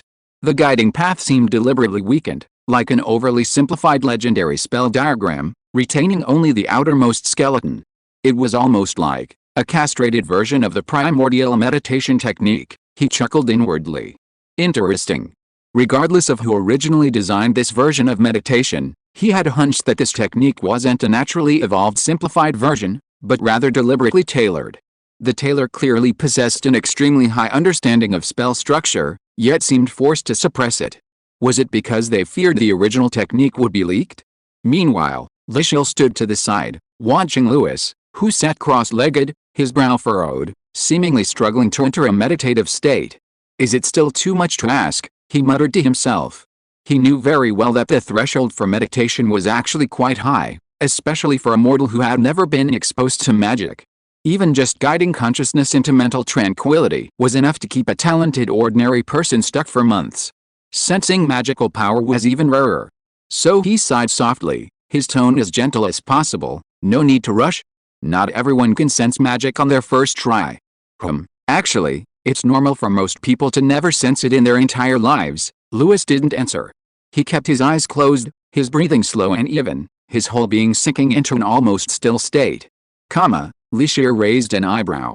He had thought the other was just annoyed by the failed attempt to sense it. But he hadn't expected the other to be completely unaffected by his comforting words, instead, sitting deeper and deeper into the stillness. It wasn't like he was pretending, but rather that he was truly immersed in it. Was he pretending so well? Lishir thought to himself. No, it should be said, it was impossible for him to be pretending so well. 10 minutes passed, and Lewis still didn't open his eyes. 20 minutes passed, and his breathing remained as steady as a meditating monk. 30 minutes later, he finally exhaled slowly and opened his eyes. At that moment, Lishir was truly shaken. Did you sense anything? He asked cautiously, lowering his voice. Lewis nodded slightly, his expression calm, just a little, a very faint, cool thing, like it drifted in from the air. Lishir was stunned. His first reaction was, what a joke. Sensing magic? Successful on the first meditation? And for a full half hour? What a joke. But that earnest, simple tone, devoid of any boasting, made it impossible to easily deny this nonsense, especially those eyes, calm as water, without exaggerated excitement or fawning. This didn't seem fabricated. Lishil suddenly felt a dryness in his throat. He was silent for a moment. Trying to remain calm. Can you describe what you felt again? Lewis thought for a moment. It's like, when you breathe, what you inhale isn't air, but something lighter, a bit like fog. Lishil's pupils contracted slightly. He wasn't making things up, he really sensed it. Although the description wasn't entirely accurate, it was the typical sensation of magic seeping in. For a moment, Lishil felt a mix of emotions. He had only intended to find an excuse to decline, but he hadn't expected to actually encounter a genius who had successfully mastered magic on his first encounter, and this was the very person who had saved his life. Lishir pursed his lips, lowered his head, and whispered almost to himself, "This is unbelievable." He still couldn't believe it, so his gaze fell on Lewis, his eyes sharpening. "Lewis," he said slowly, "since you can truly sense magic, we can try a very basic exercise." "What?" Lewis looked up curiously, his eyes clear. "Light spell," Lishir said softly, straightening his posture. He extended his right hand, palm slightly upturned, fingers naturally spread. He instantly became quiet and focused. "This is one of the most basic evocation spells, used to sense the flow of magical energy and control basic structural forms," he said, beginning to slowly guide the magical energy within his body. "Imagine a warm breath rising from your heart, flowing through your arms to your fingertips. No need to force it, just let it flow naturally." He took a deep breath, his gaze lowered, and he softly chanted, "Guang," as the syllable faded, a gentle, Warm white light quietly shone at his fingertips. The light was like a dewdrop in the morning light, clear and quiet, yet carrying pure magical energy fluctuations.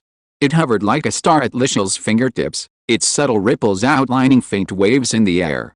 This is Pinyin. Lewis forced a smile, feigning focus, but his mind was in turmoil. Something was wrong. Wasn't this the Pinyin for light?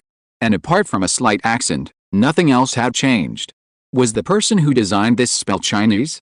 And even used Pinyin as a spell? He subconsciously glanced at Lishel, who remained calm and composed, as if it were perfectly natural. Lishel noticed Lewis's expression, but simply assumed it was the shock of seeing magic for the first time. He continued, "You see, it doesn't require force to control, it requires you to resonate with the magic and gently guide it." Then he turned his gaze to Lewis. "If you truly possess magic, you should be able to do this too." His tone was casual, yet it held a hint of probing. Lewis suppressed the turmoil within him, deciding to think about it later and focus on learning magic for now. But he merely smiled. "I'll give it a try." He mimicked Lishel's gesture, extending his right hand with his fingers slightly spread. But beneath his seemingly focused expression, another system was already operating within Lewis's mind. He first gently activated the surface framework of meditation, not activating the core magic circuits, but only drawing upon the shallowest, most easily controlled portion of magic. That magic, like ripples on the sea, slowly flowed down his arm, gathering at his fingertips. At the same time, he silently chanted the incantation, Guang. In an instant, he deliberately slowed the flow of magic, making its path slightly disordered, simulating the state of a novice magic apprentice. His breathing was unsteady. His eyes slightly narrowed, and his fingers even trembled slightly. But the truth was, he had only used less than 1% of his magic. Even so, his fingertips still glowed faintly after 2 or 3 seconds. Lishel's eyes widened, almost thinking he was seeing things. "This is impossible," he muttered to himself. He had only been learning meditation for half an hour, and his perception of magic was not yet stable, yet he could attempt to project magic at the guiding level? And he succeeded? Even if it was only a tiny bit of light, it showed that this person could not only truly perceive magic, but also possessed extremely high control and subtle mental strength. Otherwise, it would be impossible to accurately guide magic together at his fingertips without it dissipating. This could not be explained by luck. Lewis, with an expression of mixed surprise and delight, slowly withdrew his fingers, exhaling a slightly tired breath. "However, it seems really tiring." Lishel's throat moved slightly. He stared at the boy before him, who seemed to be struggling to complete the light spell, and for a moment couldn't tell if the boy was exceptionally talented or just incredibly lucky. But his intuition told him one thing: if this person really wanted to learn magic, he might become an archmage in the future. Lishel stood there, silent for a long time. His gaze remained fixed on the fading light, his expression complex. He had only intended to test him. It was just a simple, basic spell, even failure was to be expected. But he hadn't expected the boy to actually make it light up. This wasn't a coincidence. The light, though weak, was extremely stable, with almost no trace of magic dissipation.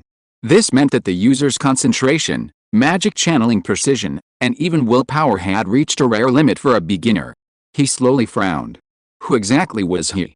The training of a mage was far more brutal than outsiders imagined. The selection of talent, the testing of will, and the scrutiny of background were all essential. And this person before him not only possessed magic but had also successfully cast a spell on his first attempt. More importantly, he was a nobleman, a lord, of impeccable birth, with status, responsibility, and principles. If he truly wanted to embark on the path of magic, wasn't this a rare opportunity? Lishel's brow relaxed, and he murmured softly, "His talent is definitely qualified, even genius level. His background, a nobleman of the Ironblood Empire, clean enough. And he saved me, while the Mages Guild had strict rules. If it was just a little private guidance, it wasn't unacceptable to supplement it after he officially joined." Lishel convinced himself of this, and then said, "You do have magic power, and the potential to cast spells, but magic isn't something to be discussed casually, so?" Lewis asked. "So?" He paused, then said solemnly, "Before you officially become a member of the Mages Guild, I cannot publicly teach you more spells, nor do I want you to boast about it." Lewis nodded immediately without hesitation, his expression serious and frank. "Understood." I won't tell anyone." He even showed a childlike smile. "So, I can continue learning, right?" Lysair was taken aback, not expecting him to react so quickly, without even a hint of doubt or dissatisfaction. He had assumed that nobles would always show a hint of arrogance and resentment when faced with restrictions, but Louis didn't. He was genuinely happy. This made Lysair suddenly feel a little uneasy. He cleared his throat and said in a low voice, "I can only teach you a little bit." "As preparation." "Understood." Louis smiled, a glint of light flashing in his eyes, but he hid it well, only showing the undisguised joy on his face. So, during his recuperation in the Crimson Tide territory, besides recovering his body, Lysair also began to occasionally teach Louis some of the most basic magic. At first, it was just a test. Since Louis had shown magical resonance and could cast the basic radiance spell, he decided to only teach him some simple evocation spells. For example, Fireball, Freeze, and Beam. The teaching progress didn't seem fast. It took Louis about 3 or 4 days to master each spell. From incantation, breath control, and release rhythm to controlling magical output, he had to understand, practice, and adjust everything step by step. He made mistakes, he failed, sometimes he mispronounced the incantation, sometimes he released too much magic, and he even scorched a small patch of grass the first time he practiced Fireball. But for Lysair, this was a rapid pace of progress. Students in the Mage Forest took an average of half a month to master a basic spell. Moreover, Louis's mistakes were all reasonable, and his growth was extremely stable. Unlike some less gifted magic users who repeatedly got stuck at a certain stage, he seemed to break through a seal and cross a threshold every 3 or 4 days. He was on the edge of gaining experience without harming his body or mind. Especially after he had a basic grasp of Fireball, Lysair casually mentioned, "Fireball isn't just about turning into a ball. Magic flows, and we can shape it. You can try extending it." He didn't expect Louis to understand when he said this, he just wanted to entertain him. But 5 days later, when Louis summoned the flames again, Lysair saw that almost impossible outline. The fireball didn't explode, instead, it extended and elongated, becoming as slender as a blade. Slight flames flowed across its surface, still unstable, but the outline was clear, resembling a rough fire blade. "You did it," Lysair almost stammered, his eyes wide with shock, like staring at a cat defecating upside down. "This is Fireblade." His voice carried a complex mix of emotions, disbelief, astonishment, and even a touch of awe. When he himself mastered Fireblade, it took him a full month, relying on his mentor's 3 demonstrations and repeated mental guidance. He was considered an elite, even a genius, mage. And Louis, this noble boy from the borderlands with no magical foundation, had created a rudimentary form with just a few words of guidance in 1 demonstration? Talent is extraordinary. Lysair stared blankly at Louis, his eyes reassessing him. This wasn't just suitable for learning magic, but a constitution born for magic. His perception of form, control of magic, and the harmony between will and incantation were all nearing theoretical peaks. He even suspected that if Louis received systematic training, he would appear in the core of the Mage Forest within a few years. "If I take him back, even some of the tower counselors would be tempted," Lysair thought for the first time. Louis, standing before him, merely lowered his eyes slightly, bowing his head to extinguish the flame in his hand. He appeared restrained and composed, showing no sign of pride. Even deliberately frowning as if he were not quite stable yet, not quite right, the lines always flutter, he murmured, a hint of self-reproach in his voice. He was intentionally concealing his true skill, making the flame appear slightly unsteady, its edges flickering, as if he wasn't yet proficient. Louis could certainly do better. He deliberately slowed his pace, hiding 90% of his proficiency and depth. Not to show off or deceive, but out of a self-preservation instinct. He couldn't let Lysair become suspicious and ask him how he did it. He must not see that he possesses a magical reserve far exceeding that of ordinary people. Furthermore, he must not know that the source of that magical circuit is not the ordinary meditation technique he taught, but the primordial meditation technique. The magic absorption efficiency of that meditation technique was more than 20 times that of the version taught by Lysair. Furthermore, when learning magical constructs, elemental perception, and will shaping, he hardly needed to memorize anything, he only needed to understand it once to naturally reconstruct it in his mind. This learning method was hardly like learning, but more like recalling. This made him even more cautious. He couldn't explain where this talent came from. He couldn't very well tell. Lishel, a great mage, injected a fragmented yet astonishingly mysterious memory into my body before his death. The other party would probably dissect him immediately. So he learned slowly, clumsily, made mistakes, and failed a little. Even though Lishel was now shocked beyond belief, what he saw was only the part that was allowed to be seen. I still have a lot to learn, he said, raising his head and giving Lishel a humble smile. Lishel stared at him for a while, finally nodding slightly. You will become a very strong mage, so he taught even more diligently. At first, he held back, considering whether Lewis could handle it and whether he was learning too fast. But now, those concerns were long gone. What started as one lesson a day became 2 sessions, one in the morning and one in the evening. Occasionally, he would even discuss the flow of magic or the theoretical differences between certain schools of thought during after-dinner walks under the moonlight. Rachel rarely showed such enthusiasm to anyone. But with Lewis, he truly couldn't control himself. Because Lewis was so perfectly suited to be a mage. His affinity for magic was high, his aura was as stable as a lake during meditation, his emotions were clear and his will focused when casting spells, and his comprehension was extraordinary. With just a little prompting, he could always quickly grasp the key points. He had seen many intelligent people learn magic, and he had also seen highly talented but impetuous noble youths. But none of them were like Lewis, taking each step steadily and without the slightest waste. A trace of wariness still lingered in his heart. But that suspicion gradually faded with Lewis's repeated reasonable mistakes and sincere requests for guidance. He even began to convince himself, with his qualifications, entering the Mage Forest is not a problem at all. I am cultivating a future genius for the Mage Forest. Chapter 172. People from the Governor's Office. Frostspear City, the Northern Governor's Mansion. The fireplace burned quietly, the room filled with the aroma of pine resin and wine. Duke Edmund leaned back in his high-backed chair, fiddling with a silver knife on the table.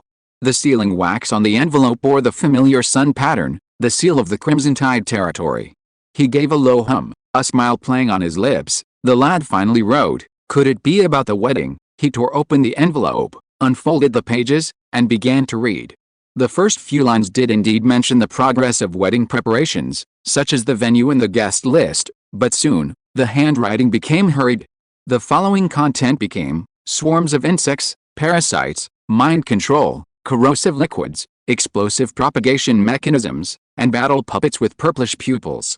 The letter trembled slightly in his hand, Duke Edmund's eyebrows furrowed slowly, and the hideous scar running diagonally across his face seemed to be pulled, trembling in response. This wasn't the first time he'd heard of it. 3 years ago. That was the most bizarre war in the Northern Territory in 10 years. In late spring of that year, north of the Frostmark River, an entire Viscount's territory, roughly 3 villages, 2 farms, and a knight's fortress, was reduced to shell in less than 6 days. Initial reports were of wild animal attacks, but these quickly escalated to reports of entire villages, garrisons, and post stations going missing. It wasn't until a reconnaissance cavalry unit managed to escape that the intelligence they brought back kept the governor's mansion awake all night. The dead are moving, as if suspended by threads, their eyes glowing. There's something beating in their chests, not hearts, but something else. Under their skin, they wriggle like leeches, their mouths and noses leaking fluid. After we blew one up, his chest exploded, spraying liquid like an insect sac that corroded his armor with a hissing sound. Then insects crawled out of the corpse and burrowed into people. Thus, the Northern Righteous Army mobilized an entire elite regiment. 5 squads of elite knights sealed off the outer perimeter, while a squad of extraordinary knights, carrying a large quantity of magic explosives and incendiary agents, stormed into the contaminated zone. The battle lasted 2 days and 1 night, burning down all the buildings and over 30 miles of forest. Magic bombs shattered the insect corpses, and oil and phlogiston ash completely sealed off the swarm's escape routes. Some described the last 10 hours of the battle as like watching hell breathe. In the entire operation, 94 Legion members went missing, and 57 were confirmed infected, causing a devastating loss to the North's high-end combat force. That area was later marked the Silence Belt, a rare permanently sealed-off area on the Northern Territory's map. For the next 3 years, no similar incidents were observed, but the true cause of the insect's appearance remained unsolved. Yet, the phenomena and symptoms described in Lewis's letter were exactly the same as back then.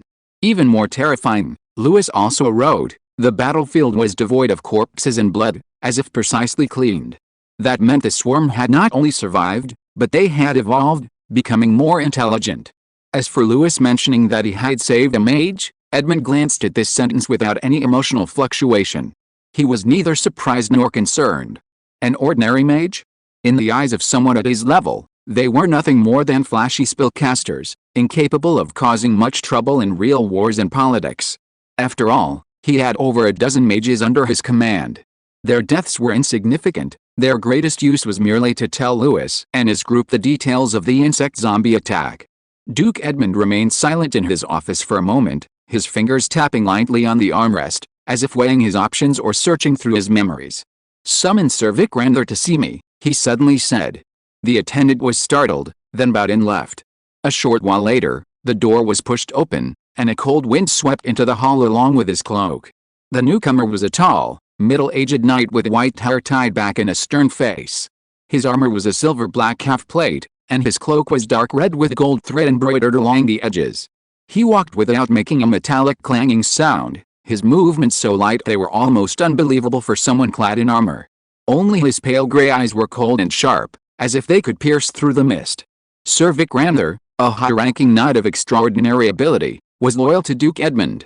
Having grown up in the military since childhood, experiencing numerous fierce battles including the Great Rebellion, he once single-handedly killed 3 Snauswarren with extraordinary strength.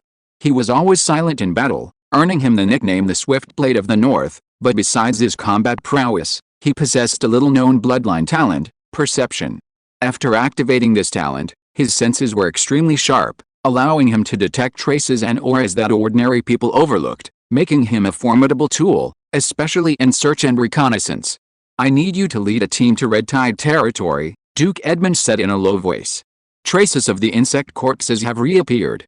Just a few days ago, Lewis discovered residual corrosion marks on the edge of the territory, the situation being extremely similar to that 3 years ago." Vic's pupils contracted slightly, a rare fluctuation appearing in his usually calm expression. He asked in a deep voice, "Is it certain?" "It's confirmed," Edmund nodded, his tone icy. He himself didn't experience it firsthand, but the team he sent out brought back intelligence.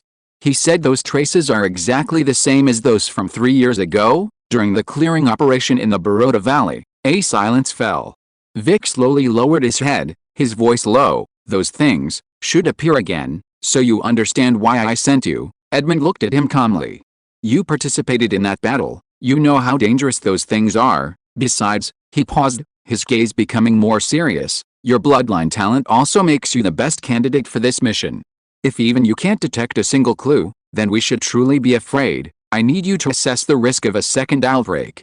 If a threat is confirmed, take immediate action to eliminate them without prior consultation." Vic was silent for a moment, then knelt on one knee and replied softly, "Yes, sir. Choose 30 high-ranking elite knights you trust," Edmund added slowly.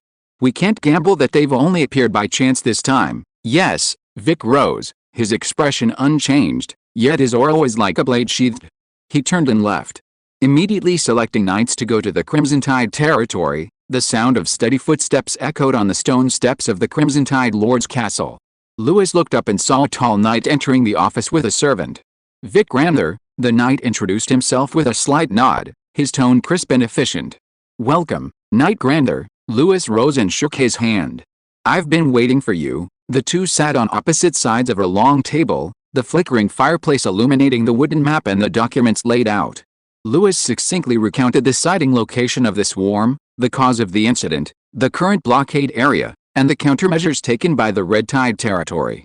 Throughout, his tone remained calm, even when mentioning the fallen, without excessive lamentation, simply presenting the facts convincingly. "I want to hear the two men's side of the story myself," Vic said calmly, looking at Lewis. "Especially the mage? You mentioned in your letter that he was the only eyewitness." Lewis nodded, then summoned a servant and whispered a few instructions. "I will bring them here," he said, glancing at Vic, his voice steady. "You can judge for yourself, but I'm also listening. After all, this matter isn't over yet." "Of course." Vic nodded slightly, a hint of approval in his eyes. "To be honest, you handled it very well." A short while later, a servant brought in 2 men. First was the middle-aged search knight, tall and weathered, bearing the marks of battle. He bowed and stood quietly to one side. The search knight recounted his findings, mentioning the charred, collapsed campsite, the bloodless cleanup, the stench of decay, and the unsettling silence. Vic listened, his face grave. Every detail was identical to what had happened 3 years ago. Next came Lihil, still looking weak, being helped inside. He was somewhat surprised. He hadn't expected Lewis to report this directly to the governor of the North. Though his robes had been changed, his face remained pale, and his magical energy flowed extremely weakly. He recounted his ordeal expressionlessly, the ambush by the river, his teammates being parasitized, his own poisoning, the corruption of his consciousness, forcibly suppressing his magic to escape, until he collapsed outside the Crimson Tide territory. Of course, he also concealed some details, such as his identity and his mission. Vic listened in silence, nodding after a long while. His expression was even more somber than when he arrived. The intelligence is sufficient, he bowed to Lewis, then took out a black, wax-sealed letter from inside his cloak. This is for you from the Duke. Lewis took the letter, not opening it immediately, but simply nodding in response to Vic.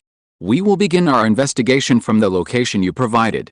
We will let you know if we need any assistance. Vic finished calmly, pulled up his hood, and turned to leave without the slightest hesitation.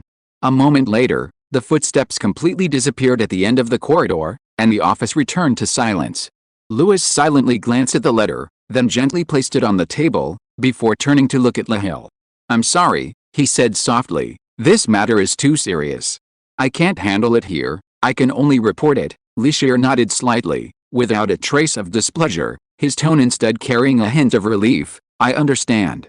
It's already an accident that I survived. If it weren't for you, I would probably have been burned. He paused slightly, then added, now that the local noble forces are involved in the investigation, it's a good thing for us too. With that, he left, supported by his attendants. Lewis sat back down in his chair, staring at the silver-gray letterbox for a long time, his fingertips slowly tracing the edge of the wax seal. Only after confirming that no one else was around did he gently unseal the envelope and pull out the neatly folded letter. The letter began with polite and gentle greetings, with a typical ducal tone and style. But Lewis only glanced at it, skipping the preamble, his gaze falling directly on the key points in the latter half. The letter mainly addressed two matters. The first was the reappearance of traces of the insect swarm. The Duke's words carried an unusually suppressed seriousness. He reminded Lewis that the seriousness of the matter far exceeded that of a typical monster disturbance, and even recounted events from 3 years ago. He emphasized that the Northern Frontier's wartime mechanism might be activated if necessary. For territory, due to its initial location and the judgment he had demonstrated, would be considered one of the most forward observation points. If necessary, I will need your full assistance, the letter stated. These words, seemingly calm, actually represented an extremely heavy trust, which was not unexpected for Lewis. However, what truly made Lewis raise an eyebrow was the second matter. It was a notification of reward. To be precise, it was about his accidental discovery and capture of the Emerald Federation spy in the suburbs, which led to the exposure of Joseph, this audacious traitor. This triggered a large-scale intelligence cleanup operation throughout the southwestern province of the Empire. Now, the storm had finally subsided, and he was mentioned at the beginning of the cleanup report. Therefore, it is hereby decided that Joseph's former territory will be transferred to Red Tide as a recognition of this crucial intelligence cleanup operation. Joseph's territory near Kingayu Ridge now rightfully belonged to Lewis's command. In addition, there was a full 10,000 gold coins as extra reward, as well as an unspecified amount of supplies to be arranged later. Well, this reward is quite reasonable. Lewis folded the letter back up, his tone carrying a faint smile. In the end, on the surface, he had indeed just happily happened to pass by and caught a spy. As for the subsequent chain reaction that triggered an earthquake in the Empire, it could also be said to be luck. This reward can be considered generous. Moreover, he had also used this incident to directly rectify the nobles, large and small, in Snow Peak County, which could also be considered an invisible reward. He summoned his attendant and instructed, "Have Bradley come here." Before long, Bradley jogged in. "Arrange for officials to go and take over the newly allocated land as soon as possible," Lewis said calmly. "Officially name it Kingfang Territory." Kingfang Territory? Good name. Bradley's eyes lit up, and his pen was already flying across the notebook. That land was originally managed by Joseph, and it should be unmanaged after his arrest. Have someone check how many residents remain. For those who can stay and are willing to stay, distribute relief supplies. Understood, Bradley nodded immediately. Tell the warehouse to allocate 50 sets of temporary farming tools, and also transfer a batch of seeds from the Red Rock warehouse. Spring planting cannot wait, Lewis continued to instruct. Send 3 experienced farmers over to help the locals plan the planting, and try to complete the sowing by the end of the month. You can also send some livestock to transport the seeds and tools. Yes, Bradley quickly jotted down the notes. Understood. I will arrange for a resource officer and a topologist to go with us. Lewis pondered for a moment, then added, make sure it's done well. Don't just take over, ideally. Let the people see changes within a week and spread the word that we are governing, not collecting taxes. Good, get on it right away. Bradley nodded with a smile. Seeing that Lewis had no further instructions, he quickly put away his notes and hurriedly took his leave. Chapter 173 The Silver Masked Mage. Time flew by, and another half-month passed. Lishel's original plan was to immediately cast the beacon incantation after recovering his strength to contact his colleagues at Mageland for backup and inform them of the situation. However, the problem was that his magical energy was severely depleted. So he stayed for over a month, resting and recovering his magical energy while taking advantage of Lewis's display of magical talent to teach him some basic spells. From the initial fireball and freeze spells to later spells like light beam, shockwave, magic shield, lightness, burning arrow, ignite, magic hand, slow fall, and resonant touch. In just over a month, Lewis had mastered over a dozen different basic spells of various uses and schools. The progress was too fast, so fast it felt like he was consuming knowledge rather than learning. But this period of learning magic always had an end. As the weather warmed, Lishel's body recovered day by day. Lishel sat in the courtyard, draped in a cloak, his fingertips shimmering with magical energy. His injuries were basically healed, and his spirit had almost returned to normal. That day, he glanced back at Lewis and said, I'm almost ready to cast the beacon spell. Beacon? Lewis looked up in surprise. You mean, you can contact your companions? Lysier nodded. I've been resting for a while. I need to tell you the contents of the insect corpse immediately. Headquarters. As soon as he finished speaking, magic flowed in his hands, and he began to condense the spell. The magic at his fingertips slowly rotated into a small silver ring, like a miniature halo, floating in the air, emitting gentle but regular fluctuations, as if sending some kind of echo to the distant beyond. And then, nothing more. A moment of silence. Only the runes floated silently in the air, the wind whistling softly. There were no portals, no magic circles, no dazzling spatial rifts. Everything was eerily quiet. Lewis stood beside him, watching all this, blinking slightly. A faint smile played on his lips, but his gaze held a hint of doubt. Leith noticed a momentary pause, turned to look at him, and asked with slight confusion, "What's with that expression?" Lewis thought for a moment, then answered seriously, "I thought a portal would appear out of the sky with a whoosh, and someone would walk out of the light." He gestured as he described, his eyes even carrying a hint of expectation and regret. Leith was silent for 2 seconds, then gave a complex expression that said, "I shouldn't have expected you to know common sense." Having spent time with him, he knew that this lord sometimes had some abstract ideas. He sighed, rubbing his forehead. "This is a beacon spell, not a summoning spell." "Oh," Lewis feigned a look of sudden realization. "Then I thought someone would teleport over and take you away." Leith was silent for a second, his lips twitching. Clearly, this wasn't the first time he'd heard such layman's fantasies, but he still couldn't help rolling his eyes every time. He explained helplessly, "Teleportation? You think it's as simple as farting?" He paused, then changed to a slightly more serious tone. "Teleportation does exist, but it's a high-level spell with enormous energy consumption. Even for a skilled high-level mage, continuous use can easily lead to mana depletion, or even mental backlash, and its maximum safe distance," he gestured with his fingertip, "is usually around 200 meters. Beyond that, it becomes extremely unstable." Lewis listened, his expression gradually becoming complicated. He nodded calmly. "Then, what exactly is the beacon spell you just used for?" "It's," Lishel pointed to the slowly flickering blue light in the air, "telling my companions far away where I am. Once the signal stabilizes, they'll find a way to come and pick me up, but not on the kind of whoosh way of descending from the sky." "Then how will they come? On horseback?" "Oh," Lewis showed a hint of disappointment. This world is ultimately a low magic world. There are no invincible mages who can split mountains with a single palm strike, teleport thousands of miles, or rewind time. Perhaps there are exceptions, but they are definitely a tiny minority. Most mages are just fragile aura knights who can attack from a distance and have a variety of tricks up their sleeves.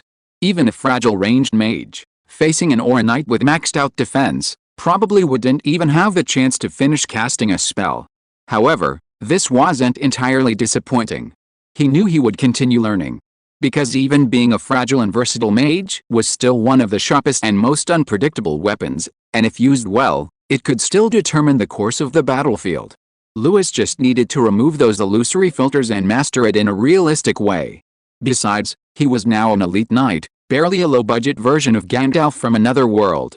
Lewis imagined himself charging with a sword using aura while bombarding enemies with fireballs. Kind of cool. Sure enough, a few days after the signal was sent, 3 mages wearing silver masks arrived at Crimson Tide territory on horseback, covered in dust. They were completely shrouded in heavy cloaks, their aura restrained, their words taciturn, yet they possessed an air of mystery that made people hesitant to approach. The knight responsible for welcoming them felt a pang of anxiety and immediately hurried to inform Lewis. Let them into the meeting hall, Lewis nodded. The meeting hall doors closed softly, and the surroundings were quiet, save for the soft glow of candlelight. Seeing Lysher's frail appearance, the 3 silver-masked mages exchanged glances, almost simultaneously removing their masks to reveal anxious faces hidden beneath their silver veils. Lysher, the older mage with a steady voice, spoke first. "You've finally appeared. We couldn't contact you for so long, and what about Morty and Flavia, where are they?" Lysher sat quietly in a wheelchair to the side, draped in a thin blanket, appearing even thinner than before. He looked at the 3 familiar faces, a flicker of emotion crossing his eyes, a mixture of the joy of a long-awaited reunion and the suppressed sorrow of unbearable grief.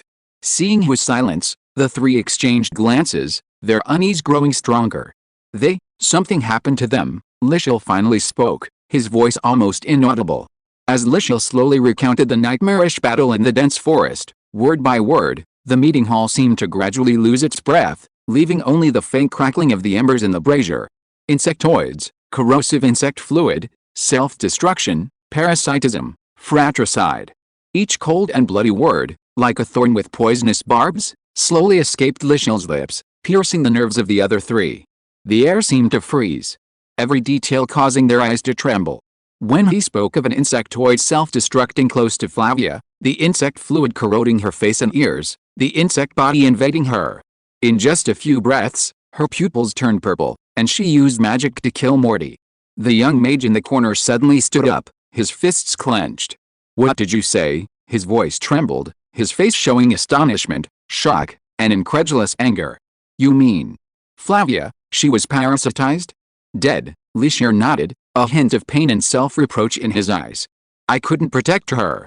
If I had been more decisive, if I hadn't hesitated, perhaps." "Shut up," the young mage growled, his eyes reddening, glaring at him through gritted teeth, as if trying to force a better outcome from him. But a few seconds later, he suddenly lowered his head, his shoulders trembling.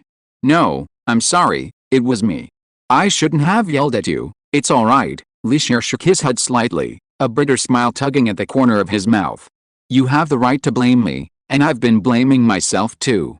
From that day on, I've thought every day, if I could be stronger, if my magic were half a second faster." He closed his eyes, his fingertips trembling involuntarily. "But I couldn't do anything. I couldn't save anything." For a moment, the air seemed to freeze. The lamplight cast a soft shadow, enveloping them. After a long silence, the eldest mage finally spoke. "Rahil, don't bear this burden alone. You are one of our companions.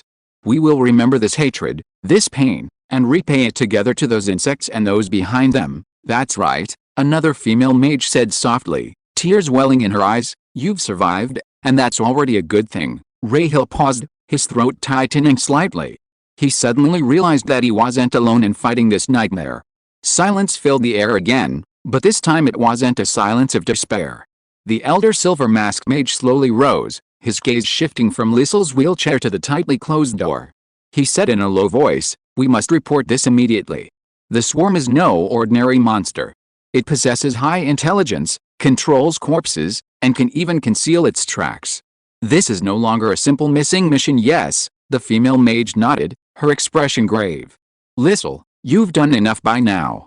Leave the rest to us. The elder mage took a silver feather pattern emblem from his cloak, and with a gentle flick, a low hum filled the air.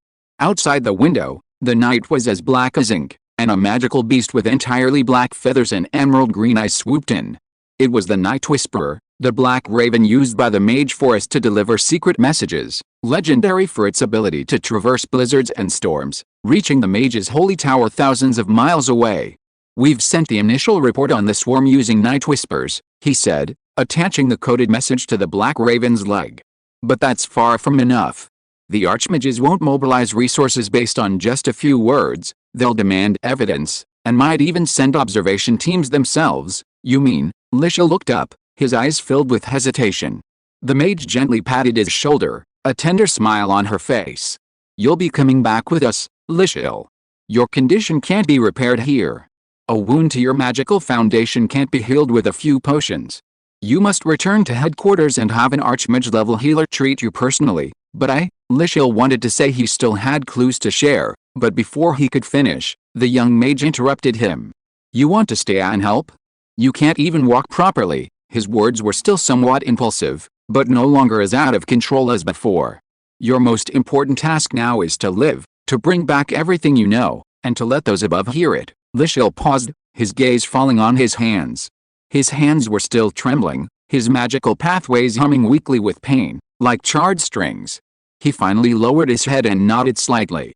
All right, I'll go back with you. Then it's settled. The elder mage waved his hand, and the night whisper took flight, scattering snowflakes as it flapped, blocked by a magical barrier outside the window. Before leaving, the silver-masked mage stopped at the door and bowed deeply to Lewis, who was waiting in the corridor. Thank you so much for taking us in and saving us this time. Otherwise, Lysier might have. The elder's voice was slightly hoarse, filled with sincere gratitude. But right now we really have nothing to offer in return, but we will definitely bring a gift and visit again next time. Lewis stood under the pillar, his posture upright, his expression still that of someone who couldn't fathom the depth of his composure. He simply nodded slightly, a single syllable, neither warm nor cold, conveying an air of nobility and aloofness. But only Lewis knew that he wasn't aloof, he was just pretending. After all, don't reveal that I taught you magic, remember that? These were the words Lishel solemnly instructed him before the silver-masked mage arrived. When I return to the mage forest, I will formally submit your apprenticeship application and report your talent test results. Only then can you legally use magic publicly, understand? Otherwise, I'll be interrogated for a whole day. Lewis agreed. Therefore, he could only maintain his usual composure and aloofness, like an ordinary nobleman who had no interest in magic but was simply enthusiastic. Lishel could now walk on his own, although he still looked thin and pale, but he was no longer the man with festering wounds and a blurred consciousness. He wore a gray-blue cloak, his steps were slow, but carried a stubbornness that refused to be supported. Before getting into the carriage, he glanced back at Lewis, a forced smile on his lips, then raised his hand and waved at him. Lewis did not respond, but simply nodded slightly. Inwardly, he sighed, no more spell lessons 3 times a day. From now on, I'll have to figure it all out on my own. He tapped his fingers lightly on the magic notebook at his waist, a notebook that Lysher had specially left for him to study on his own before leaving. The dense annotations showed that a lot of thought had been put into it. But it's not so bad, the basic framework is already in place. The rest can be figured out on my own. Lewis glanced back at the clear sky in the distance, a barely perceptible smile appearing at the corner of his mouth. Chapter 174 Magic Test. The day after Lishel left, Lewis couldn't wait to set off. He didn't tell anyone the reason, but simply led Lambert, Sif, and 2 of his most trusted elite knights across the woodlands on the edge of the Crimson Tide territory to a deserted clearing. The sky was clear, a cold wind rustled the withered grass, and the only sound was the distant flapping of crows. Lewis remained silent, his expression calm, but his pace was much faster than usual. Only Sif, who knew him well, noticed a barely concealed excitement in his eyes. Like a child who had finally waited for his birthday, eager to unwrap a gift that had been sealed away for too long. This is it, he said softly, stopping before a bare rock. Then he raised his hand and flicked his sleeve. Fireball. There was no lengthy incantation, no complicated gestures. The air seemed to be violently stirred by some invisible force, and waves of magic surged from his body like a torrent. Everyone felt a tightness in their chests, and even their breathing became slightly shorter. The next instant, a flame ignited in his palm. Not ordinary fire, but a crimson vortex condensed and compressed to its limit at extremely high temperatures. The fireball spun violently, as if it might break free from his grasp at any moment.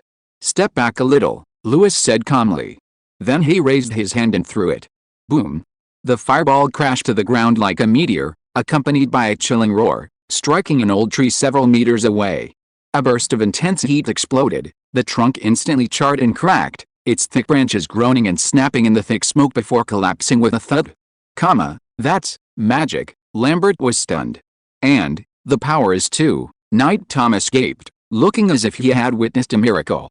But this wasn't the end. Lewis didn't turn to look at the crowd, but slowly walked forward. Fireblade, with each step, a blazing flame extended from his arm, condensing into a fire blade nearly a meter long. The blade was crimson, heat surging, even the air seemed to sizzle. He swung the blade. Flame sliced through the air, striking the placed wooden targets. 3 thick wooden shields were cleaved diagonally in a matter of seconds, the cuts charred black, the wood carbonite, the edges as clean as if polished by a swordsmith. One more. Burning arrow, beam. He opened his left hand, 3 burning arrows instantly coalescing at his fingertips, combined with a beam spell swiftly unleashed from his right palm, the magic flowing almost seamlessly. A beam of blazing white light shot out like a laser, engulfing the arrows. Whoosh, bang, crack, boom, several rock targets exploded in succession, sending rocks flying everywhere. The wooden targets in the distance were instantly charred, fragments twisting and curling in the heat before shattering upon landing. The air distorted, the grass scorched, and the wind stopped, as if time had been paused for this scene. After a series of spells, Lewis finally slowly withdrew his hand. A wisp of flame lingered on his fingertips, like the last breath of a sleeping beast. Lewis was satisfied with the effect. It was the result of his research combining the burning arrow and the beam spell. The residual heat of the flame hadn't dissipated, and the air still smelled of burning. But even more scorching than the heat was the almost fiery look of shock in their eyes. You know magic," Thomas couldn't help but exclaim. As if he had witnessed some earth-shattering secret, clutching his head in disbelief. Green's face was pale, and he murmured, "But, wasn't magic extinct? Isn't that something only found in books?" "Calm down," Lambert spoke, his voice still steady and deep, but his fingertips lightly gripped his cuffs, concealing a barely perceptible tremor. He knew of the existence of mages, he had been fortunate enough to see one once back in his family, and the old zombie who attacked Lewis last time also seemed to be a mage. But when did Lord Lewis master magic? And with such power? Lewis had grown up under his nose, yet he had never learned magic. He was starting to question his existence. He stared at the old tree that had been blown to pieces, then at Lewis's palm, a genuine uncertainty creeping into his eyes. Sif stood silently to the side. Unlike the others who exclaimed in amazement, she simply watched quietly, watching the unwavering figure in the firelight, that face that had been so calm and almost ruthless on countless nights, now showing a long-lost exhilaration. Yes, she understood. In everyone's eyes, Lewis had always been the flawless noble lord, the calmly calculating tactical genius, restrained, rational, and powerful. But this time was different. His steps carried an irrepressible lightness, his eyes held a hidden glint of joy, the joy of freedom. "So you've been holding back for a while now," Sif murmured to herself, a barely perceptible smile playing on her lips. She was genuinely happy for him. Lewis turned, looking at the still-standing group, and nodded in satisfaction. He always studied magic alone with Lichel, so no one else knew. Showing off, so satisfying. He said calmly, "This matter must not be spread." "Understood." Thomas and Green bowed almost simultaneously, their expressions like believers who had just received divine revelation. "I know," Sif said softly, her gaze still fixed on him. Lambert also nodded, his eyes complex. "Yes. You have your reasons, I won't ask any more questions." Lewis smiled slightly, turning to look at the scorched clearing. No one knew that what he had just used was only 30% of his magic power. He was still hiding his true trump card. Lewis withdrew the flames in his hand, his gaze calmly sweeping over the group before settling on Green. "Green," he said calmly, yet with an undeniable air of authority, "come up and try." Green hesitated, then immediately straightened up and stepped forward. He was a high-ranking elite knight from the family's regular army, experienced numerous battles, and had slain hundreds of enemies. He was one of the most trusted generals of the Crimson Tide territory. But facing the Lord before him, he had never felt such an inexplicable sense of oppression. Lewis was a low-ranking elite knight, only 2 ranks below him. But in the higher ranks, that one rank was often a matter of life and death. This duel shouldn't have been a foregone conclusion. However, the series of incredible spells just now had completely disrupted Grimm's judgment. He slowly drew his knight's sword, bowed, his gaze steady yet tinged with caution. This subordinate dares not underestimate his opponent. "I will fight with all my might. Please show mercy, sir," Lewis nodded. Chapter 175 Practical Magic Combat.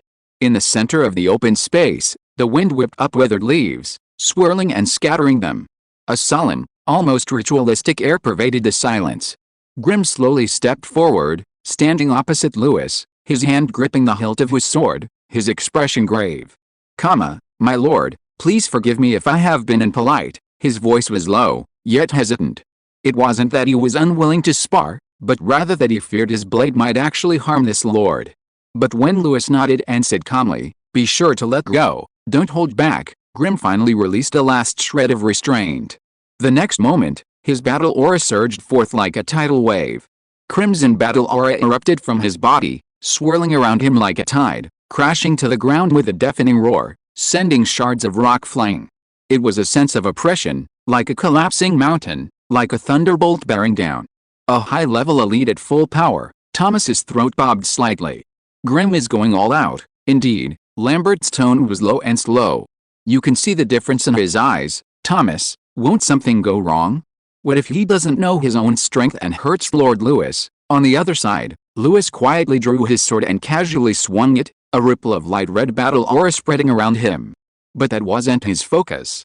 It was the barely perceptible magical fluctuation when he closed his eyes slightly with 2 fingers together on his other hand. The air began to heat up, as if something was slowly brewing, suppressing, waiting to explode. Lord Lewis's battle aura level is quite different from Grimm's. Thomas swallowed, but their auras are about the same. Lambert didn't answer, but stared intently at those seemingly calm eyes, yet like undercurrents surging beneath a volcano. It was the gaze of a hunter. Lewis had already chosen the angle of the battlefield, predicting the enemy's first step, second step, and even their unbalanced retreat. Since he was going to test the power of actual combat, he had to go all out. When both were ready, Lambert shouted in a deep voice, "Begin!" The next instant, Grimm sprang into action, like a taut bowstring suddenly released. Thrust. The longsword shot through the air exploding with a muffled thud. The red battle aura, close to the ground, traced a lightning-fast trajectory, aiming straight for Lewis's chest. He excelled at closing the distance to his enemy in an instant, ending the battle with a merciless strike. He was confident that his speed and explosiveness were no less than any elite knight. But this time, his heart was in his throat. Lord Lewis, after all, this is his first time using magic in actual combat. If I really hurt him, he hesitated, but Lewis had already raised his hand and formed a hand seal. Firewall. His tone was unaccustomed, his pronunciation slightly hesitant, and the flow of magic was a little sluggish, but the spell was still successfully cast. Boom. A barrier of fire rose from the ground, blocking Grimm's charge.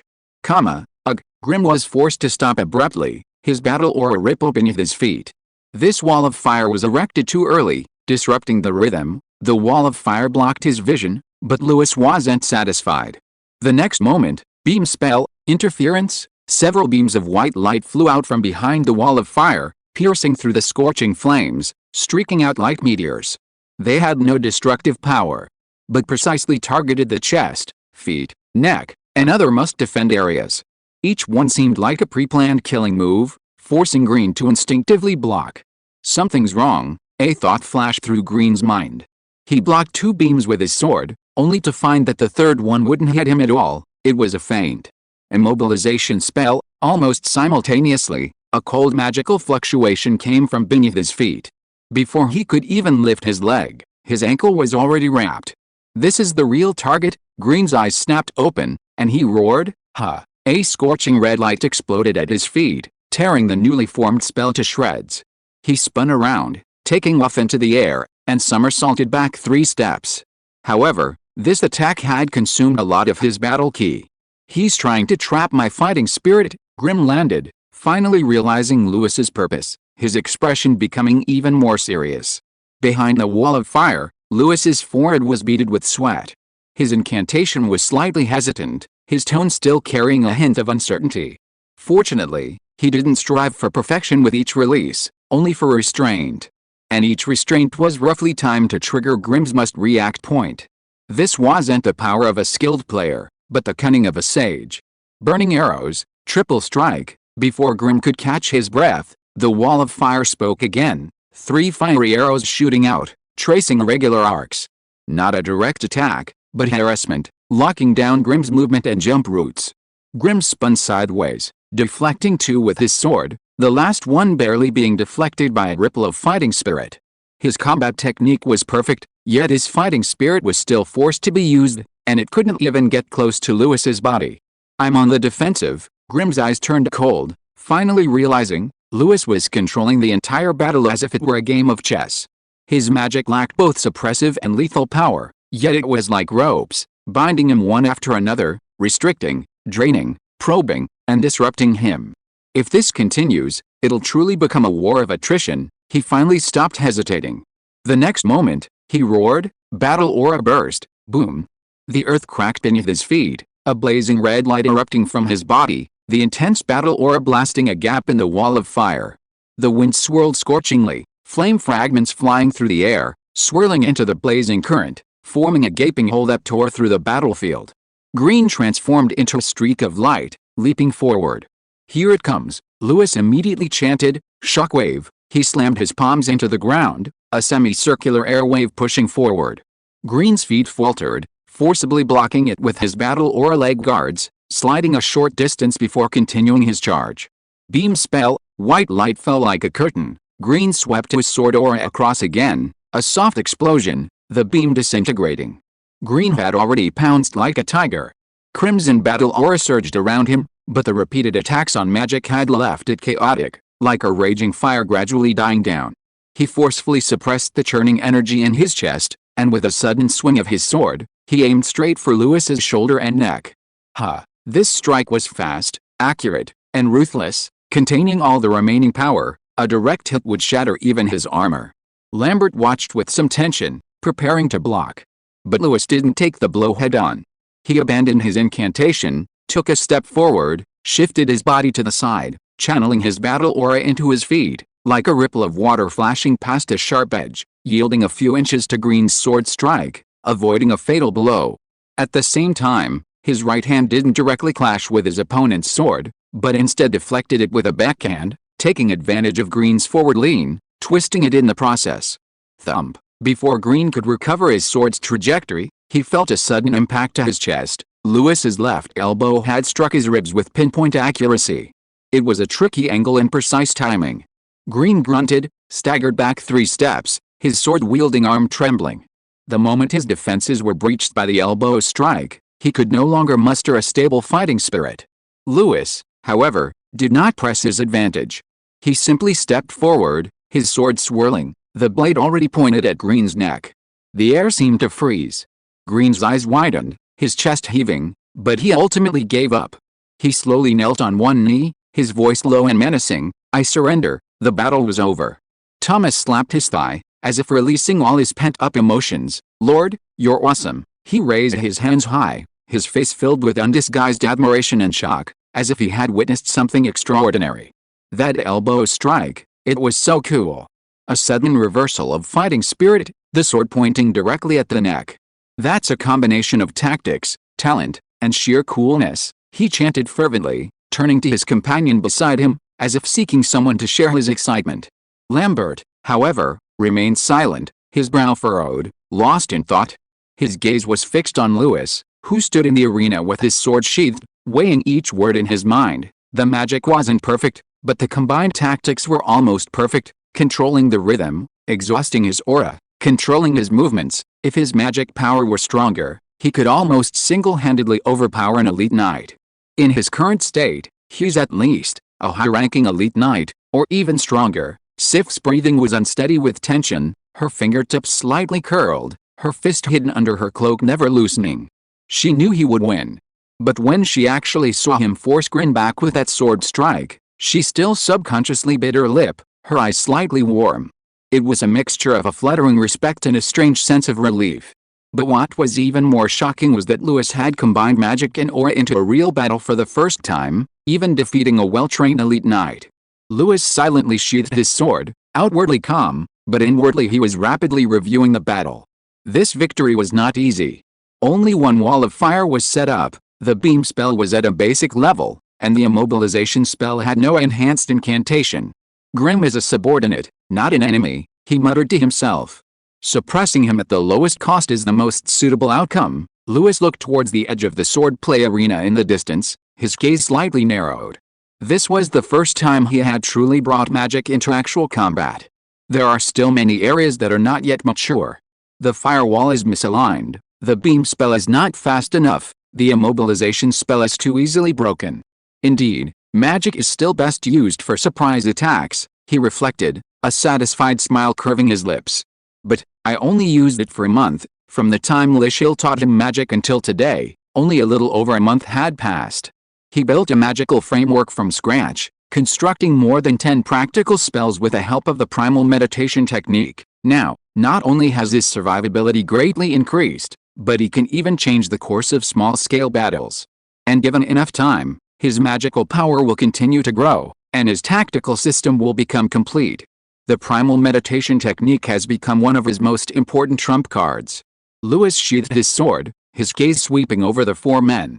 His tone was calm yet unquestionable. What happened today must not be told to anyone. Thomas, who had been about to shout "Lord, you are mighty," immediately shut up upon hearing this and nodded repeatedly. Understood.